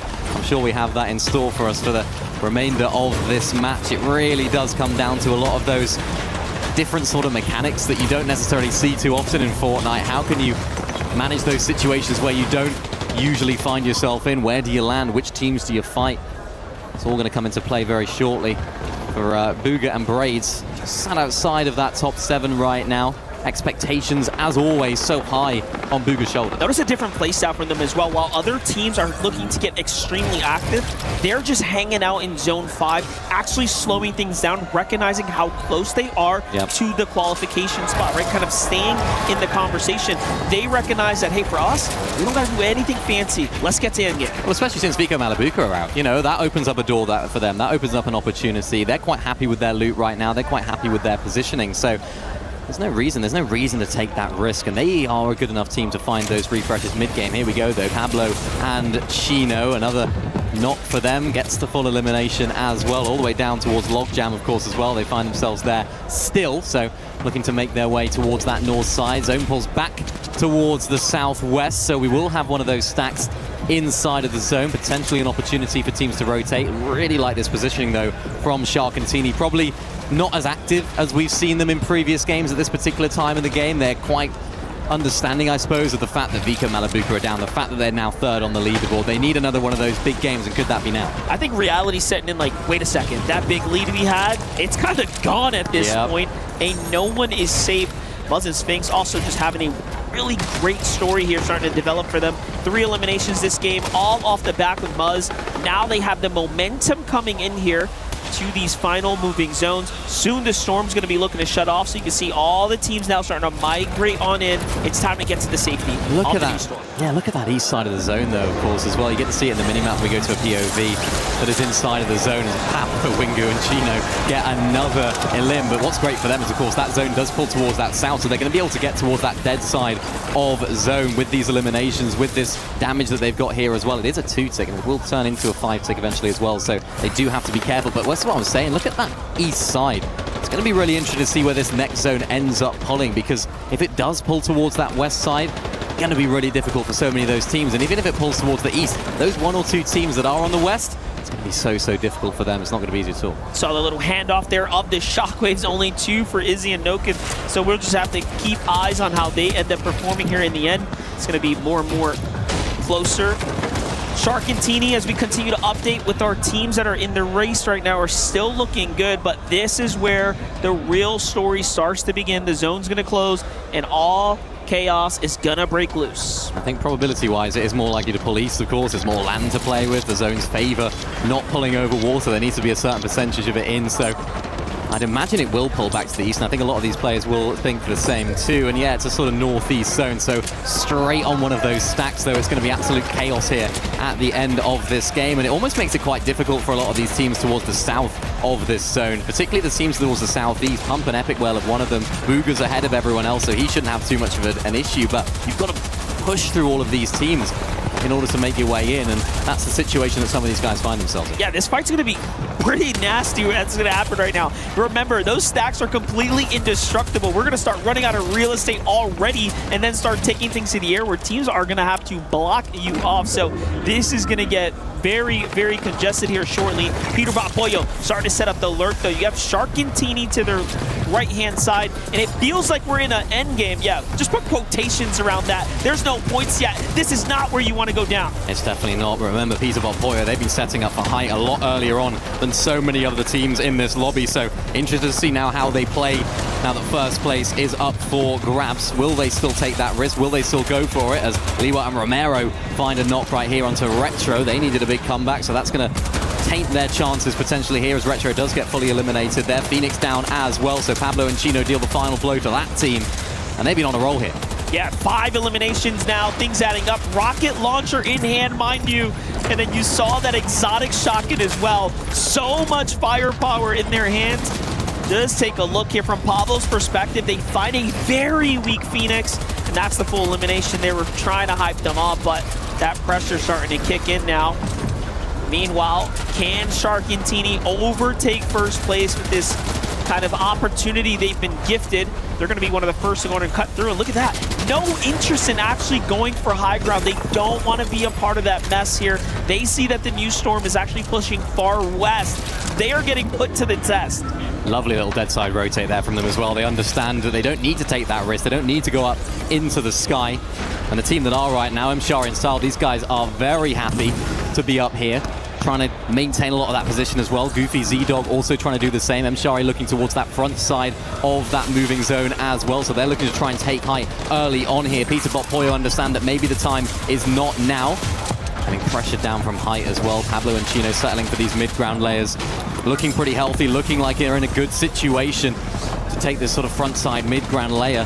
They're a team that haven't really come alive yet. We haven't seen the best of them, but it's brewing. There's something there. Yeah, this is looking really good, though, now with the little layer change. Meanwhile, Shark and Teeny, the only team playing the ultimate low ground at this point. As the others come down, it's out of desperation, and that's going to be a great delivery here from Edson to Shark. Very nice pickup. That's some free mats. Meanwhile, Peterbot and Poyo fighting for the layer here, taking full control. That's a refresh they'd love to have, but they do not need, and they will not sacrifice their positioning. Yeah, they don't need to. Zone pulls back towards Steamy Stacks. They need to maintain that elevation. They can't go down for that refresh. Booga been in prime position this entire endgame, really using all of that experience. I wouldn't be surprised if he goes back into that building right now as well, tries to refarm, use a lot of that natural cover. You see Romero trying to do that right now, and it's the Middle East team all the way up on height, still maintaining it. Khaled and Mshari, just no pressure. This has been the story of Group Stage A. It's like whoever takes it has gotten a free ride. Meanwhile, Lua and Romero, though, what a story for them. This sleeper duo here stepping up and continue to stay consistent. But again, there's so much more to be desired in this game. There's still 14 duos remaining, and we're nearing the final zones. Shari. Khaled looking just down on the rest of the lobby. There's always that danger, though. There's another team coming up. It's Peterbot, it's Poyo. Who else would it be? There goes one. There goes another. Peterbot on height where they belong. They want to close out 3 in a row. And then the upgrades as well. Now he's got that legendary one and you're done pump shotgun. What an inventory. 6 shockwaves as well. Big on material counts here. Are we going to see a 3-peat? Could this be a sample for the finals? Do remember that match point format. You'd have to break threshold, secure wins, and we're seeing early glimpses of that greatness. And why would we ever doubt them? They're all the way up. The zone pole's all the way back down. All these teams down below need to try and tumble on all the way through, but the team that's not doing that right now, as per usual, they ain't tumbling down. They're flying high. It's Peterbot, it's Poyo, as Izzy, Nosif, battling it out on low ground. Cammy and Hari finding it difficult as well. Only 16 builds to his name. Has to try and struggle here. Liwa, Romero looking quite solid inside of their builds as well. Nice tops on the way through as well, but do get sprayed on down. Muzz getting the same treatment as well. This is difficult for them, but it's the team on height that are running the show. Braids finding a knock onto Liwa, now having to solo clutch, but goes down. Teams are falling faster than we can even track at this point. Only 10 duos remaining. Make that 9. Shark and Teeny are heating up. The low ground is theirs, and they are the kings of what's happening here. Pump in a desperation attempt there to grab a couple mats there, but Shark lets him loose. Teeny, meanwhile, goes up as he starts to secure for positioning here. They're looking to make this a very interesting endgame. Now they look to the high ground. They see, wait a second, someone's the king of the top. Peterbot comes down. It's all up to Poyo. First place is there. Who wants it? Shark and Teeny looking the more likely right now. Poyo retains that high ground as well, retains that positioning, but Shark says, no, no, no, we want that positioning. Let's try and chop him out. Poyo using that overdrive grenade to avoid fall damage, but that's his last, so he's going to have to be so careful as to how he comes down right now. Shark and Teeny looking up, trying to find that position. They have height right now if they want it. Do they want the win? Of course they want the win. They want first. How is Pump still alive? Well played for him atop 5, but Poyo here by himself has to concede to giving up the high ground. He was forced on down and now still holding on. But every interview here this weekend, Peterbot has said, I'm looking out for Sharkantini for good reason. Meanwhile, they are looking to turn this entire story around and secure this dub here. Sharkantini against Chino. They take height. They're looking to take the game as well. They needed a comeback. They needed a resurgence. They needed to remind everyone who they are, and they do. Sharkantini. Well played for them right there, just like that. And then they are stone cold. That face expression does not change. They just keep that aura about them. Never in doubt. Never in doubt. They found their form again here on Slurp Rush. Playing that game like we saw at the beginning of the day, taking height really confidently. When Peterbot and Poyo took it, you had to imagine that they were going to go ahead and win that game with how history's been going these last couple of games here, Monster. But the way that they played that there, Sharkantini, they didn't rush. They didn't try and take height too early. And I think it played in their favor, I think. For Mshari and Khaled, who had that win in the bag, the last thing you expect is to then get contested by Peterbot and Poyo. Keep in mind, for Khaled and Mshari, that is the game that's going to get them out of that dangerous full crushing blow that would have kicked them out of the tournament completely. So for them, they get a lifeline. For Peterbot and Poyo, Sharkantini, they take advantage of Vico and Malabuka's downfall. That was a big moment in this game. That sort of set the precedent for the rest of the top teams, and they delivered as well. Sharkantini, what a performance. They're a team that we know can take height. They're a team that they know how to play it, so let's see how they played it from their perspective. 160 wood. Jumping here. He died, he's just solo. Go to finish.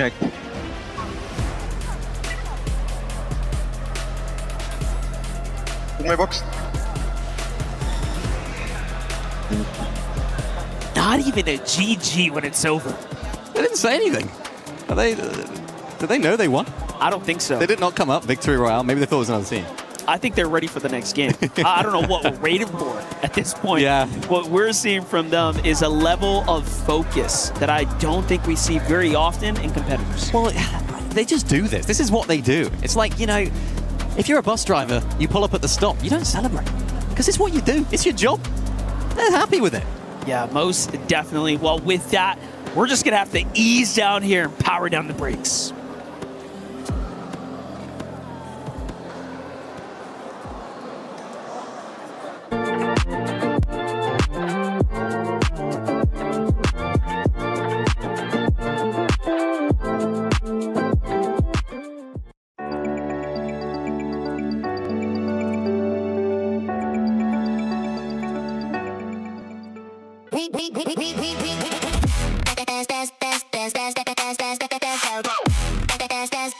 We book Esports World Cup up.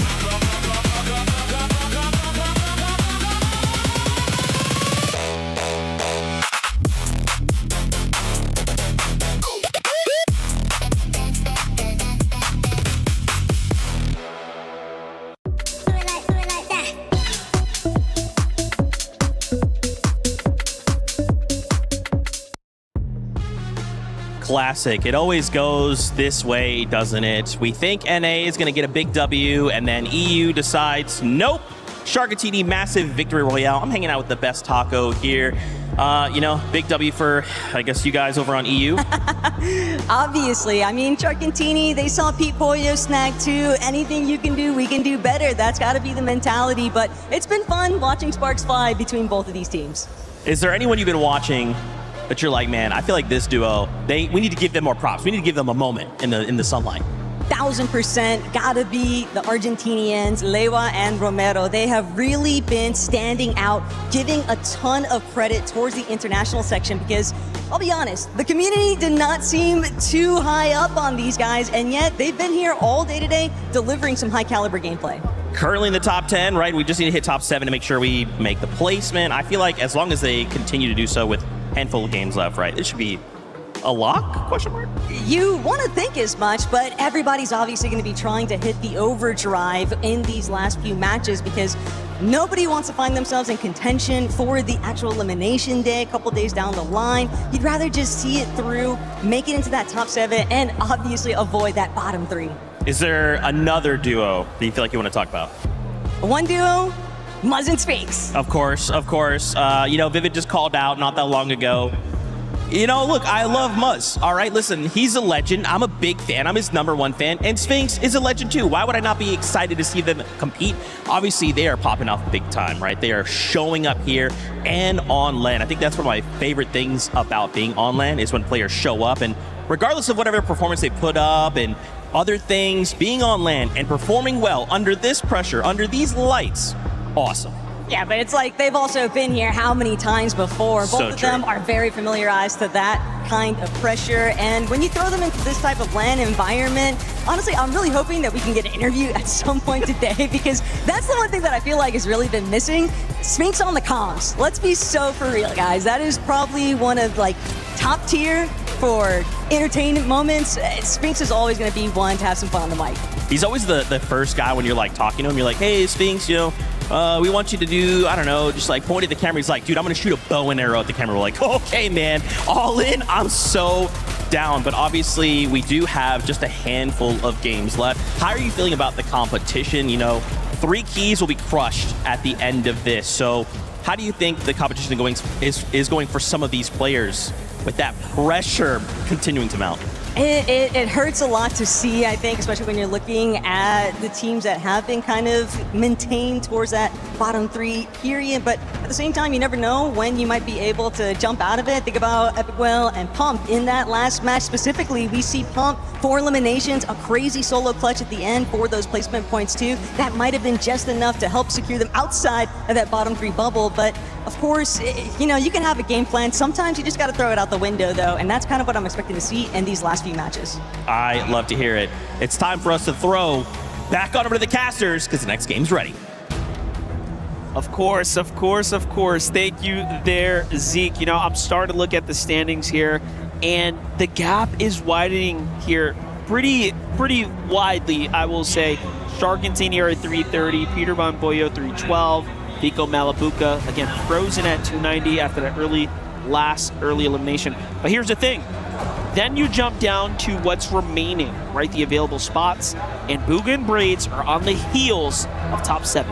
That's where they want to be. That's where they've got to be. Realistically, they are just about outside of that top 7. All it takes is one game, as we've seen. All it takes is one game for our top team to go down. Vico Malabuca, they're a team that you just expect unparalleled consistency from, and then when they go down right there, I saw Malabuca go down, you think, yeah, it's all right, they got Vico, but no, that was a full elimination, so it'll be interesting to see how those guys develop. Of course, the bottom 3 is another storyline as well. You do not want to be eliminated from this entire event. At the very least, you want to be playing on Friday. Those bottom 3 teams we talked about, they are creeping their way up, and now other teams are starting to present themselves to danger. Well, game number 7 is here. We're jumping right back into things. Shark and Tini already back at it now with a quick elimination here. Again, once it flies over, take that quick drop, try to secure points. That's the mission. It's got to be the mission, yeah. These guys just continue to show how good they really are, show that they can win games. They take risks. Shark right now with the combat shotgun, takes down Phoenix. That's a nice shot early on right now. And this is the strategy, isn't it? You know, just fighting a lot, trying to find a lot of those early elims. And when you got Shark on the team, you just let him run off, do the elimination, do all that job. Just get in there, get your hands dirty, Shark. I'll sit back over here and I'll keep the house safe. I'd love to play with Shark.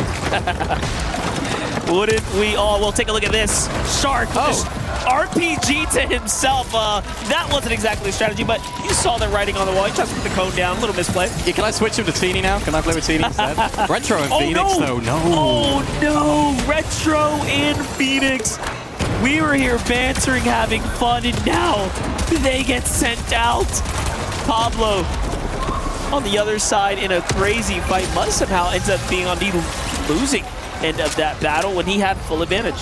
Well, yeah, Pablo and Chino, they're getting a bit of momentum right now. Of course, they were in that final 2v2 already. It was a 2v1 against Shark and Teeny there at the end of that last game. So they're one of those sort of teams that you don't see loads of throughout tournaments. I feel like you kind of forget sometimes that Chino and Pablo are in the game, and then it's like, yeah, they remind themselves as to why they're here. They're two incredible players. Just don't always keep that consistency from them, especially when it comes down to FNCS majors. Here seems like very similar though, but what a performance needed here from Epic and Pump. They're lower down on the leaderboard. They're not quite out of the bottom 3 yet, but it is close. Yeah, you know what? They've actually had a better back half of the tournament so far.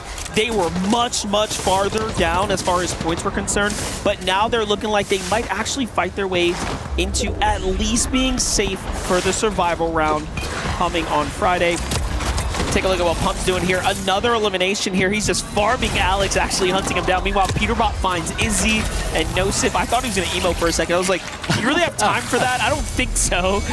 But it's all good. Peterbot's heating up. He's at 3 elims. That's what he does. Patrols this area. Very similar to when Peterbot and Boy were running the region, but look at this now. Vico takes down Epic Whale. That's the first knock. Malabuka looking for Pump as well. This could be an absolute disaster here for Pump and Epic Whale. Remember, these guys really need a solid last couple of games here in order to get themselves out of that bottom 3. Vico, Malabuka looking to reclaim that top spot as well. That's why they're so aggressive. Back out live for a second, that was very spooky for Pump. He had braids on his heels as well, thinking about whether or not he wanted to key him. But ultimately, he has a little bit of time to go to get back. We'll catch back up with Vico in his second first. We can see what's happening here. Shark gets fully eliminated. It's Goofy, it's Z-Dog. They're actually finding their footing here. You know, they're not too far off. Teeny just forced to hide here at the Dirty Docks. Again, this is their drop, right? This is the spot they have claimed. Yeah. That's what they're going to have known. They're going to have practiced. But of course, I suppose in Reload, it matters a lot less than in typical Battle Royale. Z-Dog looking to try and find another few shots on the Shark. Goofy trying to get involved as well. Remember, Shark only has a basic loadout at this stage of the game. It's going to be something though, and he still don't want to fight him as Goofy gets straight inside the box, knocks him in the process as well. Shark will reboot. Teeny off in the distance. Goofy and Z-Dog are more than happy with these eliminations. That's their third of the game, and they're a team that are sort of in the middle of the pack. They're not a team that really are struggling in terms of how a lot of our teams on the lower half are doing, but of course, they've got to be pushing for that top 7. Yeah, it's a different type of pressure, you know, when you are, you know, coming into match 8 and then you're at the absolute tail end of the standings. You know, it's the worst spot to be in. Yeah. And that's where Reckless and Alex are now kind of contending and fighting for. Meanwhile, Pump and Epic Whale are slowly marching their way up and out of that desperate situation. I'm seeing folks like Virgo and Shadow, though, like kind of on that line now. What's going on with them? This is dangerous, isn't it? This is very dangerous. You can see two of our lower down teams fighting right now. It's Pump against Virgo. Virgo boxing him up. There's the shot as well. Virgo finding his first of the game, and of course that team's as well. It's all up to Epic Whale right now. Remember, Epic Whale's the one that went down earlier, so now they've had to get another situation. Look at Epic Whale's HP. No, that's it. They're out of match 8 right now. They've only got 2 more to break out of that top bottom 3. And listen, if you're Virgo and Shadow, you are absolutely happy about that because that's a team that you want to just stay down there as you are teetering on that line, right? So you're actually taking out the right team in this instance to at least be able to extend your tournament life. It's almost like doubles the value of those eliminations, right? You know, it's super valuable for those guys. Chino looking to try and line up a mammoth pistol shot as well. We know how good his aim is. Not actually going to take the shot though, but we can see these guys often operating in the storm right here by Logjam. They're quite happy in this position. They made it far in that last game as well. I suppose the zone was favoring them, pulling up towards Steamy Stacks. Not a massive rotation for them as Malabuka looking for a sneaky play here as well. We've seen them getting very active early on in this game. Remember, taking down Epic Whale early on. Z-Dog and Goofy also getting very active in this game, taking down Shark multiple times, which is some feat. Malabuka hits the shot, finding him inside of the box as well. Can he find the full knock onto Goofy or onto Z-Dog? Goofy's further back. Back inside of their own box, back inside of their own home, cocooned in there, and Malabuka says, no, that's my wall, that's my shot, that's my knock. Vico coming from another angle as well. Z-Dog trying to find any which way to get out of here, but he's stuck. He's trying to scurry away, but Malabuka and Vico, they smell this elimination. They find this opportunity. They need as many as they can right now because they're the ones chasing first. Goofy and Z-Dog, they're a team that are also in that sort of position to maybe take that top 7 spot. Looks as though Z-Dog's just about done enough here to keep his teammate back into the game. Yeah, Malibuka's going to get the knock onto Z-Dog, but of course Goofy is still in it. That was good play from Z-Dog. Tremendous job by Z-Dog. And then I'm just thinking to myself, Mally, what are you really an IGL? Like, what are we watching right now? As he was leading the charge there, but Z-Dog, chef's kiss. Keeps himself alive for 10 seconds there while getting chased by 2 of the best players in the world. And honestly, that's a skill gap within Reload itself, right? You know, of course, staying alive as long as possible in Battle Royale is important, but you don't get the reward of having your teammate back. In Reload, if you can keep yourself alive, which is definitely a skill gap, you can definitely go far in this mode. And I think that's why we're seeing them do really well. I think a lot of people would look at an OCE team and think, yeah, maybe not too much expectation on their shoulders, looking at a team like Alex and Reckless, who unfortunately are at the bottom of the leaderboard. You don't have high expectations of them typically, but they are exceeding those expectations. We're doing so well. Well, PHN's got to exceed him as well for the Brazilian region if he wants to stay in this one, because Peterbot is on his tail. Nice 5th elimination now for Peterbot and Boyo. I think they've recognized top 7 for them is in the bag. They put the fries in the bag there, Miner. They got it. This is the Peterbot and Porte you don't want to be fighting. You never want to fight them, really, but when they've already got things secure, when they're playing with that level of confidence that we've seen from them, when they're patrolling the lobby, they're conditioning everyone else around them, they are honestly unstoppable. I'm really looking forward to seeing how that Vatru is going to play out for them. You know, Elite Stronghold clearly is a weakness or a weak point in their tournament strategy, but man, they've got this map on lock. That's the thing. I mean, it's neither situation, I suppose, is going to be easy for them. You have so many other great teams in the lobby, but the thing that they do really well, and the team like Shark continue to do really well, is they can convert those end games into wins, which is going to be really important come Saturday's finals, because you need to win in order to actually take home the title here. So that match point's really going to shake things up as well. And the teams that are capable, the teams that will take those risks, that will go for hype plays, it's going to be absolute cinema. But of course, they've got to get there first. And based on today's performance, we've got an absolute spectacle coming up as well. Well, if we were in a simulation, if we were in a world where it was the match point and we were looking to close things out, Shark and Teeny are in contention for that, as are Peterbot and Boyo. In theory, this could be one of those game-defining, tournament-defining moments, just really showing you and highlighting what it takes and what it will take there on Saturday. But getting back to Shark and Teeny, he's almost repaying the favor at this point, because the other teams had the best of him early on, but now it's Shark who's fighting back. They always get themselves back into the game. Remember, we saw Shark going down earlier on in the game. We saw them in difficult situations in the past. They just always seem to be able to find those extra limbs, and that's just almost the makeup of this team. So good at sort of comebacks, being able to get themselves into situations to win the game every single game. It's all well and good playing for those end games, playing for those placements, but they can always find themselves in a position to win. Peterbot and Poya likewise, finding the limb onto Shadow right there. Virgo, of course, trying to escape as quickly as possible, trying to stay alive, of course, as well. Peterbot trying to hunt him out. Virgo's right there. Huge shot from the Mammoth Pistol from Peterbot. Trying to just find an angle. Actually, inadvertently hits the launch pad. Didn't mean to do that. Might have given Virgo a little bit of extra time there to get Shadow back into the game. I think Peterbot's understanding that and thinking, yeah, this limb's not for me. Let's go back into zone. Yeah, you know, as the zone's starting to close as well, the last thing you want to do right now is fight Virgo. That was a sign of respect there. Yep. They did take down Shadow. They knew that for certain. They're like, do I really want to box fight Virgo? Maybe not. He does seem to be pretty nasty with it when it comes down to so. Not a fight you want to take in the storm there, but hey, look, for Shadow Virgo, they have a lot working against them. They're going to have to figure it out. Meanwhile, Lua and Romero seem to be heating up. Game for them. Really big game. Remember, this is a team that do find themselves inside of that top 7, not by a huge amount, but by an amount that they could get the job done potentially in this next game. This game setting themselves up for that is going to be absolutely huge. Put the Brazil region truly on the map and, of course, into those finals. Currently the only smaller region team that find themselves inside of that top 7. That's one of those teams that we expect big things from in these sort of level lobbies as well. And as that clock ticks down, the reboots become impossible. And that changes things. It's music to my ears right there. This is where things start getting really exciting now. And also for the players, reality sets in. There's no more messing around. No more messing around. You go down now, you are out of the game. No reboots, no second chances. And as the time goes on in today's competition, those chances of playing games keep going down as well. So each and every one of these moments is of utmost importance and increasing importance, of course, as well. Mars and Sphinx quite happy to just dance inside of their box. Are we going to get an elim here, or are we going to get an emote? We're going to get an emote. We're going to get an emote. We're going to get an emote. We're going to get a dance. Mars and Sphinx, they must have heard the comms earlier, like, hey, you want an interview? Can't give you that, but we'll give you this little dance for the fellas.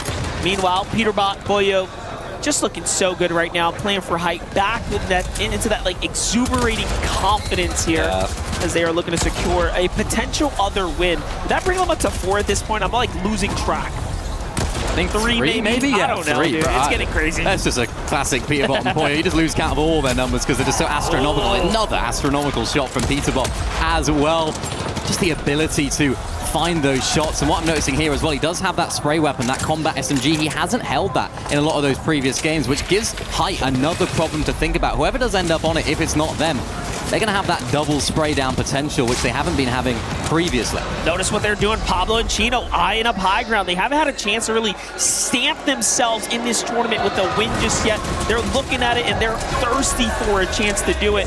This might just be it. This is a really far pull here. This is a tough spot. Lua falls. That's a terrible spot to be in. This could be the moment that cracks things open and gives away their lead. Absolute disaster for Lua. It's all about Romero right now. Peterbot playing spoiler to the rest of the lobby. Romero has to keep his cool.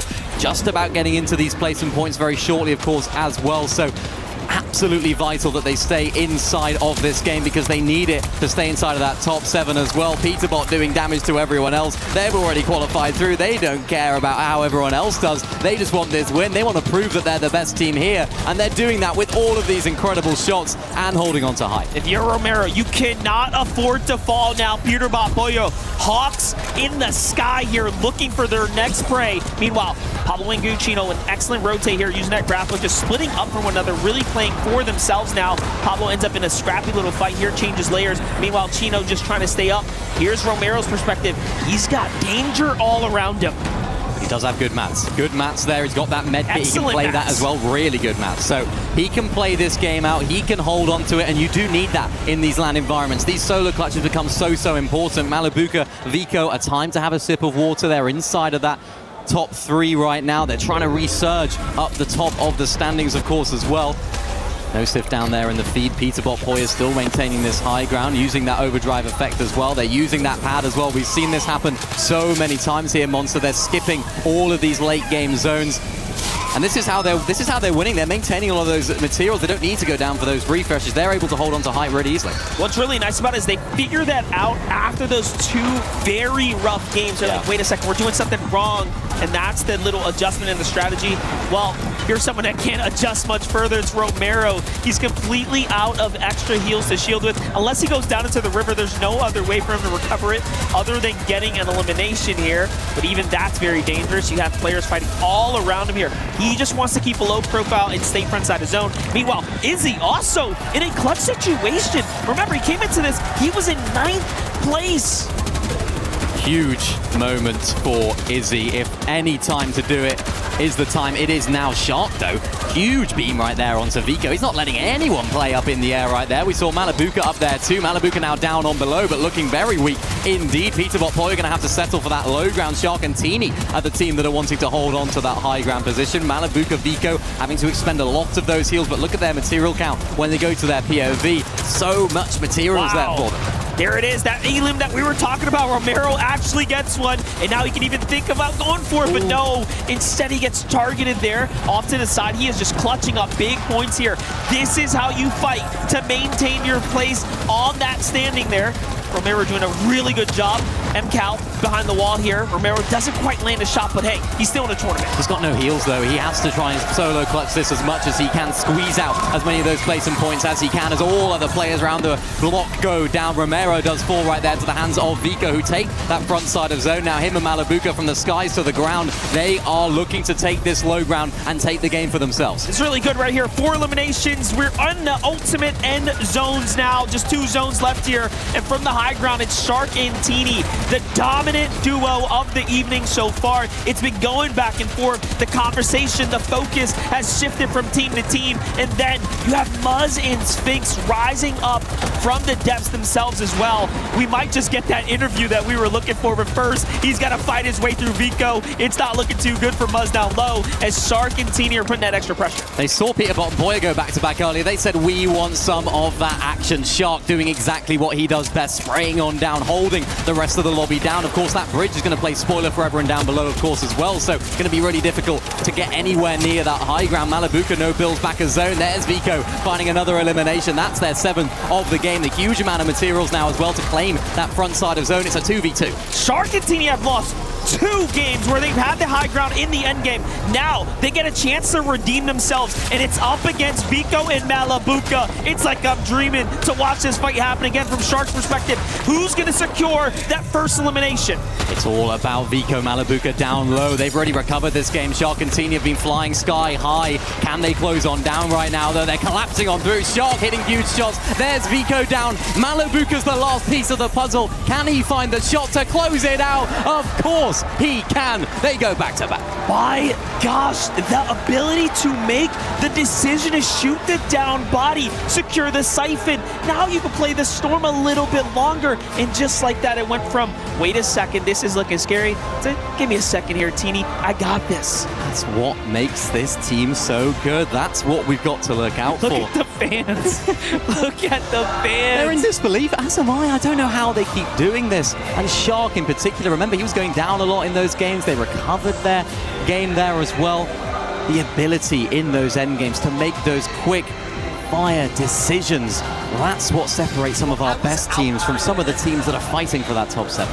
Just reading the lips of some of the players we've seen on camera now. Muzz and Sphinx truly animated for a second there. But we continue to keep the focus on the top of the standings. Well, take a look, guys. Feel it for yourselves. Here's that play I was talking about. Boom, there it is. He's in the game. There's no pressure at this point now as he's got the huge lead. Bring up. Behind them. Dead. Dead. Yes, sir, nice. We got a nice. That was better than last time. We got a nice. Improvements. They're excited. They're ramping up towards these finals. I think realistically now that really secures their spot here into Saturday's finals. And they're definitely going to be a team to be a force to be reckoned with, a team to take a look out for, because even those final few moments you highlighted it, the ability, the understanding, that forward thinking from Shark to not go for the second player, to find that knock body first, to keep himself alive inside of that storm via that siphon. That's what separates these best teams from the rest. And I want to talk about Romero there as well. What a solo clutch. Didn't make it into the later stages of that end game. But when you're a team from a smaller region, Brazil, you don't typically see them performing at the very top. So much of that pressure would have been on his shoulders right there. When Liwa goes down, you think, oh, is this the downfall? Is this the time they crumble? But they stepped up to the plate there. My gosh, the resiliency that exists amongst the Brazil duos is impressive and admirable to say the least. And again, you see it there, Romero just doing everything in his power to secure those elims and get that win. And even now, you know, we kind of have this moment here to really kind of take it all in. Here's a team that, again, coming in from NA West, Phoenix and Retro, fell so early there. You know, we've been giving them this platform. They had that opportunity to really show us, you know, what they're capable of, and then just came up slightly short. Well, they won, didn't they? They got that win. Things were looking so good for them. Things were on the up, and it just became difficult for them throughout the rest of the day. So they've dropped outside, of course, of that top 7 a while ago. They haven't been able to claw their way back in. For them right now, it's just going to try and stay in the lobby, stay in contention for it, of course, as well. So I want to hear from a couple of our players. It's Vico Malibuca with Zeke. Thank you, guys. We are here with Vico and Malibuca. We just had this fantastic game, and so, I'm sorry, you were saying something right to me before we cut here. What were you saying? You can clearly see like the 3 best teams in like Reload right now. You know, Shark and Teeny in first. You know, Pete and Pollo in third. Us in second. I think like you can clearly tell, you know. It's a little bit of a lead, just a little bit of a lead. Mally, do you agree with that? Do you feel like we have the 3 best teams in Reload? We know who they are. It's what he just called out. Yeah, I mean, I think he's right. There's just no one else. Maybe there is like Sky and Stroll, but we'll see tomorrow if that's true. If they did make it through tomorrow, do you feel like Sky and Scroll will be a problem for you guys in finals, or is it kind of just like, we're going to keep doing our thing, and if they get in our way, we'll take them out? Yeah, we're just going to keep doing our thing, and then, like, I don't think they will be doing that good that they're doing Battle Royale, because Reload is really kills dependent, and they don't really get that many kills, so I think we'll be fine. Talk to me about those final few moments against Sharkantini. Well, how does it feel to go against one of those other teams that in your mind is, hey, this is the top 3, to fight them? Is there nerves? Is there kind of a moment where you like, well, talk to me about like the mental thing, like what's going up here? I didn't even realize it was them. I'm gonna be honest. I thought it was just some like, I don't know, decent team. I mean, we had no mats, like really no mats on low ground, so I don't know. If we had mats, I think we win that. They didn't play that too well, but yeah, I'm not. Didn't know that was them until the end. Does that shift your perception then, or your, I guess, reality? If you did know that was them, would you play any differently? Honestly, I did not hear what Vico said. Because he basically said he didn't know it was them. He didn't know that it was them. If you knew that it was Sharkantini, does that change how you play? Nah, it was kind of unwinnable because we had nothing on low ground. Okay, well, guys, of course, best of luck. A few more games here. Stay in the top 10, or top 7, rather. We want to make sure we see you guys. We already qual, bro. Come on. Classic, classic. With that being said, we're going to take a little bit of a break here. Stay tuned, though. More EWC action after this.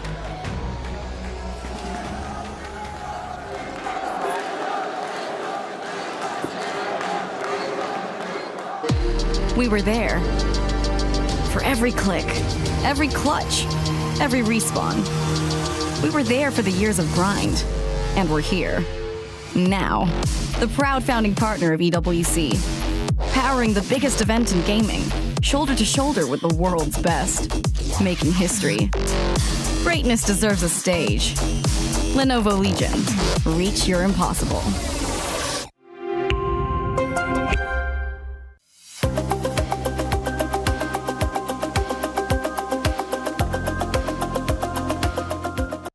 Welcome to the side of stage at the Gadia City Grid, where I am joined by the superfans from Team Falcons. How are we feeling?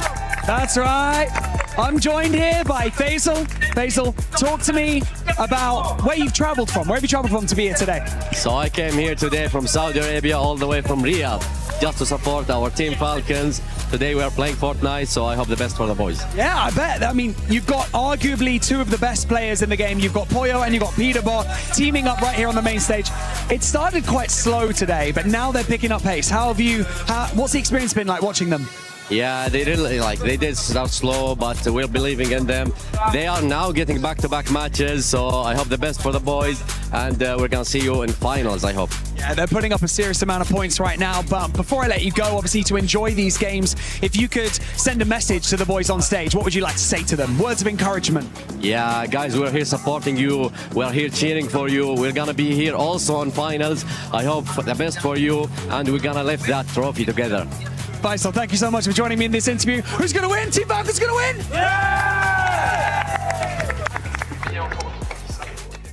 Barney trying his hardest there to get the fucking crowd hyped up. And they should be hyped up regardless, because that team has been performing well. Another team that's been performing well, Aurora. Remember, Aurora is in that club championship. Sharkantini currently just performing. And don't forget that if you are a content creator, go sign up to the Esports Foundation Creator Program. You can live stream, just share this awesome stuff with your community, and you might be able to win surprises. Some of them being a PlayStation, or be a spa trip for 2. I kind of want the trip for 2, especially since we're currently doing duos. Scan that QR code right there. Make sure you guys go join the Esports Foundation program and see what you can do as a content creator. But let's talk about this last match. Levin, we've been talking about this top teams just continuing on the momentum. Is anybody going to be able to slow them down? And Sharkantini's like, we'll go back to back. Yeah, I mean, look, Vico, sometimes we let Vico talk a bit too much and starts yapping away. But I think he was very right in that today we have seen the 3 best teams in the lobby completely roll through. And we're really just starting to get to the point now where we're eagerly watching that bottom three. Like, who's actually just going home, right? These guys are good. They're going to qualify. They're going to make it through to the, the weekend final. Who's going home? I will say, though, that out of these three top teams, they've all kind of come up to the top of the leaderboard in a different sense. Shark and Teeny really started off strong, then kind of had a slower middle, and then have been picking things up in the latter half. Where Peterborough and Pollo, they didn't really have that strong of a start. And then as things have gone, they have steamrolled. And then, of course, there's Vico and Malabuka, who, for some reason, we didn't really pay attention to, and they have just been so consistent throughout the whole thing. I love to see just the variety in the way that these teams can be at the top. Vivid, you've been keeping track of that 7 to 8 spot right now, and that gap just keeps getting longer and longer. I'm pretty sure when we get a chance to see the overall, you'll be able to see exactly what I'm about to mention, but it's getting so big that right now 7 to 8 place is just separated by 54 points. Yeah, it's super scary because it's funny that you kind of bring that up. Right now, we do have in 7th place, we're taking a look at Lua and Romero, and I was like, oh man, these guys have been doing so well. Like, how are they kind of on that threshold? And then after I saw that they were in 7th place in that last qualifying spot, then I went ahead and took a look at the points that are actually separating them, and that's where that point kind of comes in. Because in 8th place, Izzy and Nosif are 237 points. That's how many points they are on. And like you mentioned, about 50 points behind. So yes, that gap is starting to grow now between our qualified teams and our non-qualified teams. And Kelly, I got to talk about it as well, because I'm looking at Izzy and Nosif there in 8th place. In 9th place, somebody else has been in that qualification spot consistently throughout the day, but unfortunately has recently fell out. It's Booga and Braids in 9th now. Oh my gosh. Listen, the shadows might be cast right now, but we always know that the lion will come and awake and roar to everyone. Let him know that he is here to play. And still, Booga and Braids, let's say that they don't make it into the top 7. I think without a doubt during our game in 2 days that they'll be able to make it into the top 3 right there. But Booga, Braids, I think that they're going to be fine as far as it goes into the qualification in the next 2 days. But if we're talking about these teams, Izzy and Nosif, I'm just shocked to see that they would go from a win to struggling where they are right now. And, gotta wonder, is it everyone else that's just making the changes that's kind of affecting them? Yeah, I mean, look, I think they'll be disappointed if they're not able to, come back and get into the top 7. But ultimately, the expectations for these guys weren't necessarily to be an outright top 7 team. I think when we start to look at that second page of the leaderboard, that's why I'm really starting to look at people like, hey, how have you allowed this to happen today? Look, I don't want to call out too many people. I think the biggest one for me on a personal note, Shadow and Virgo. I wanted to see so much more from these two. Of course, Virgo repping the M8. He's going to have so much of the home support. And I just expected them to thrive more in the chaos today. Yeah, I think Booga kind of mentioned it the best when we were kind of talking to him prior to today, right? Prior to the start of the competition. He was like, listen, he feels like Reload is just all about who plays the end games the best. Shadow and Virgo right now are just not really making it there. I mean, I'm taking a look at some of their placements throughout the matches today.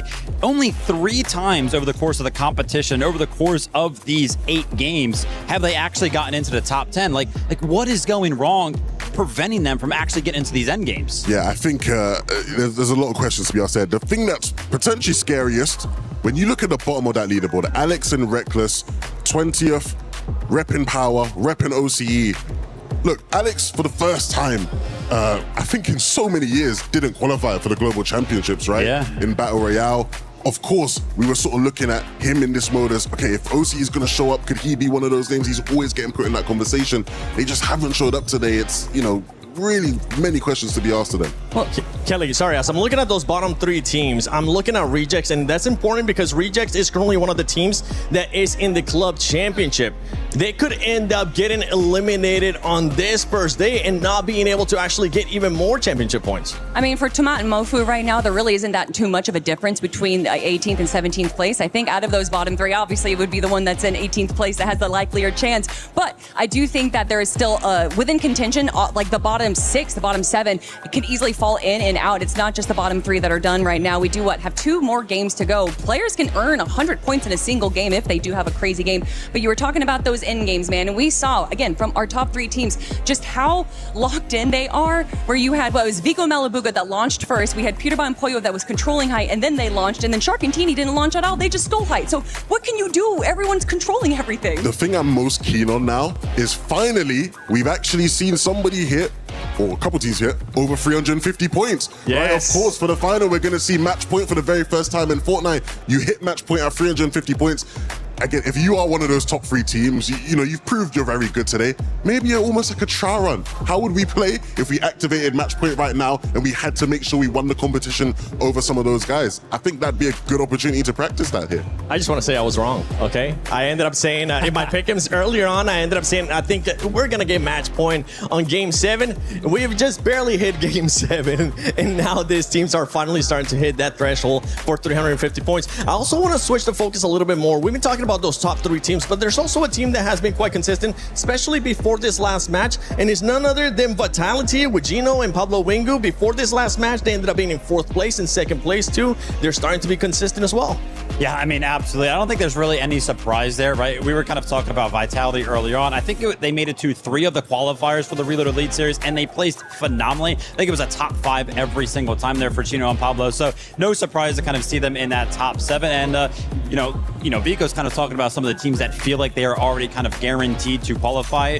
Chino and Pablo are kind of approaching that threshold as well. You know, I'm talking about the 3 top teams that are kind of controlling the high ground right now, but what Chino's doing really well is running that low and mid ground and getting a lot of eliminations where a lot of these other teams are kind of falling a little short. So that is another angle that they're able to kind of pull out on top and show why that's also a viable option. Yeah, and this, I don't mean this in a bad way, guys, but I think they've probably been like the most boring team today. You know, like it's kind of just been like, not bad. They've been pretty good. They're consistently making it to end games. You sort of see them there. They'll pick up a couple points in awkward situations, and they're probably going to qualify through, make it to the final day, and you're going to be like, well done, boys. Good job on the day.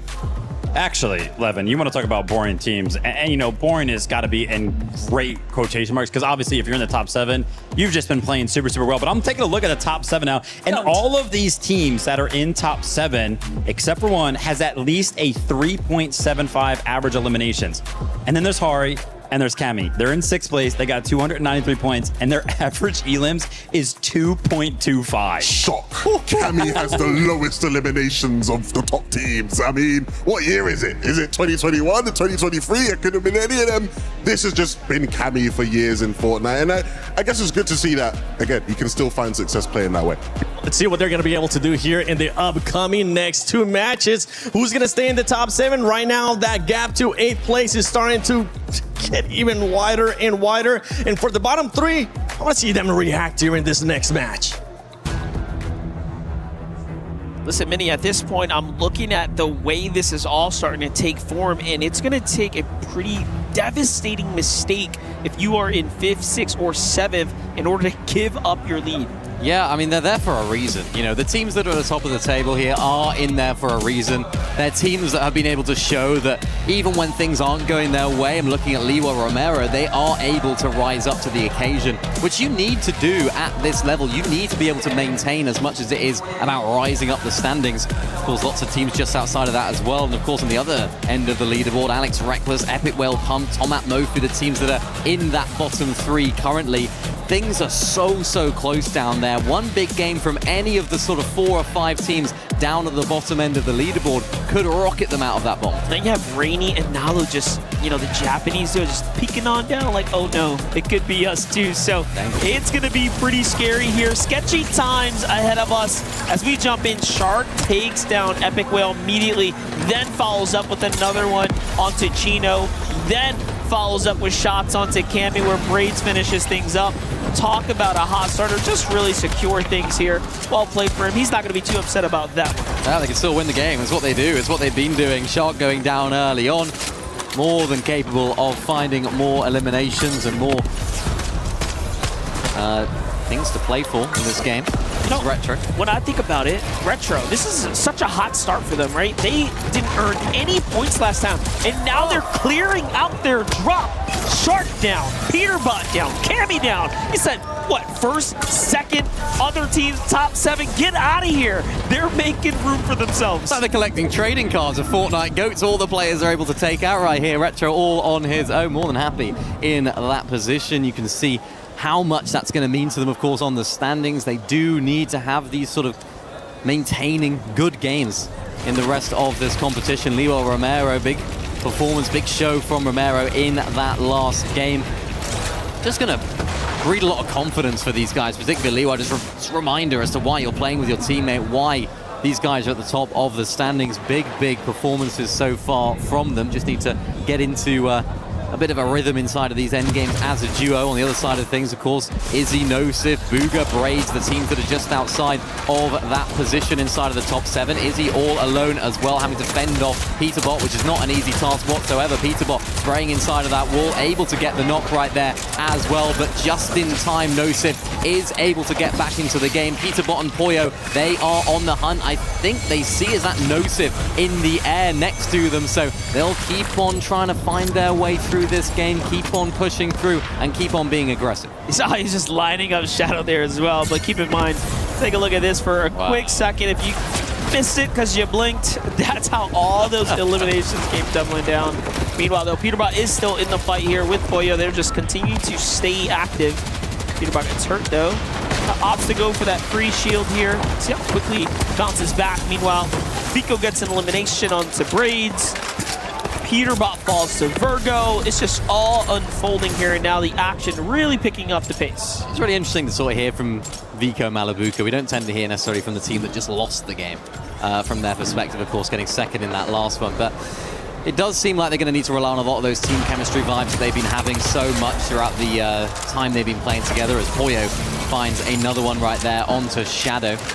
That's going to be interesting to see how those guys can bounce back. They're sort of in that middle of the standings. They're not quite low enough to drop out of the competition, not quite high enough to break into that top 7 probably from this game, but they can put themselves in that position here after here in game 9. Malabuka and Vico, one land champion fighting another. Booga trying to find an angle. Malabuka finds it. Not enough damage really to do too much harm to Booga, who launches his way out of the zone. Malabuka looks for a shot, lining it up, misses the first, second one too. Just not able to find it, and there we go, the third one. Third time lucky for Malabuka. Fourth time to try and close it out, doesn't find it. Looks as though they're going to be able to use this launch pad. Are they going to give chase right here to Booga, because Braids is in a bit of a difficult situation as well. They do. Booga out, Braids out. They're chasing that top 7, and their hopes rely on that last game. That might be it. Like, unless Lua and Romero fall now, they are going to be so far ahead. There's only 2 games. You just dropped this one. Game 10, I mean, the math might not even be mathing. That's the worst possible outcome, right? One of you goes down to one team, another one goes down to another. We've seen so many teams where they are able to stay alive, they're able to hold on out to get their teammate rebooted. When you're fighting 2 different teams, it becomes even more important. Reckless, though, another team that's needing a big game all the way down at the bottom of the standings. Shark giving chase right now as well. Can he find that final blow onto Reckless? Maintaining that momentum so well, of course. He's able to hit that shot. Where is Alex? And how is Alex doing? Because Alex now needs to stay alive to keep that team in the game and keep them alive right now, because this is a very important game. The bottom sort of 19th to sort of 17th, 16th, they're all quite close, whereas Alex and Reckless do have a little bit of ground to make up. You can see it on the leaderboard right now. They're just that little bit further behind, so Alex has it all to do right now. Well, while we were just focusing on that, Nosif and Izzy are also down. This is a extremely rough spot, but if you're cringing Boko, I mean, your eyes are lighting up here. What was probably an impossible scenario to find yourself in, now you just have a chance to jump in. I mean, it's gonna take a hero's effort, though. You will kind of have to get up towards the upper placing points there, but Virgo, Shadow, this is a fight to not get their keys crushed at this point in time. He stays alive just long enough to get Shadow back in the game. It's really unfortunate, too. They started off so hot, and it just slipped on down. Difficult, because they need to sort of shift their focus now just to staying in the lobby, making sure that they can play on Friday at the very least. Peterbot and Poyo don't have to worry about that whatsoever. They're continuing to plow on through this lobby. 4 eliminations now for them. They are living life on easy mode when it comes to actually qualifying through. They've got the job done more than happily, you have to imagine here as well. Realistically, when we come into this, it's not, I suppose, done and dusted realistically, but mathematically they could still lose it. But it's Peterbot, Poyo, Goofy and Z-Dog. They're a team that sort of in the middle. Can they find themselves an opportunity to break into the top 7? This game's going to be the decider of that. They got Peterbot and Poyo on the wall. This fight could mean more to them than just this individual game. It could mean their entire qualification to either the survival stage, or of course, qualifying straight through to finals. That's right. They're the next best up behind Cringe and Volko, and by a pretty significant few eliminations. So it is going to be important for them to continue to pop off here. Meanwhile, Muzz, Sphinx, again, sitting very much comfortably in 4th place right now. Have a fight of their life ahead of them. Is Shark and Teeny. Shark and Teeny have obviously and clearly been fired up, but Muzz and Sphinx are playing very, very well themselves. So I think Shark and Teeny should be able to meet their match here. So we have NA against EU. Nice job for Shark there to open up on Sphinx. What Shark's so good at is just sort of herding his opponents into the same area, into the position that he wants to find them in.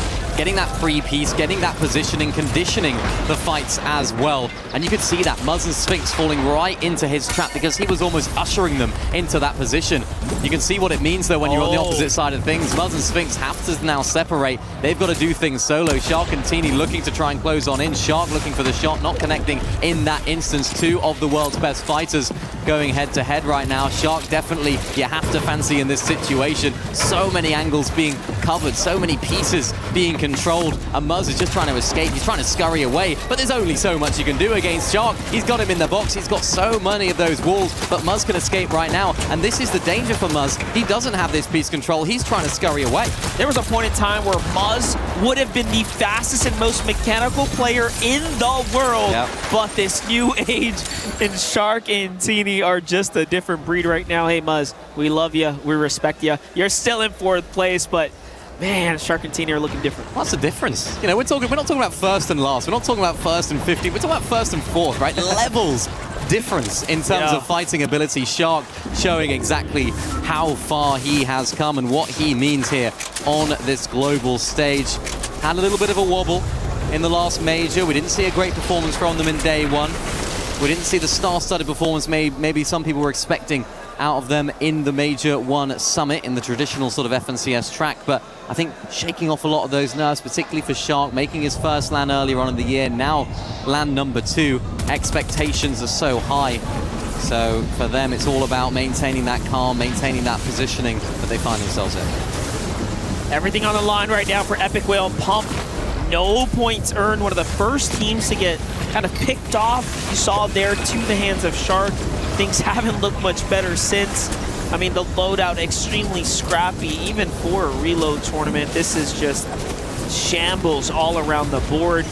They're just really, really struggling here. But hey, one good end game and they will jump up and bounce over. They can make the leap here and put another team into a dangerous situation. Malibu and Vico, while we were kind of looking all around, they're already at 7 elims, so just creating terror on the field here.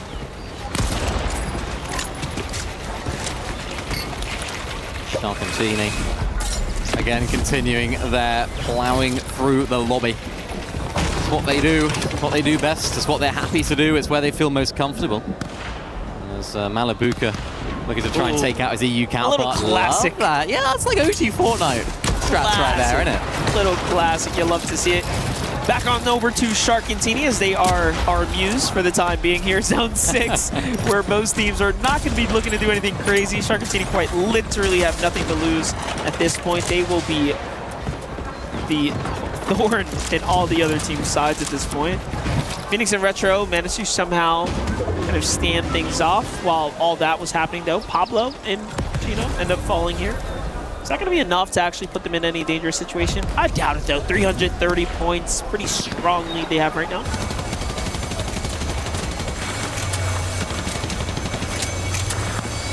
Need to happen twice, actually. If Pablo and Chino had an early fall like that twice, it could be really, really bad. So they're the first to fall inside of our top 7 duos. Here's a look at the map.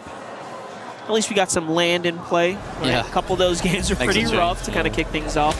I've noticed that now things have kind of gotten back to somewhat of a more standard type of zone play. Nico Malabuka, 7 eliminations, but looking low on the HP realistically for both of them. Looking for that siphon, particularly on Malabuka to try and get their HP back up.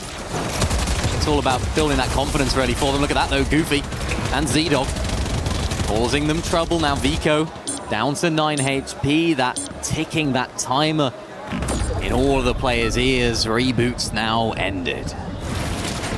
There it is. No more rebooting back into the game. This reload format keeps things super exciting though for us as teams are still fighting now. And if you get taken down, it's a worst case scenario for you. And then you have someone like Shark on your heels here.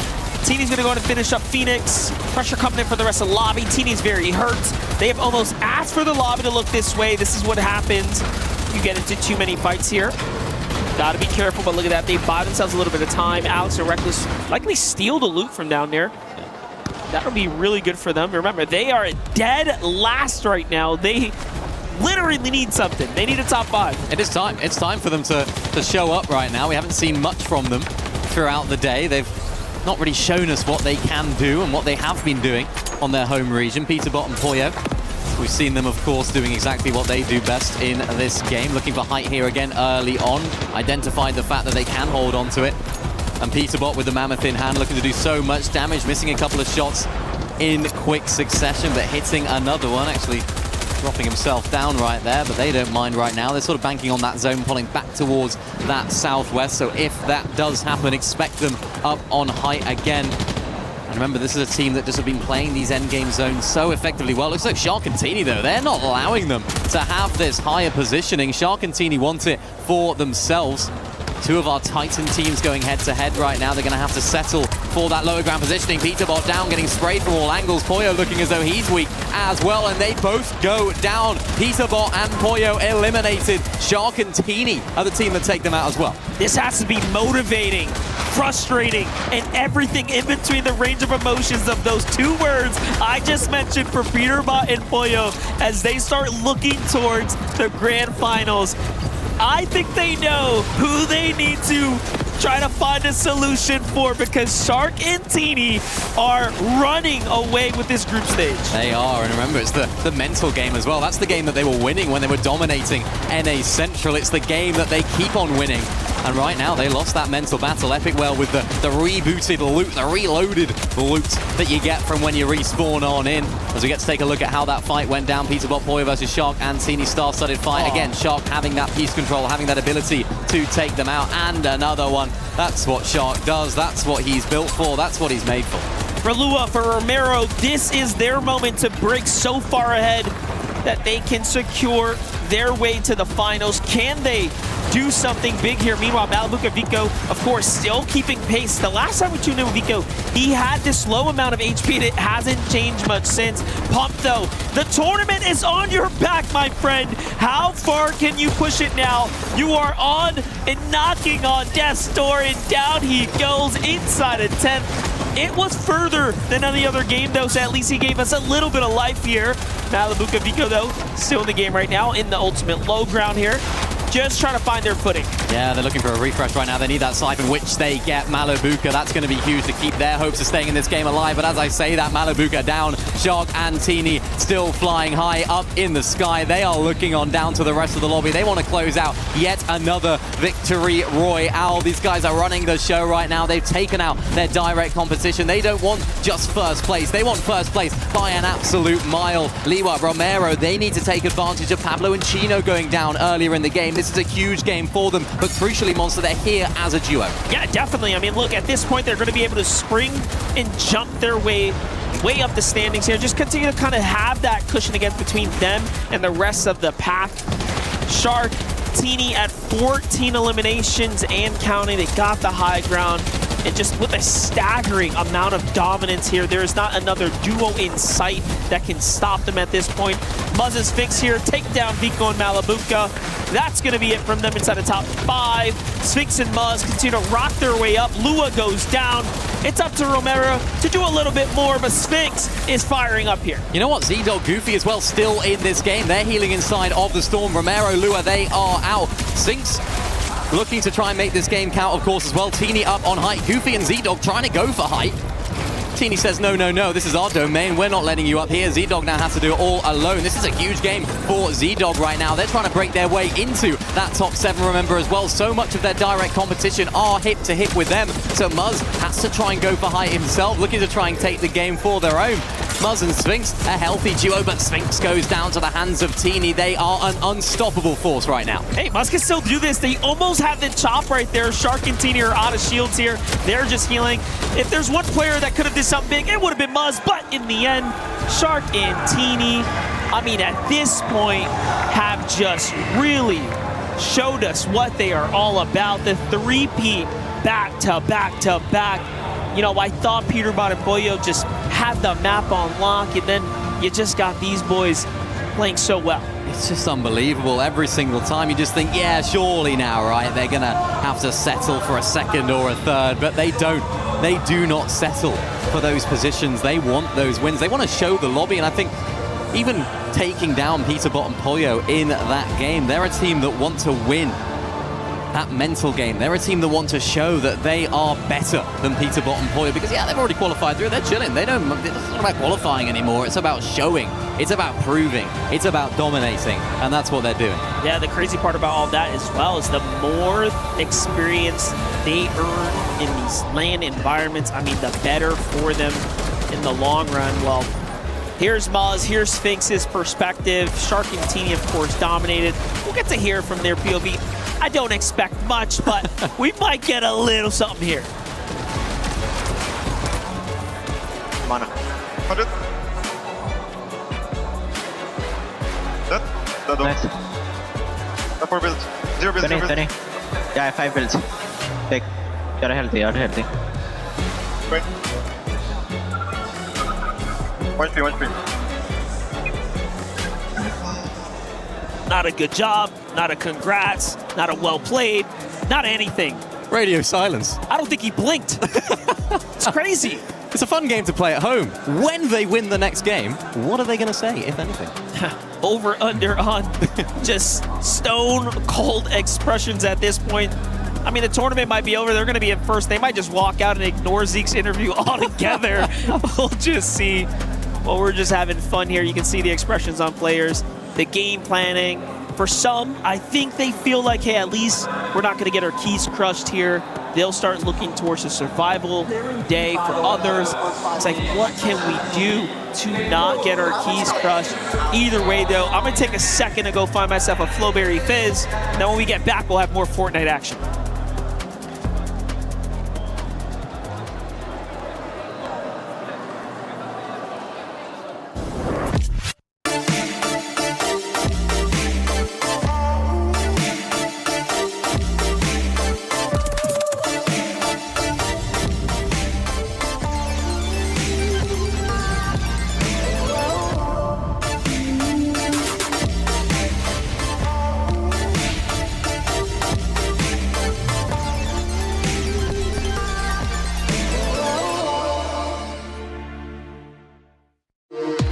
We were there.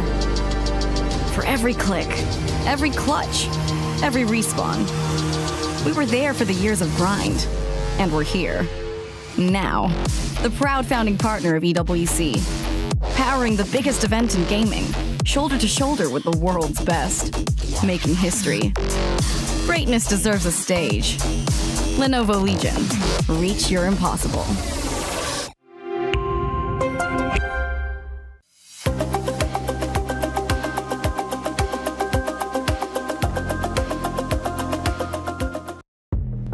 Oh, it feels so good to be here on this stage with one of my greatest friends in this scene, Jacob PR. Jacob, it's crunch time. We're going into that final game. We've seen a lot of Fortnite today. You were calling some of the games. Anybody sort of you're looking at in this last game to really step things up now? Yeah, I'm looking at somebody that multiple people have mentioned throughout the weekend. I heard Clicks mention him, Peterbot mentioned himself. I'm looking at Bugha and Braids, the World Cup champion. I know I mentioned like Epic Well, how long he's had been and his tenure is. Bugha won the World Cup. He qualified in the last game of his qualifiers just to make it here. And why not have a little repeat today? Of course, I think we were also excited to see him playing here on this stage.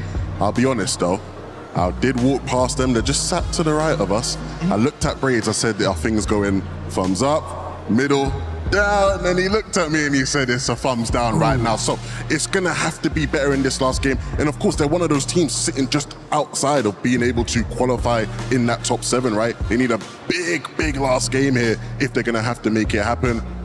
You think they can do it?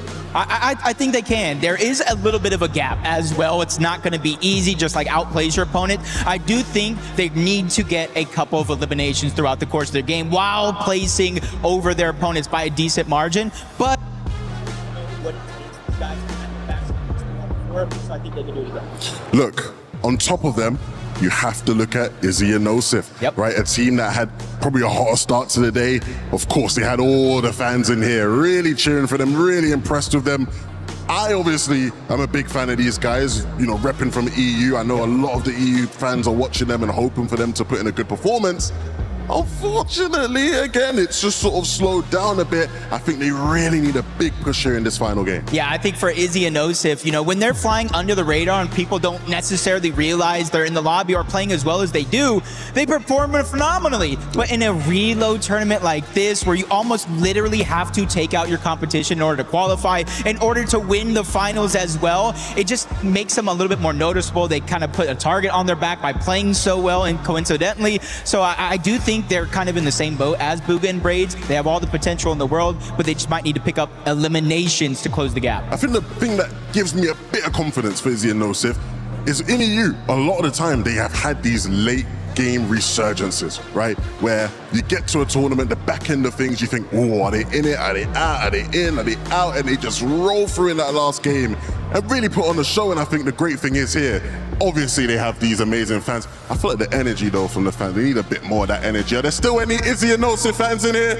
Any, make some noise. All right, I see some people. Okay, I hear a lot of people. Oh, yeah, no, okay. So again, that's the type of energy they need. I think it's been so beautiful to see. Even where they're not, you know, on one of these French orgs like a Vitality or Gentlemates, I'm seeing so many of those fans just grouping around those guys and giving them that support. Yeah, honestly, I just want to see them play like they have nothing to lose. Because in essence, they almost do have nothing to lose because they're so high up, it's impossible for them to get into the bottom 3. So why not just put it all on the table, leave no regrets behind, and hopefully make it directly to finals so you have a break. Yeah, no, I'm really looking forward to this last one. Look, Paris, if you're ready for this last game, make some noise! Let's send it to the casters. They are ready, as are we here on the casting booth. We've got one more game here of Group A, the first day. So many storylines here to pick up on, so many teams that are fighting for their position, whether that's to break into that top 7, whether they're maybe an OCE team like Z-Dog and Goofy looking to try and put their region on the map. As you can see in the top 10 right now, there are opportunities on the table. We saw Chino and Pablo Wingu. We saw those guys going down early in that last game. There are opportunities on the table. You need one of those top teams to go down in order to break your way through. But then on the other side of things, the bottom 3, you do not want to find yourself in that position at the end of the day. Reminder, the bottom 3 teams will be completely eliminated from the competition. So for the teams like Rainy and Nalu, for the teams like Epic Well Pump, Alex and Reckless, they are a team that need to break their way out of that. And for the teams that are just outside here as well, they need to survive. Everything comes down to this here, this final game. It's all about to go down. And for some of these players, this could be the last game they play. They've got to make sure it's not that. Yeah, definitely. I mean, you're holding down the ship here. You see the story. The stage has been set, and we are going into match 10 here shortly. This group stage, though, Minnie, I just gotta ask you, it definitely set up for our expectations. The teams we thought that were, you know, looking dominant clearly, right, are now starting to show us they've just kind of taken this all away. Yeah, absolutely. There's so much of that dominance from some of our top teams, which we expected. And then you get some of our teams that maybe we didn't expect to do as well. Z-Dog, Goofy, just on that cusp of that top 7.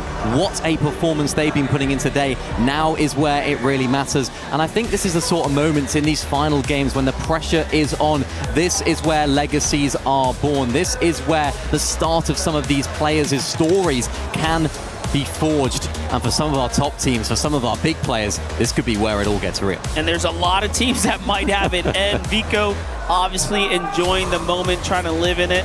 This guy's just something else. Ever since he won that championship at the Summit, he's just really starting to blossom here. You'll love to see it. Well, ladies and gentlemen, you don't have to wait much longer. We're getting into the final match of the evening here of the Fortnite Reload Championship here at the EWC 2026.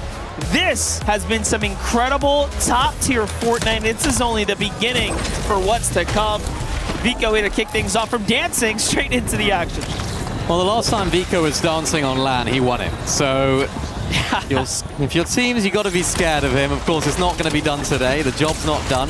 Still got Saturday's finals, of course, to do that. And Seed does go down. Peterbot and Shark, not the two players you want on the either side of your wall. Is Shark going to dance here? Give us an emote. It's Peterbot. It's Peterbot. Yeah, it's worse than that. He just stopped moving, looked at him, said, I don't need an emo for you to know what is happening here and now.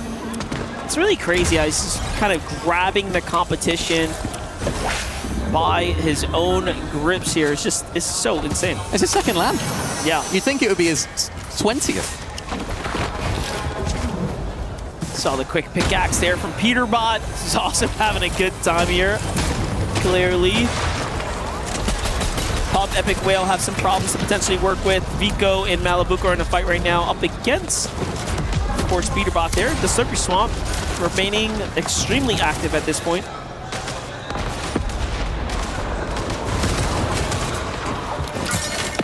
Peterbot, Koyo. Battling it. Oh no! Peterbot down to full damage. That's not good. Malibuca gets a gift. Lovely job for him right now. Poyo in an awkward situation. It's been a little bit of full damage today. We've had a few full damage situations. Saw that rocket launcher come out. I just thought of Teeny again. I'm like, don't do it, buddy. He hasn't had a good hit record here on stream today. But wait a second. Malibuca pushing in. Little pump fake on the edit there. Ooh. Oh. He goes down. Look how fast Peterbot turned around. That's the respect. And Malibuca's hunting. This is your child, son. Oh my gosh. And he takes them down. Peterbot and Poyo are officially your first team to fall. I think that's like a record for them, being the first team to ever fall in a competition, probably ever, right? That just doesn't happen very often. Crazy. Absolutely crazy. Technically a 1v2 from Malibuca. A bit of a helping hand from the full damage, but a 1v2 nevertheless. Let's go Malibuca. Let's see what they can do now in the rest of this game. They'll be looking at that first place spot, but unfortunately I think it's solidly held down by Shark and Teeny. Speaking of, Goofy inside of the box. Lots more on the line for Goofy and Z-Dog, as Z-Dog actually has gone down there to Teeny. So if Goofy goes down here, their hopes of breaking into that top 7 could be over. Shark getting absolutely beamed from another angle. That was Braids inside of that box. Cheeky from him. Shark and Teeny are looking at those angles and looking at anyone and everyone to go and chase. Good news for the Power Boys, though, in Goofy, as he's staying alive, and JFT Z-Dog can get respawned. Yeah, you know, they just get to live to see another day here, fight another day. Goofy just playing in the cone now. This is a really desperate situation to be in as well. Really consider what's happening here. He is down to just a shock in here. You know, again, for them at this point, the last game here, the lead being so far ahead, they just don't want to get sent down and out to the key crush. What's going to take place after this? I was gonna call it a ceremony, but is it even a ceremony to watch your keys get crushed? It's a funeral. It's bad. It can be very bad. Nalu and Reino have that to deal with as well. This is the situation they're in. These are the cards they've been dealt. They haven't been able to perform up to par, and now they're having to deal with just trying to survive at this point. Kari and Hammy. A team that you expect a lot from on LAN. This is a situation that we saw Malibuca get himself into, an absolute gift. Not only a full damage, but it's Peterbot. Of course, takes down Poyo. Yeah, he took down Poyo as well. Definitely, it could be a 1v3, you could call that if you want. Lovely work from Malibuca there. That's what he does. Puga as well. Why not? Make it 4. That's what he does. That's a highlight. That's definitely a reel in its own. Well, we put that one together for you real quick in case you missed it. PH in, Edson though, 170 here. again, teams that are very much on the bubble right now that just have to outperform, outpace that remaining competition, as anything can happen. Clearly, with tops teams falling, that means bottom teams have a chance to jump up.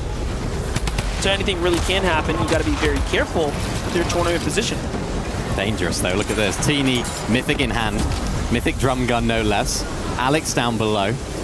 Alex needs to stay inside of this tournament. Remember, they are very much last place at the moment, and that's not going to help as Alex does go down. Had to try and find some white somewhere in the vicinity. Reckless trying to keep his team alive as well. The difficulty for Alex and Reckless, they don't just need to stay in the game, they need a good game here as well. So it's going to be difficult for them to make it happen, but you know, if there's any time to do it, the time is now. Yeah, everyone's got a different story. Epic Whale and Punk. Just rough tournament overall, but again, this map has proved to be at least marginally better for them. Yeah. But they need to do more. Last game, they got that little bit of an end game, had a sample of it.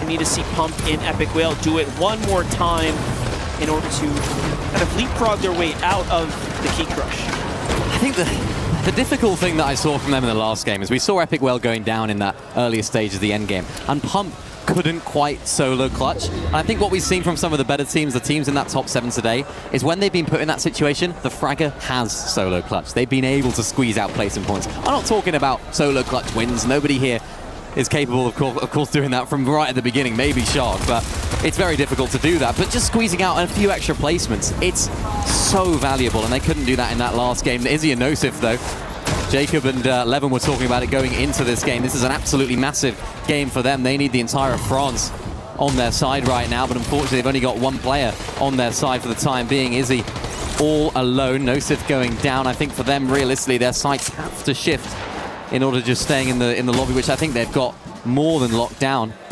Can they have a big win here? Levin spoke about it going into this. They have had these big games going into last games over on EU. They've been able to clutch up. Can they do it on LAN when the pressure's on? The crowd's looking at them. The country are looking at them as well in this lobby. Can they do it?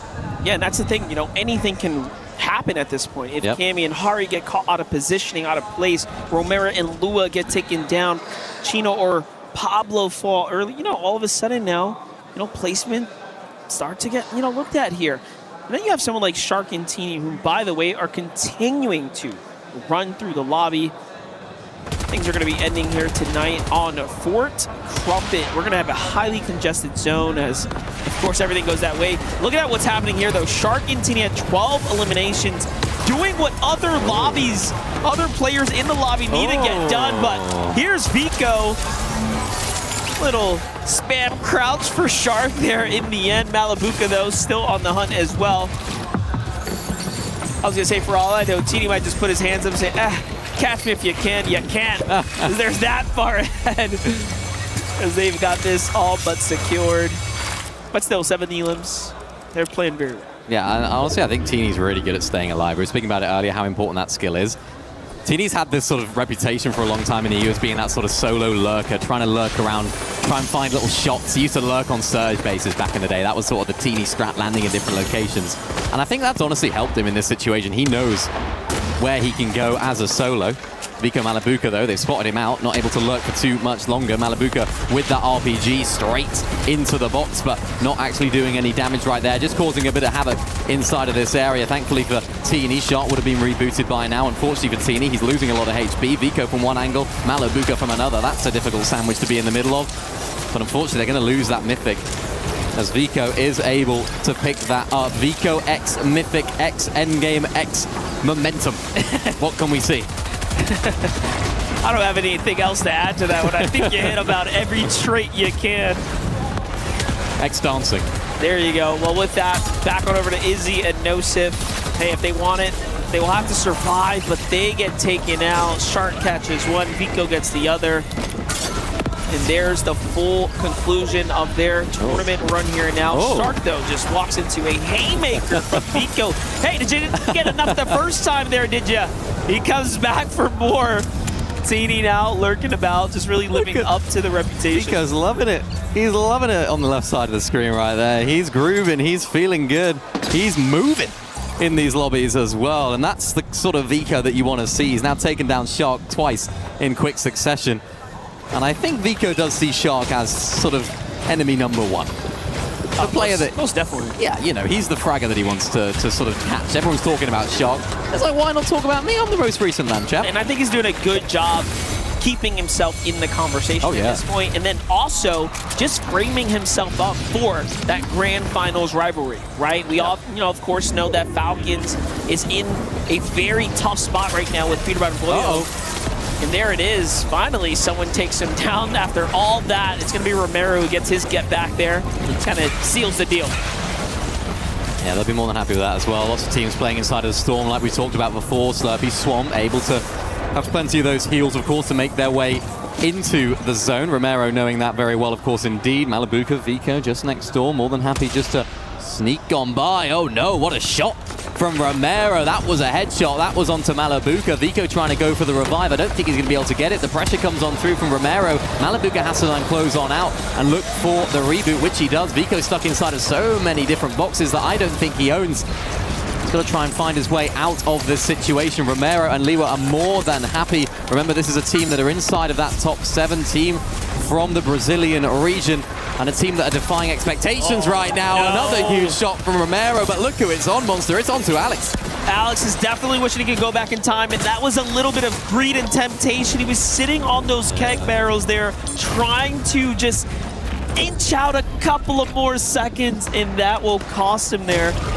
And then you hear the timer, so I don't think he's actually back in the tournament. It might not have been enough unless he squeaked out at the very end. I think just about enough time, but the difficulty is now, is he going to be able to actually fly back in? Is he going to be able to actually do it? Hopefully for him, he'll be able to find an opportunity right there, as Vico does get knocked there in the feed as well. Booga and Braze looking to cause havoc from the front side of this zone. They've almost got priority here above the rest of the lobby, and that's what I've liked about their gameplay so far today. They've been really proficient at getting towards that front side of zone. They've been really solid in terms of their positioning. Vico, there's still a knock and only a knock. Malabuka down to just his white HP, getting pressure from so many different angles, trying to use this hill as cover, but unfortunately he's getting looked at from 3 or 4 different teams, different angles, doing well to keep his team in it. But unfortunately for Malabuka, the builds are running low. They've fully run out. What's he gonna do? Absolutely nothing. They are out. That was crazy. And then the crowd was chanting Malabuka at that moment too.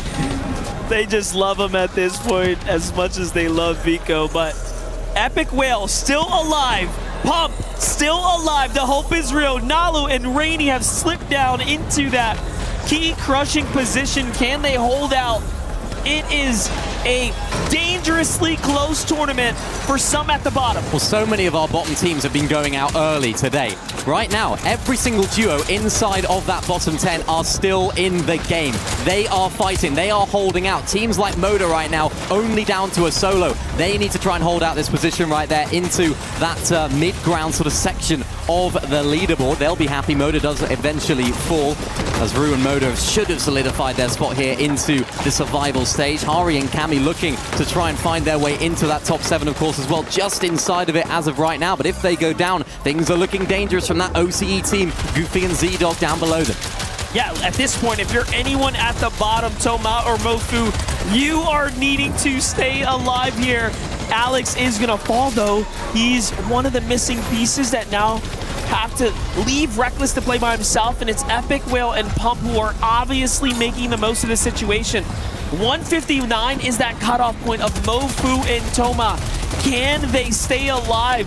Focus coming in from Voke on the other side. Hari just trying to do his best, as he's, again, a dangerous threat to say the least. Yeah, he's got to try and maintain his spot inside of this top 7. It's been a day of solo clutches from so many of our top teams. Now, Hari, you were introduced into this team to be that sort of fragging potential, be that fragging power. We've seen the Cammy can't do that.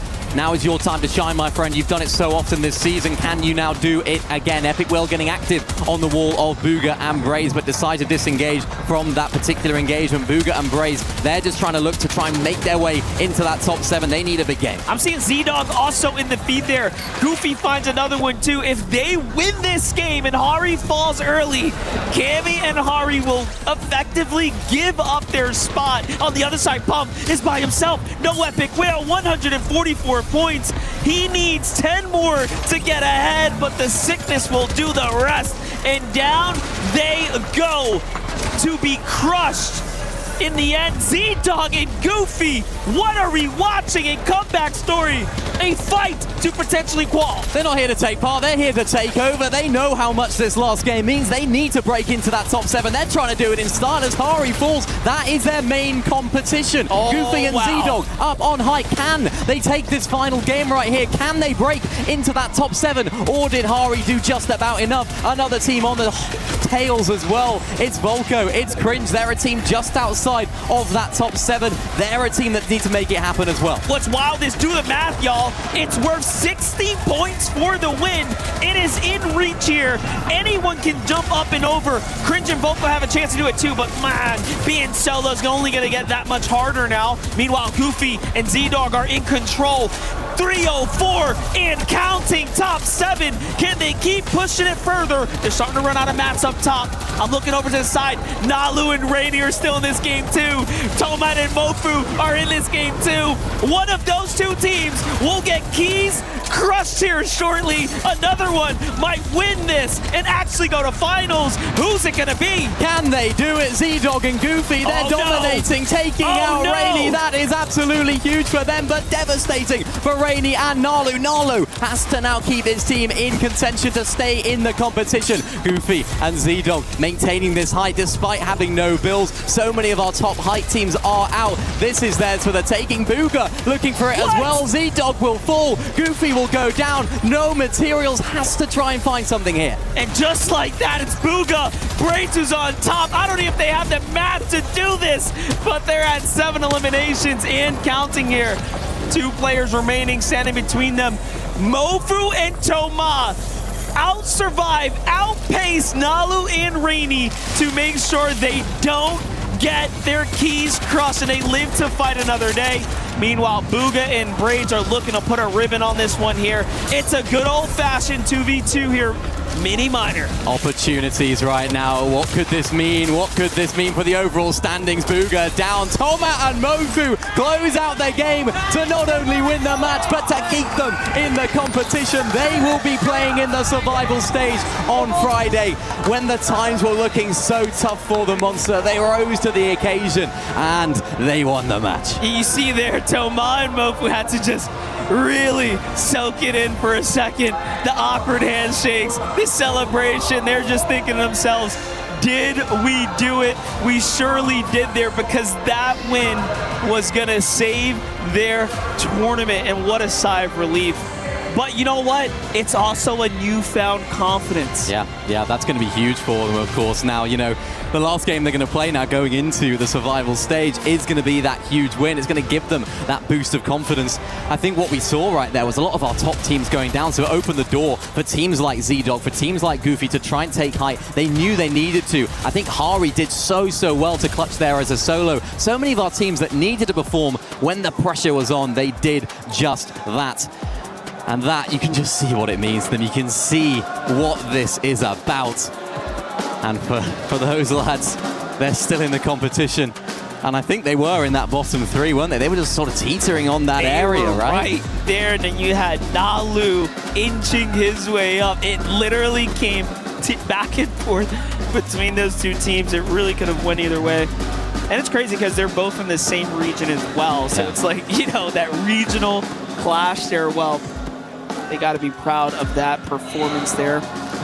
Fun games, great sigh of relief here. You can see the emotes coming out, just looking to celebrate, throwing up signs to the fans. What a game.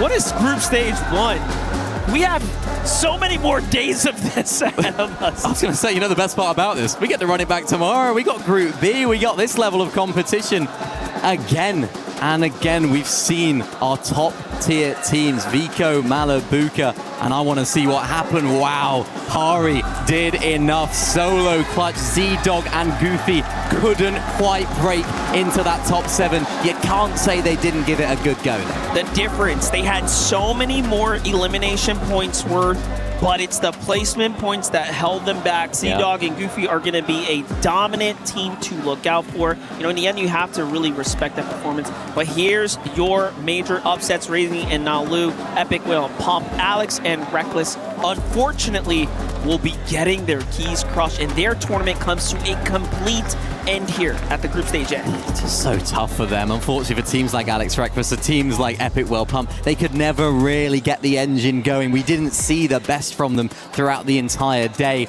and they tried. You saw them trying different strategies, but even right there in that last game, I mentioned it going into it, we need more from the fraggers. Pump couldn't quite carry the team on his back to squeeze out those placement points. As it happened, it may not have mattered at all, but really heartbreaking for those guys, because I'm sure they would have came here expecting big things. Yeah, because nothing is granted and everything is earned here at the EWC stage.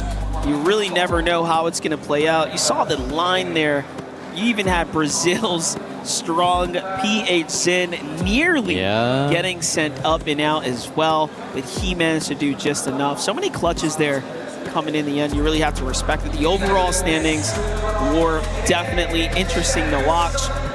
Now as we kind of pan around and things start to settle here, we get to get a couple of key takeaways, but you know what? I want to give a thanks to all listeners. From us here, it's going to be goodbye from Mini Miner, myself, Monster DFace, and of course, thanks to Jacob PR and Taco there. And now we get to hit the floor with Barney.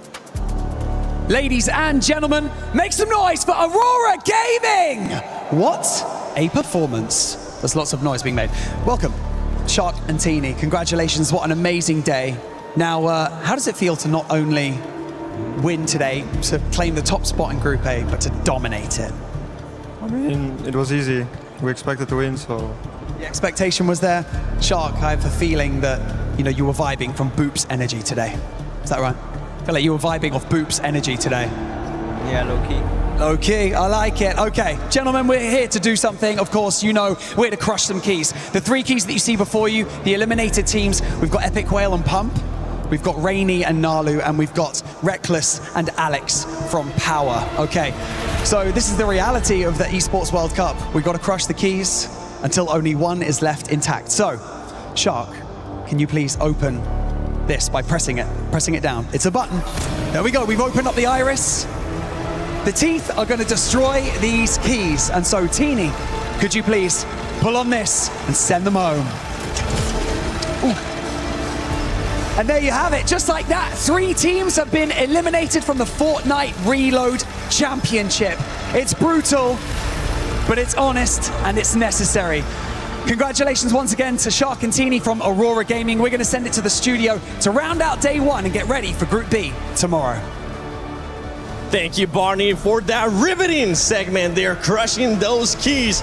But we got, Aurora Gaming, congratulations. Shark and Teeny, you guys said you were expected to. Kelly, oh, it happened. Reject was able to get out of the bottom 3. They were in the bottom 3 pretty much the entire day there. And honestly, we talked about it at the start of 2 games ago that even if you're in the bottom, all you need is 1 good game and a bunch of eliminations. But could I ever have imagined that that would have been a victory royale against some of the biggest names in EU and NA? I don't know if any of us could have predicted that, Vivid. No, absolutely not. And sometimes when we're kind of up here, we talk about these teams, it's like, yeah, they could have 1 good game to kind of clinch that qualification into the survival stage, but sometimes it feels like a fairy tale, right? It's like, man, it could happen, but it probably won't, but it could happen. This time around, 11, we got to see it. So those guys are going to stay alive. We're going to see them in just a couple more days. What's so bittersweet about it as well is that the team they end up pushing into the bottom 3 are some of their friends from the Asian region as well. I mean, you only get this drama here at the Esports World Cup. That's what it's all about. Again, commiserations to the players who are going home.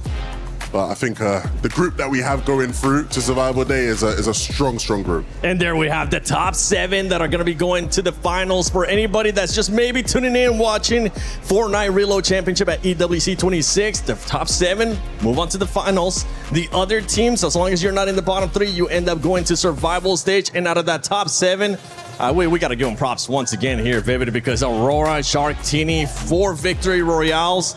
And not even close, more than 100-point gap. What was impressive about Shark and Teeny's performance is that obviously they opened today. They were very, very strong, but then they kind of slowed down. I mean, that top 3 was very, very close at one point in this competition. You end the day, 11, 100-plus points in the lead there. I mean, Shark and Teeny, it's like they started good, and then, it was like, all right, maybe we already qualified, like whatever, and then they were like, wait a minute. Maybe we should just kind of blow out the rest of the competition. Look, if it had been the finals, they would have won by game 9, right? After activating match point and then winning the game. Look, we've been respectful today. Now it's time to dunk on people. Are we confused now about who the best reload team in the world is? There should be no doubt whatsoever. Sharkantini below in the competition out of the water. Honestly, I'm just surprised Peterborough and Porte didn't come 7th place. I mean, it feels like they have a thing for 7th place this year. Look, I'll give props though. I will give some props with my hate. Muzz and Sphinx. Listen, I was going to say, if you're going to talk about 7, well, 7's after the name of Muzz, and let's talk about them. They have been playing those end games so well, and we saw them a little bit at the start. They had a pretty good game, but then once again, these teams kind of falling off in the middle, maybe just kind of reading the lobby, seeing what everyone else is going to be prioritizing, but jumping up, of course, and getting into beating out Peterborough and Poyo is pretty incredible, but unfortunately, we do have to look at the bottom, and of those bottom 3 right there, Alex, Reckless, Epic Whale, Pump, Rainy, and Nalu, they will no longer be joining us. But for everyone else on this screen right here, they still have a chance, a shot, Vivid, to be one of those 6 teams to make it out of the elimination round. Very, very close for a couple of these teams. I mean, you see it right there for Foot in 17th place. Very, very close. Just 8 points, kind of scraping by that 18th position. Also, Rue and Moda not too kind of far ahead of them, with only 9 points separating them from that threshold. Really got to figure something out before we actually go ahead and get into the survival stage for those guys, because they got to clutch up. They got to start to play better. Now listen, we're talking about the end game, we're talking about the results, but there's one important thing that we need to talk about that is going to be detrimental for the rest of the competition. Vico and Malabuga eliminated Peterborough and Poyo right at the start of that game.